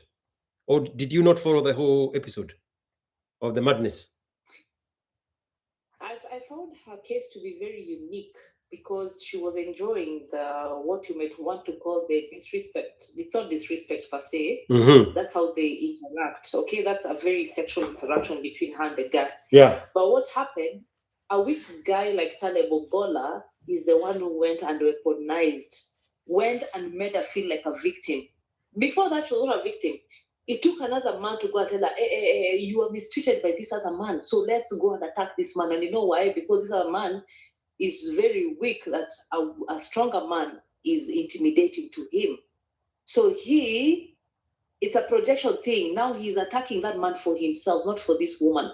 But he's weaponizing this woman to attack this man for himself. So before that, if that story would have just been no story with Peter, that woman was not a victim. Another man is weaponizing her to attack this man on his own behalf, not for this woman. That's what is happening. That's how I see it. Is that subiri kidogo tu, and it's going to sound like I'm deviating. Is that not what we just discussed 40 minutes ago? That men that grew up with poor fathers, they come and demonize success on strangers because they are fighting the fight of their poor fathers. Yes. And again, because Mosiria has not seen a female-male interaction. But that's the thing they were doing, that's a very normal. I don't know why guys are saying it's a big deal. That's a very, very normal. In that environment. In that environment. So he has not seen that kind of interaction. So he is projecting on this man something that he has not had for himself. It's the same thing at the end of the day. Because when I first reacted to that story, I said exactly the same thing. There is nobody, there is no court, there is no judge who is going to look at that case and see a crime was committed because of the environment in which that interaction took place. But for somebody like that Mr. Ostrogen, whatever his fucker's name is, he has never been in that situation for him to know that that is what happens. So when this woman tried to get the guy to amusha, kunywa pombe ya mke, wacha tufanye hivi, and the guy said, no, get out of here, go over there, I already paid for alcohol with that group in that other room, go drink with them. And the woman said, no, they are fighting. I said, go there, I don't want my wife to fight you here. That rejection, she weaponized it. And I think a lot of people missed that because of Mr. Ostrogen's energy. But in that moment, when the woman tried everything, and then the other gentleman laughed at her when the guy said, hayamuki, or something like that, she internalized it as this is blatant rejection on camera. And I cannot let a man win. That's why she said, okay, basi niitie umba nitoke hapa. That was the last straw of her trying to recover from the rejection. Then she found a man who can help her weaponize that feeling of shame, of being rejected, especially on camera. So remember one thing, George. Have you ever had any woman complaining about Trump grabbing them by the pussy? No. Exactly. It came from other men that this happened. But the women themselves, they didn't have a problem with that. Not in the same perception that the feminists want us to believe women have a problem with their pussies and whatever getting grabbed. So, and the funny thing is that it's Trump was confessing to doing it. He says he does it. To him, it's normal behavior because he knows he's powerful. And women submit to that kind of power. Mm-hmm. He touches them and they don't care. They don't mind it. They don't report him. They don't say it's sexual abuse. But another man hearing that, it's a foreign thing to him because he's not in that position. So he takes it as abuse. And this third party who are reporting, they're not credible because we need these witnesses. Bring me a woman who is complaining. This man has grabbed me by the pussy. Trump. No one has ever come forward. So, for me, I saw it was a very complex case of a Harynator, no, not a Harynator, a Taleb using a woman to just attack a man who is way above him. That was just it. The case of the dynamics between Donald Trump and the beauty pageant was in full display when we saw the contrast of it between the same beauty pageant and a Taiwanese manager. Do you remember that interaction? No. Miss Mexico was ostracized by the events manager who looked like Taiwanese. And because they did not accord him the same respect that a similar group accorded Donald Trump, even when the interaction was sexual, these women pushed back on him. Well, let me take it back one step. They changed the narrative and make it look like the guy was ostracizing Miss Mexico. But if you listen objectively, that is not what was happening. But because they did not have respect for him, wakamgeuzia bao.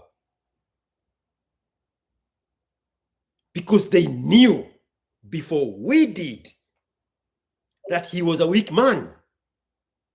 Now, how did we know? Because the next time we are seeing him, he is crying, apologizing through tears. So those girls knew he was too weak for their respect. So they revolted against him in real time. But in a different setting of the same group of girls, they knew where to apportion respect and reference on Donald Trump.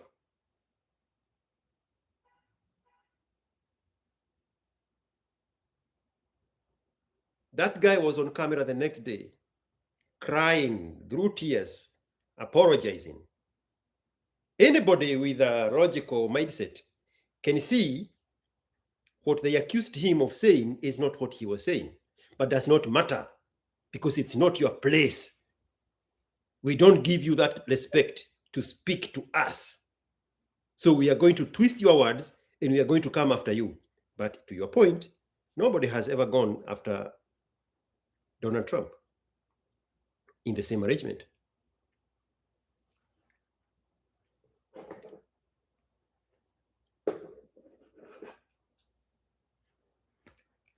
Uh-oh.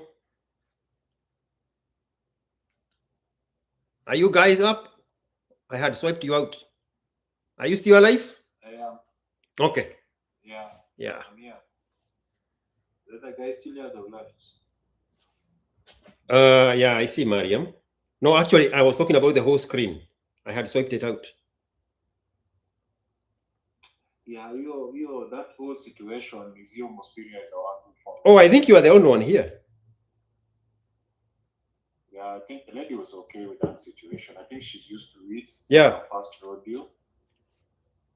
But Musiria came and tortured, and then she went along with the ride.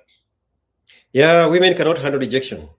And as Mariam was alluding, they know the right weak man to weaponize, to do their bidding. It's a very dangerous game. And then you remember in her texts to the guy had asked her for her photo, then she refused. Do you remember? Yes, because of her own insecurities. Or what did you get? Why do you think? She knows exactly. Exactly. Now imagine she had found a woman's language to not send her own photo by saying wewe tuma yako kwanza. Okay? Yes. As if men are beauty objects. Because she was dealing with her own insecurities. Now, when the guy refused to have sex with her, the trauma, the mini trauma she had gotten when she was asked for a photo manifested itself one more time and say, so I had even refused to share my photo so that he does not cancel on me. Now that he has seen me, that's why hata hawezi yamusha. That was the anger. So she was willing to destroy him as a revenge for rejection. Women cannot handle rejection. They go around dishing rejection all the time on men. Women cannot handle rejection. Women thrive on validation. The weapon of last resort is to reject a woman, is to ignore her, is to disregard her. The ultimate nuclear weapon. Yes. But Tufukusuis don't know that. Watching live from Jumba, South Sudan, Akbar Tana News. Karibu sana. Yeah, Harynator. And then to make it worse, she could not arouse him. Meaning he was so disgusted or turned off by her. In her head. That is the interpretation.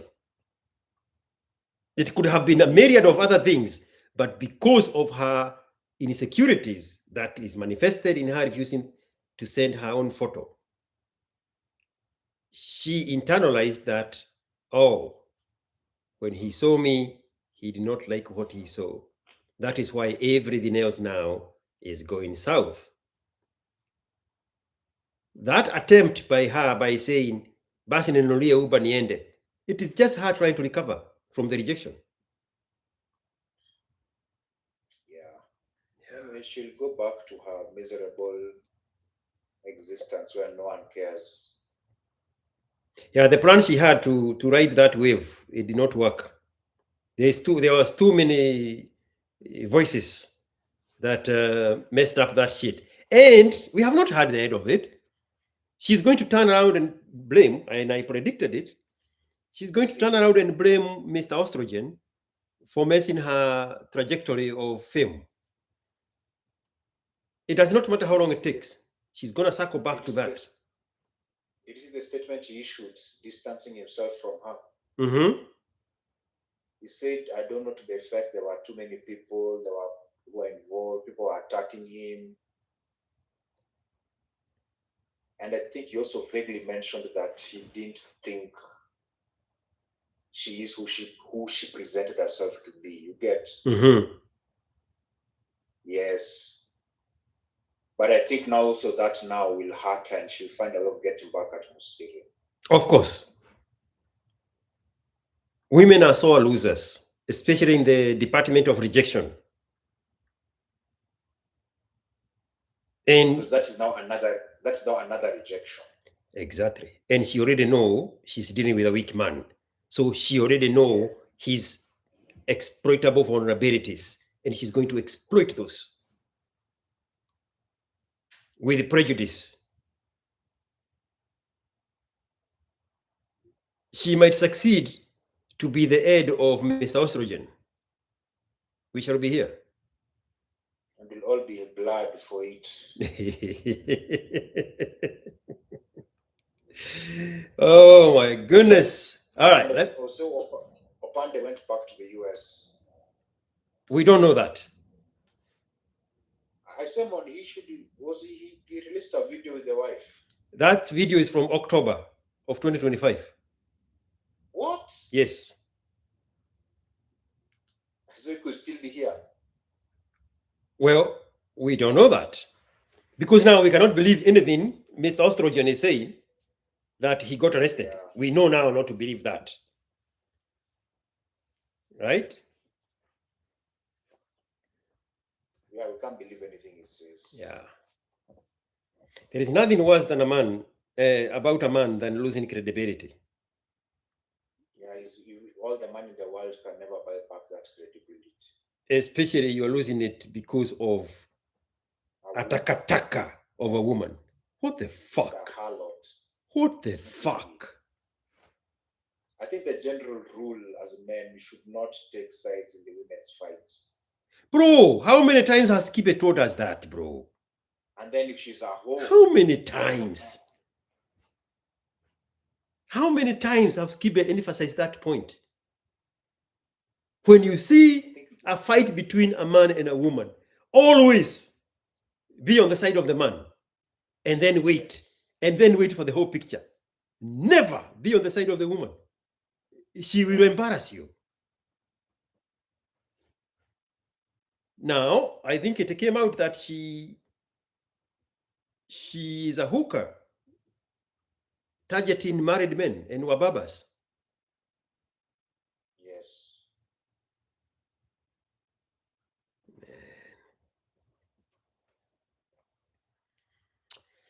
Fidel Owen, thank you so much. Subiri kidogo Harynator. Fidel Owen with 200 shillings. Thank you so much for your super chat. Joseph Mwangi, I believe, with 10 Canadian dollars. And the same Joseph Mwangi had bought a membership. We are going to reverse that membership to whoever picked it. And then there is Tony Silver with 200 shillings. And Sam Motune with 200 shillings. Asanteni sana. My M-Pesa has some money whose names have not loaded. Mariam's money is there, but there is more than Mariam's money. I hope it loads today. I discovered that the M-Pesa stays on Kenyan time. So it never It never shows the stamp of American time. It's still showing the local time in Kenya. So that could be the part of the reason why there is a slight delay. But I will acknowledge you all once the M-Pesas load up. And thank you so much for supporting this product.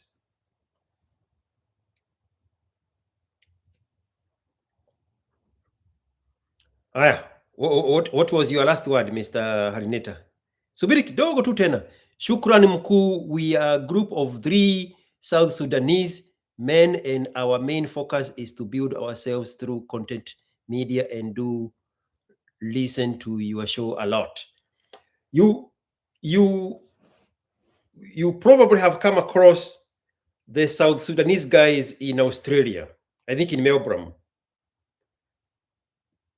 They are almost very natural at what they do because of their physique.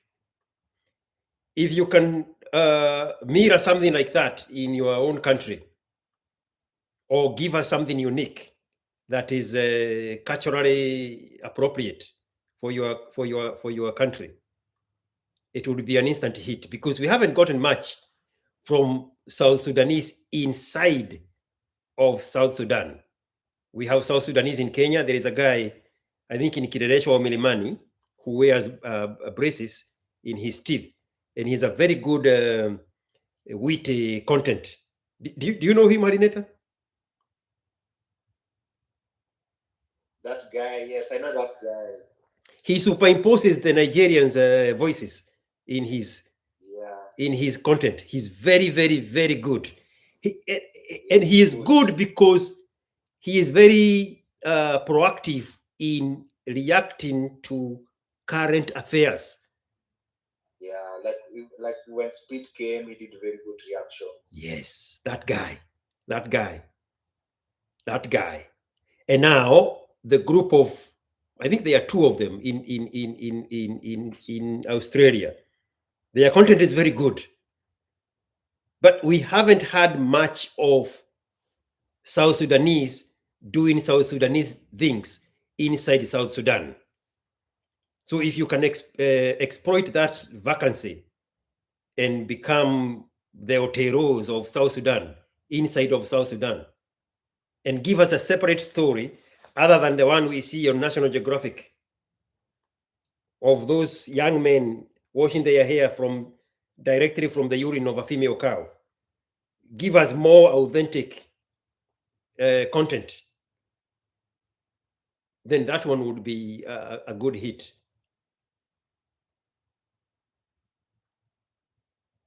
Okay. Sawa, we will do so next week. Perfect. Yeah, and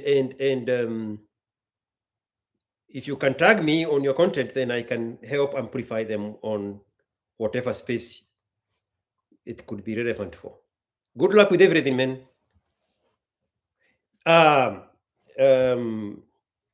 Speed is coming to your country in a few months, and he will be oh, sorry, forget about it. It's not Sudan. It is Somali. That does not apply. Sorry, disregard. He's going to Somali, not South Sudan. But give us content from South Sudan by South Sudanese inside of South Sudan. Okay? Kijana Maluku with 200 shillings. Ya leo imekuwa noma. I must rewind to catch it all. Oh yeah, today's space was very good.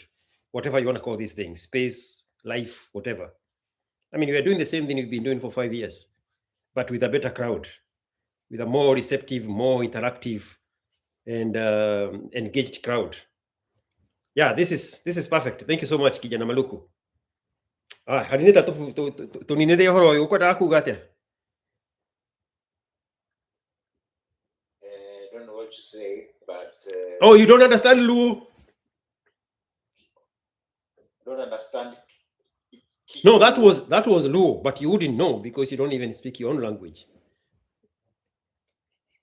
Yeah, so what was I saying? I was saying, the weak men are very, very dangerous. Very. But they're very easy to activate and we booked fights.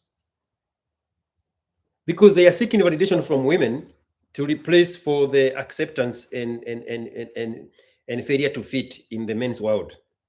So they are very easy target, just like Mariam said. Yeah, in fact, they're the greatest threats in our society at the moment. Because women alone, they cannot fight. They don't have the strength to fight a man. Yeah.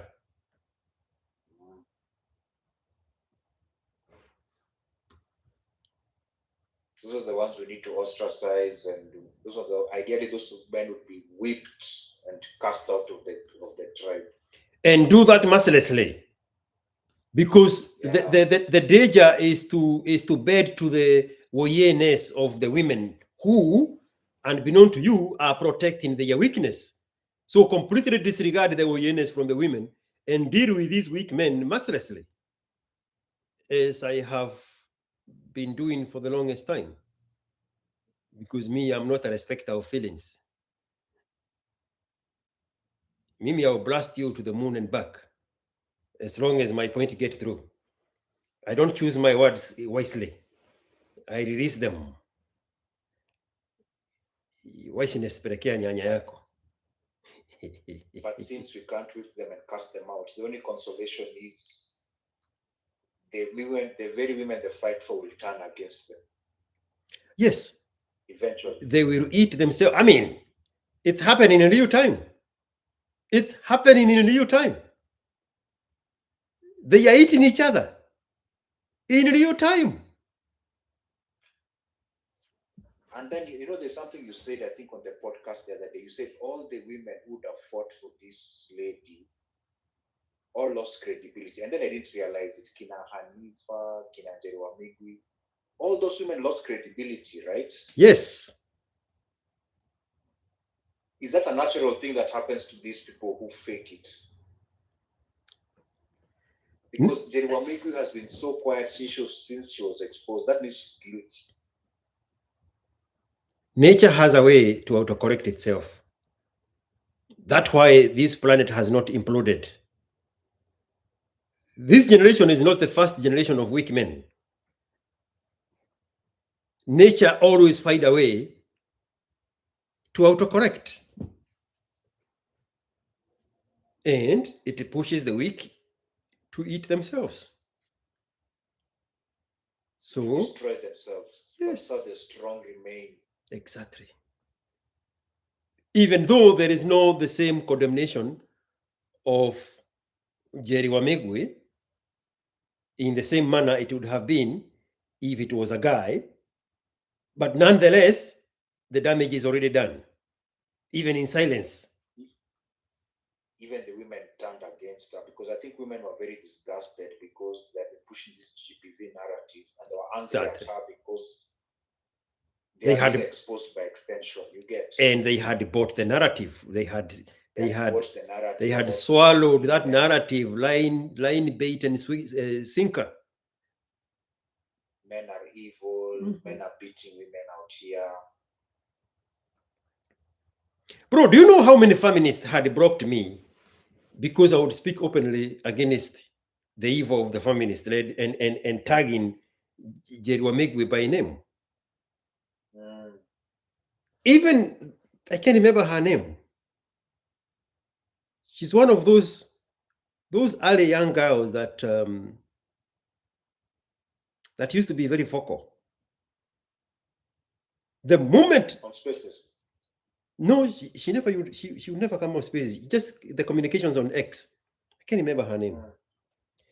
The moment I started exposing Jerry Wamegwe, she started posting stuff to praise Jerry Wamegwe, to showcase that she is on the other side. And one time I said something, and that was borderline complimenting her hair. And she retorted with something like, where is this coming from? I said, aha, there is the energy of rejection of my energy, because she has bought the energy of the feminist. When Jerry Wamegwe was exposed, she's quiet.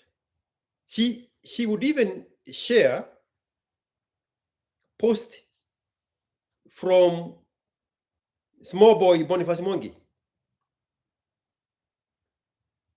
She would share the nonsense that was coming from the guy who cooks from the balcony. I wish I can remember her. I wish I can remember her name. Yes, because they were all propagating the same engineering of the feminist agenda and empowering weak men to weaponize them to attack anything that is counter the feminist energy. But you have to be very observant to catch all that. It's very subtle. It's in them sharing the embodiment of the tweets from those that have already been embodied enough to speak openly. So she would share that fucker's post, and then she would share Jerry Wamegu's post. She's registering where her selective outrage is. But before that, she was sweet and nice. During the graduation, we were planning a lunch together. That's how quickly she turned. She went pale. All right. Complete 180. Yes. And now she's silent. Exactly. That's what I was going to say. Now those people have come and given her a back-sided slap across her face. I saw her commenting on my post. To register now, she's back on this other side. I know nobody speaks the way I'm speaking. This is going to bother a lot of people. I always say, by the way, there's nothing like this GBV now. In fact,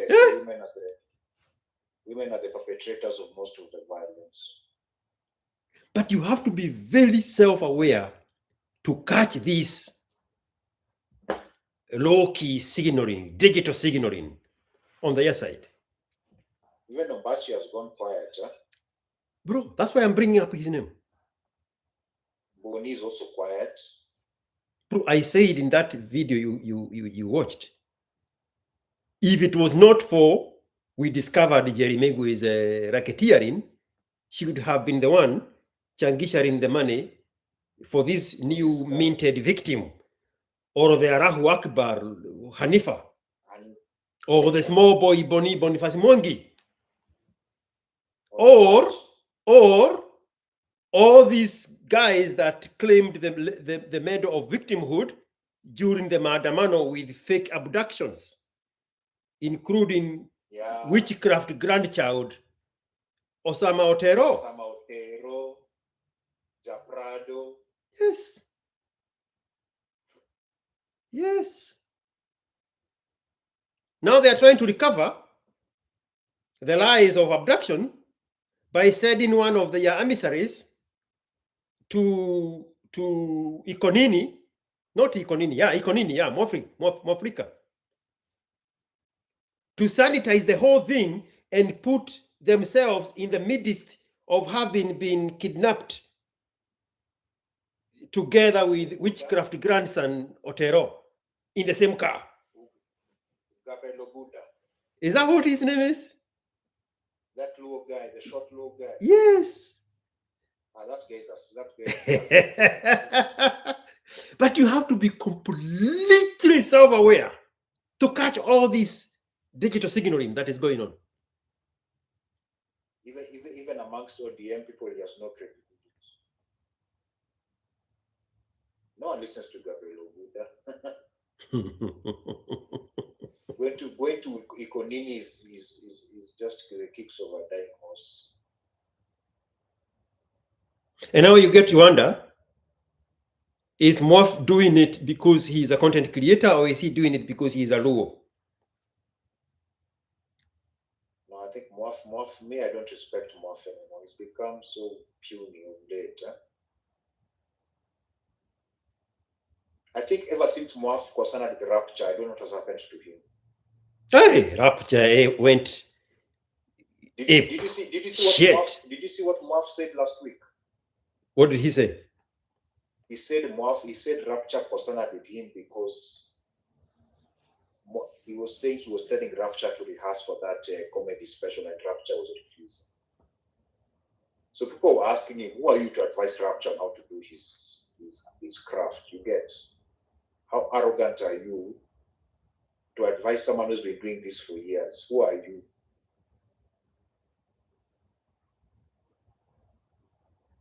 You know, I don't know Rapture. I don't know Rapture well enough to have an opinion of him. If I had time, we would have had a conversation with him when I was in Kenya. Somebody was willing to bring him to the show. Oh, okay. Because if I had time, the lady from the motorcycle would have had a conversation with me.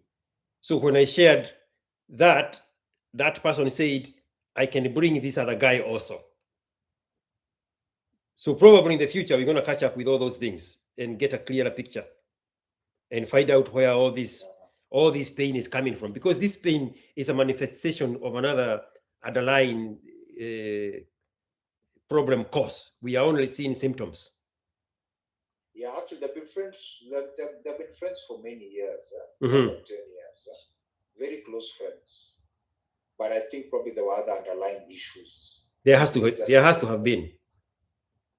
Maybe there's envy between them, jealousy, resentments. Yeah. We will figure it out. I'm glad the chickens have come home to roost. All the sellouts have been exposed for who they are. The good thing, I was going to say, the good thing with me is I am here to judge. Me, I don't have those African Christian religious brainwashing of don't judge. Don't judge. Me, I am here to judge. You don't have to agree with my judgment, and I don't even have to be accurate. But I am here to judge. Hizo zingine ni shida zako. Hazinihusu. Mimi sio wenu. But don't limit me with some worn out labels and phrases. We are not here to judge. It's God's to judge. Those are your limitations, not mine. Me, I operate from the psychological aspect of theory of mind, TOM. Yep. All right. I don't think there is anything else. Queen or Dogimogeni? Yeah, we went seriously. I think we just wrap it up. All right, man. Good convo. Let me see this guy. No, sorry. 1 moment. Stay with me. Let me see something here about this guy.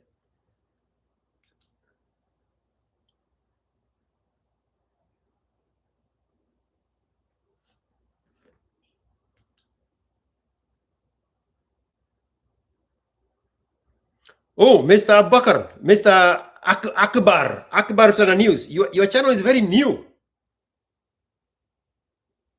Your channel is 2 months old.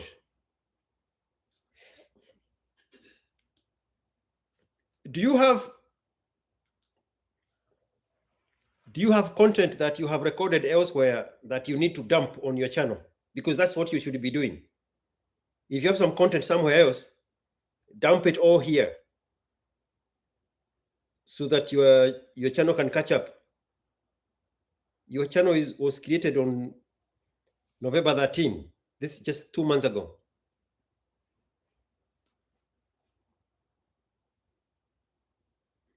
All right, Harynator. I think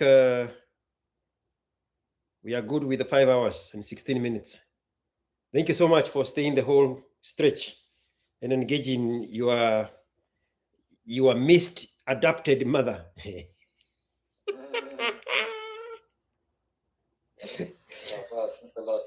So how is Chausiku doing? Who? You know, in a doing? Chausiku, you are on off. I told you. You are on. that one. What did I say? On and off girlfriend. No, she blocked me. Remember the last conversation I think we had was space. That was June of 2024. Yes, she blocked me from there. The one that was being run by Medusa. Yes, she blocked me that then. We never interacted. You know, in a different life, me and I could have been very good friends. You and her? Yes. Oh.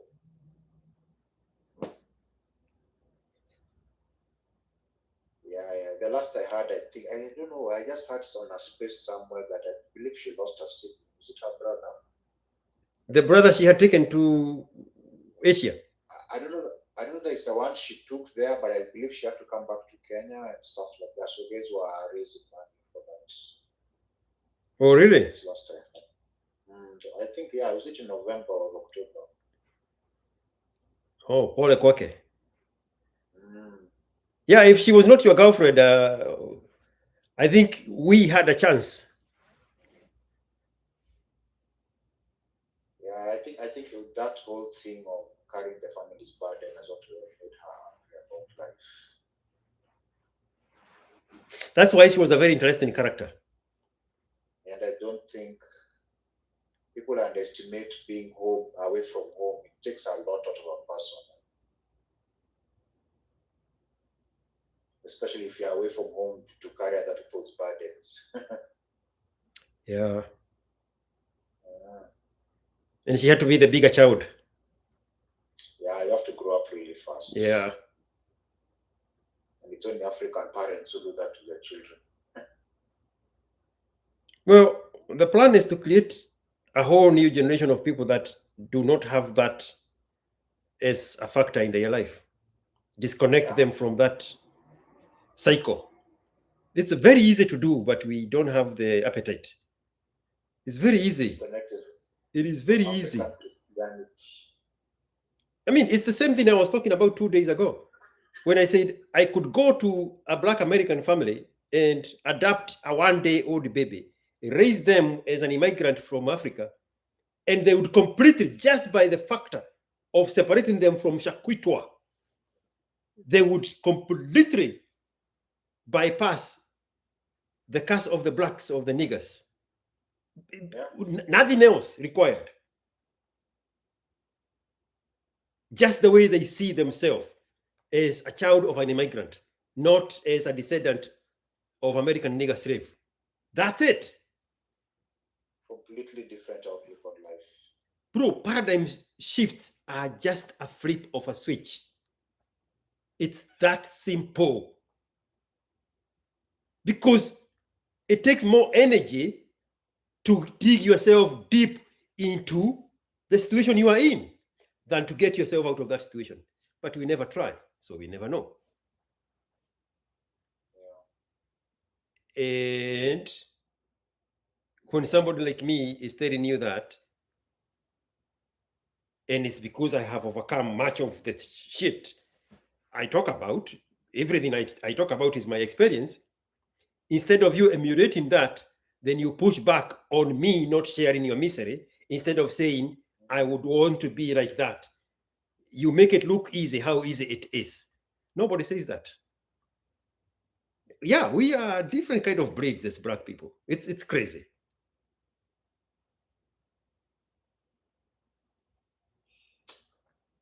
Okay. So I guess that's the night. Asante sana, Mr. Harynator. Always good to catch up with you. I found myself listening to the conversation I had with you for 3.5 drive that I did in North Dallas, Rockwell or somewhere. It's way further than Dallas. The entire time I was just listening to the conversation me and you had.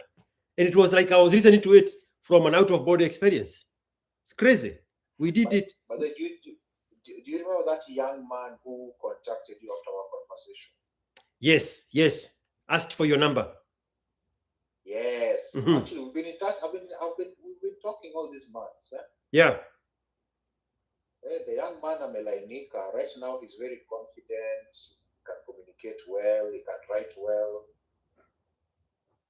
Yeah, because specifically because Gen Zs are not my demographic, I was very put off by the way he was conducting himself in communication. Yes, actually, his communication has really improved. In fact, he told me, just like you're saying, I think this week he told me he listened to the whole conversation again. Mm-hmm. And he's saying the message has gotten deeper because now his perspective in life is different. Yeah.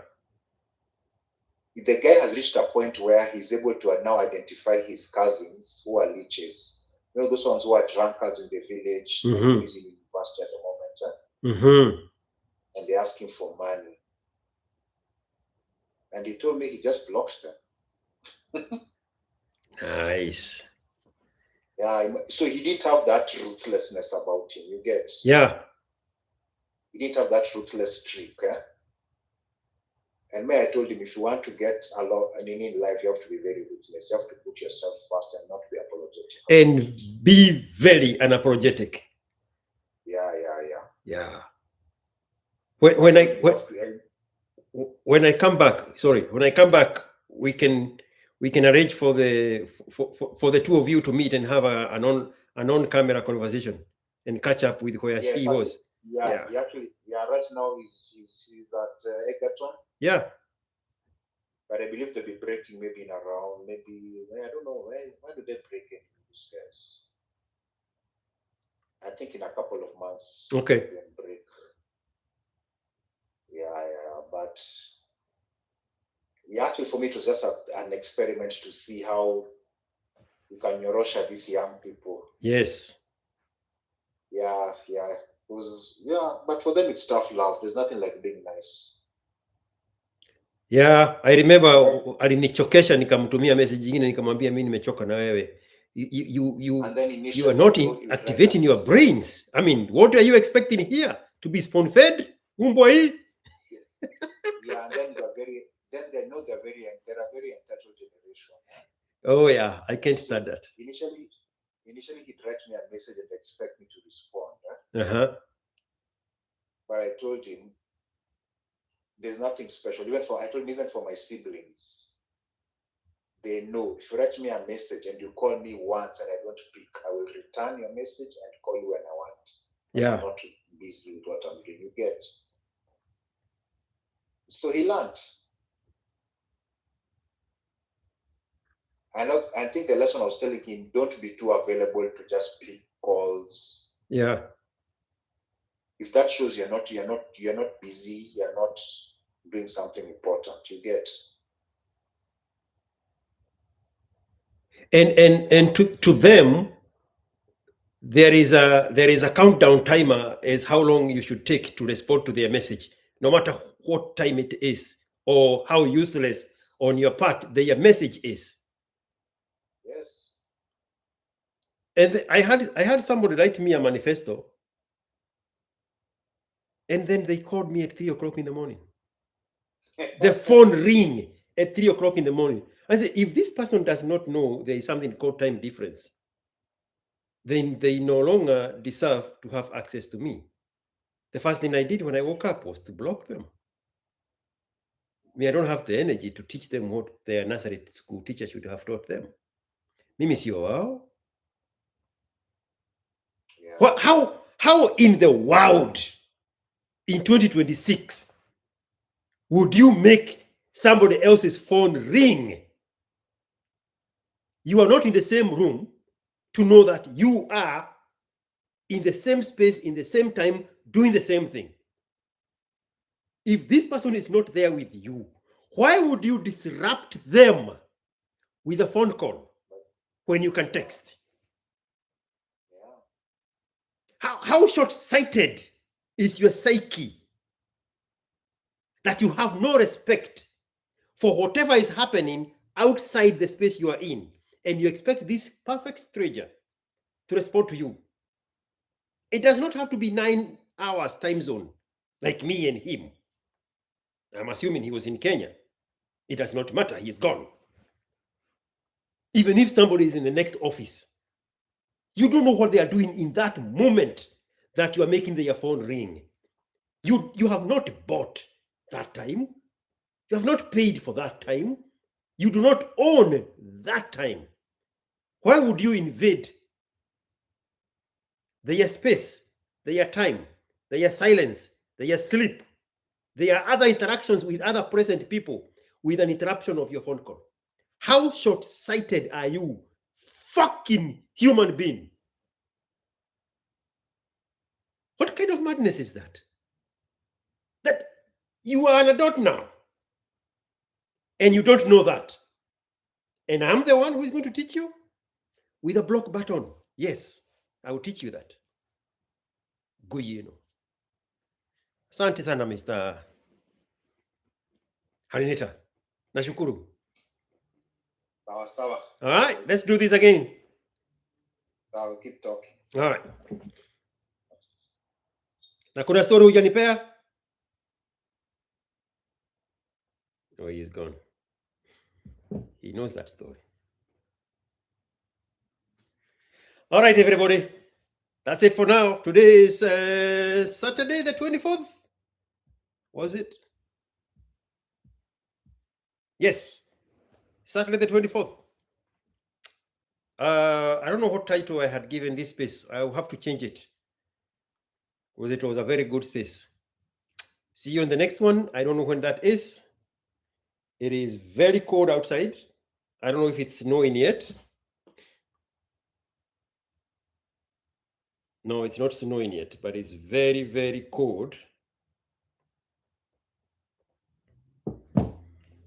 We have saved our plants and put them indoor so that they don't get burnt by the winter. You see, my plants are hanging out there. We are expecting a cold front. Well, the cold front is already with us, but we are going to get at least ice, black ice, and slit. So we are hunkered down. Texas is not a naturally cold place, so this is a whole new phenomenon. There is so many upgrades, updates and information and warnings. The bridges are the ones that are most dangerous. Luckily, I don't have to go anywhere, but we'll be here. Tomorrow, if we have time, we will do this again. Let me see.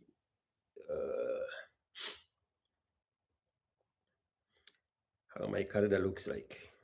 Yeah, most likely tomorrow I'll also be free. We'll do this again.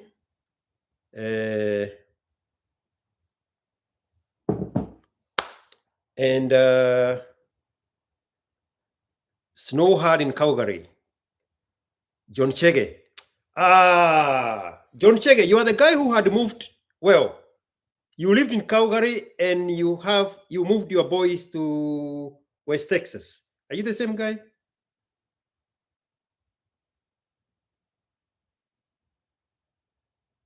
John Chege. Are you the one I call Mr. West Texas?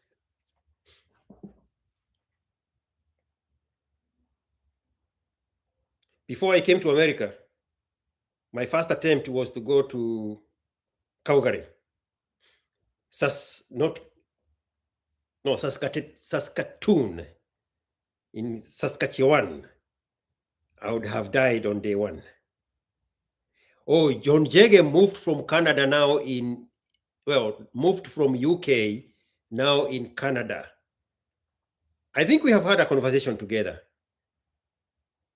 Let me see how I have saved your name.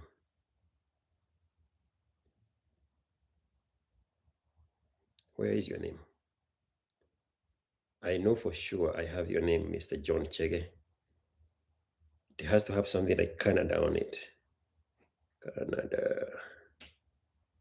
Yeah, John, Canada, via Britain. Yes.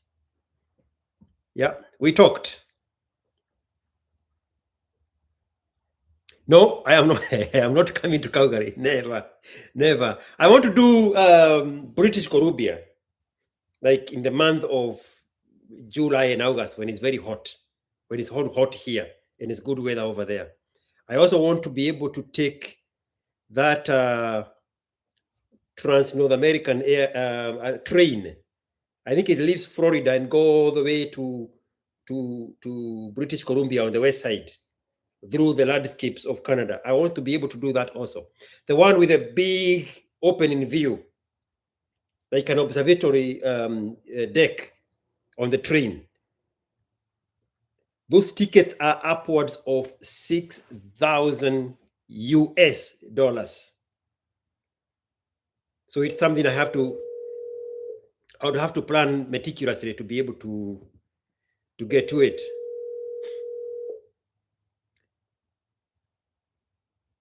Mr. Canada. Yes, sir. Finally. How are you surviving that cold, bro? I'm actually plowing the road as we speak. Holy moly. Just freezing my bits off, Buku, man. Wait. Texas, we only have rumors of snow and ice, and we have locked down everything. The supermarket shelves are empty. The entire state of Texas. It's just rumors. Wow. I was shopping yesterday at our local supermarket, the HEB. Yeah. It looked like a political rally. It was full of people in panic mode, buying everything and everything.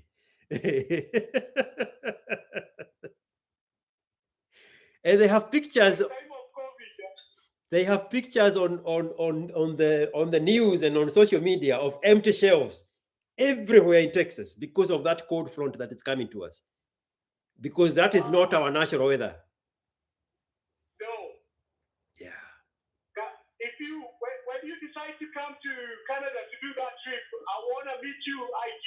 Yeah, I want to do that trip. Seriously. I want to do it. You let me know, man. There is a video, there is a channel I watch of a couple, a man and his wife. Yes. And they record very quality, and they are very good in their narration of that trip. And it's like an infomercial.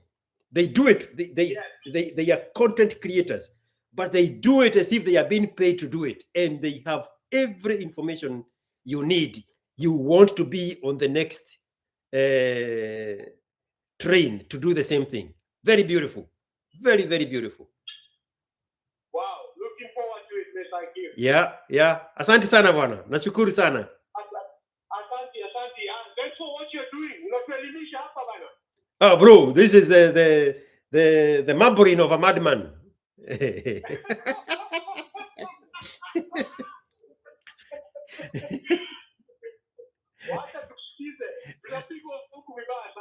All right. Well, we can pay your story. Let me see our conversation. Is there that story of Kuokotwa? We need to schedule for it. All right.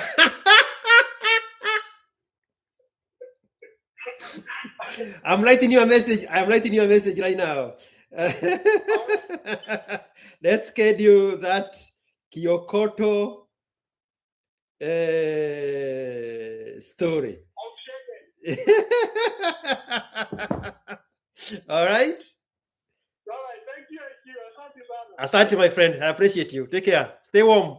I will. All right, man. All right. The super chat people, thank you so much for the support. The M-Pesa people, the number is right there saying Sadaka. Tuma M-Pesa, and tomorrow when it loads your names, I will mention your names tomorrow. Let me see if there's a new name here. The names are not loading, but the money is. Yeah, only Mariam's name loaded. And I can see Mariam's money, so there is more money than the Mariam's. So When it loads tomorrow, I'll mention those names. Most likely tomorrow, because the weather is crazy. I will probably be here. Let me see how the weather looks like tomorrow. 21 degrees tomorrow. 21 degrees.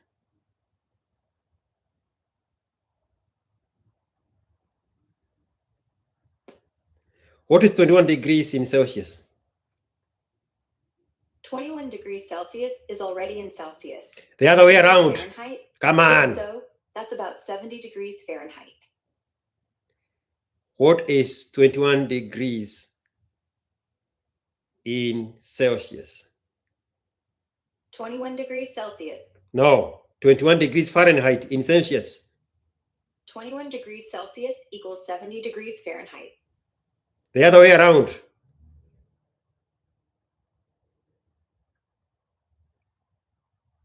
"21 degrees Fahrenheit in Celsius." 21 degrees Celsius is around 70 degrees Fahrenheit. No. Are you becoming a donzi? Nige kiruna. I've always been pretty capable, but I'm learning what's on your mind. Ninakuuliza swali moja. I think you mean soursop. It's a sweet, tangy fruit, I'm also called guana. I'm speaking in Swahili.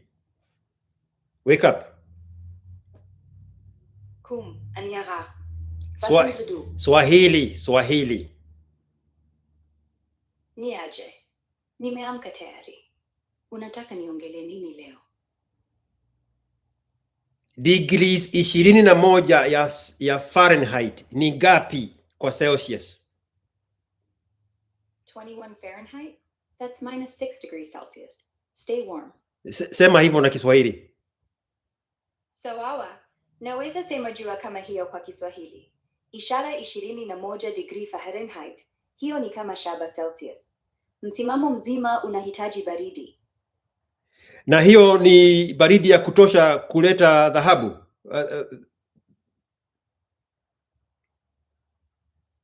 Feruji. Msimamo wa 21 Fahrenheit inatosha kuleta feruji. Hiyo iko 7 Celsius halisi. Kama unataka uonaji wa baridi, fanya hivyo. Lakini usifanye hivyo bila jaketi. Kutakuwa na barafu.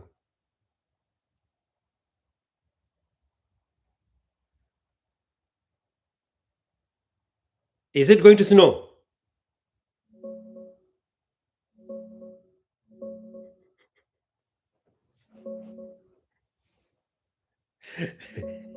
Yeah, a massive winter storm called Fern is hitting the US right now.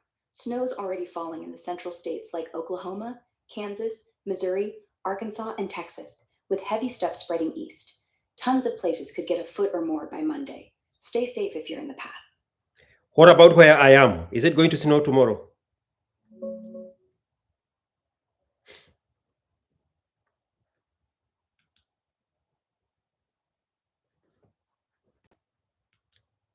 All right, I think I'm still on. Are we on the same stream? Yeah, the time clock is still counting 5 hours. I had lost you there for a minute. Are we good? Mr. Ricotti and Nene Benson? Mr. What? Hit me with it.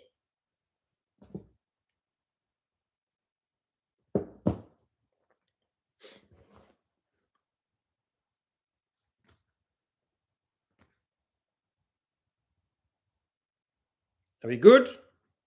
All right, we are good. All right, let's end this officially. Asanteni sana kwa kuwa hapa. I appreciate your time and your participation. Let's do this another time. I will leave you with some beautiful music from my own production. Is there anything else? Bado tuko on. Very good. All right.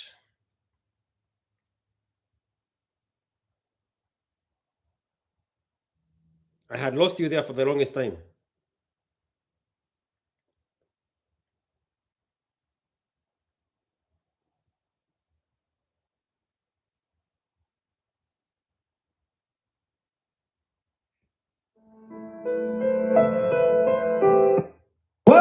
to IQ What?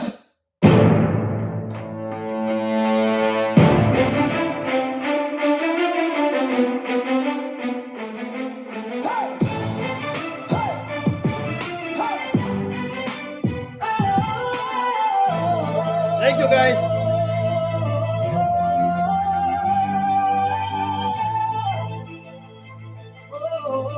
Umaliza kadheri. Welcome to IQ Watson channel. You are about to enter the extreme logic zone on the Ask IQ show. We only talk about real issues without inhibitions or restrictions. We confront taboos and outdated beliefs, and we go there.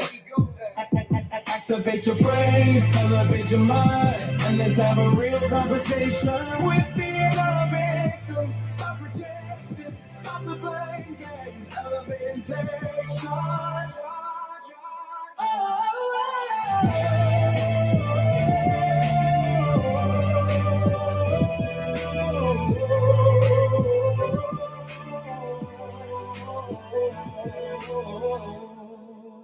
You are a man. Be a man. Kijana Maluku. Activate your And Sam Mutune. Thank you so much for your support. Leave the lies behind.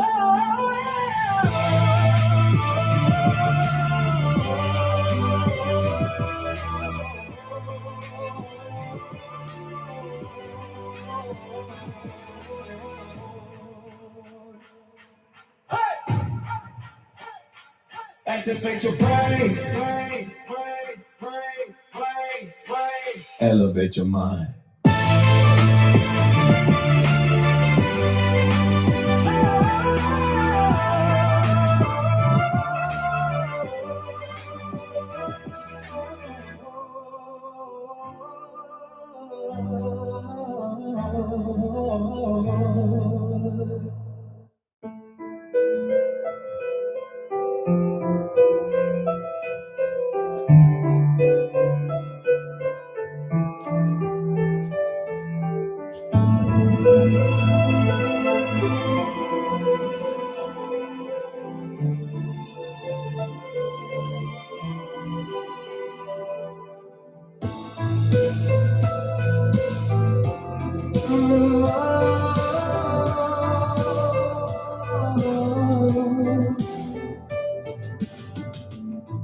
This is the extreme logic zone.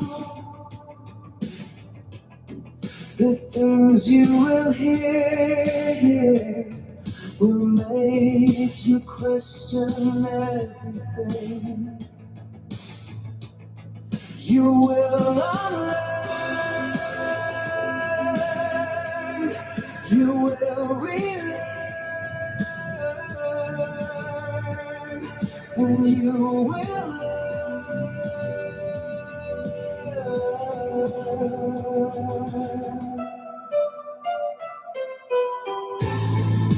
we won't shield you from pain.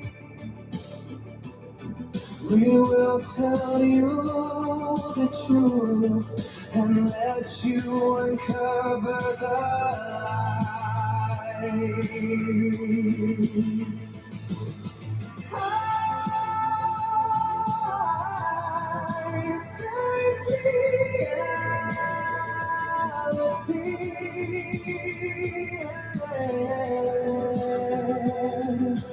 you'll be free.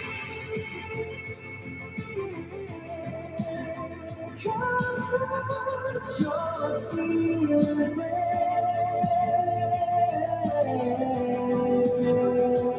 and you will be courageous.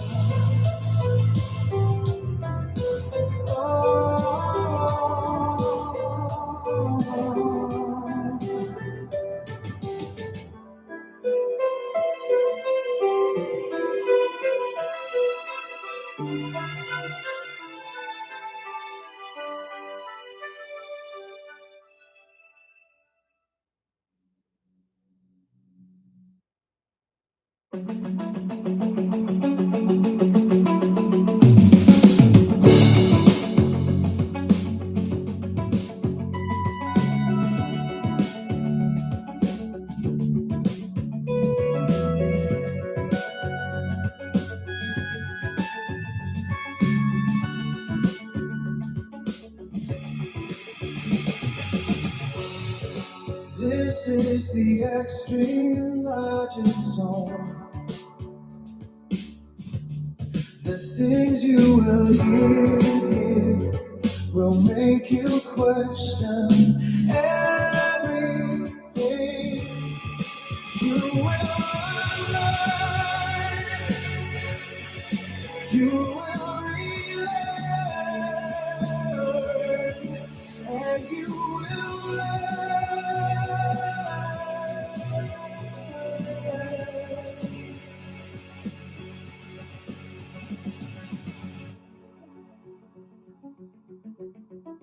We won't shield you from pain. We will tell you the truth and let you uncover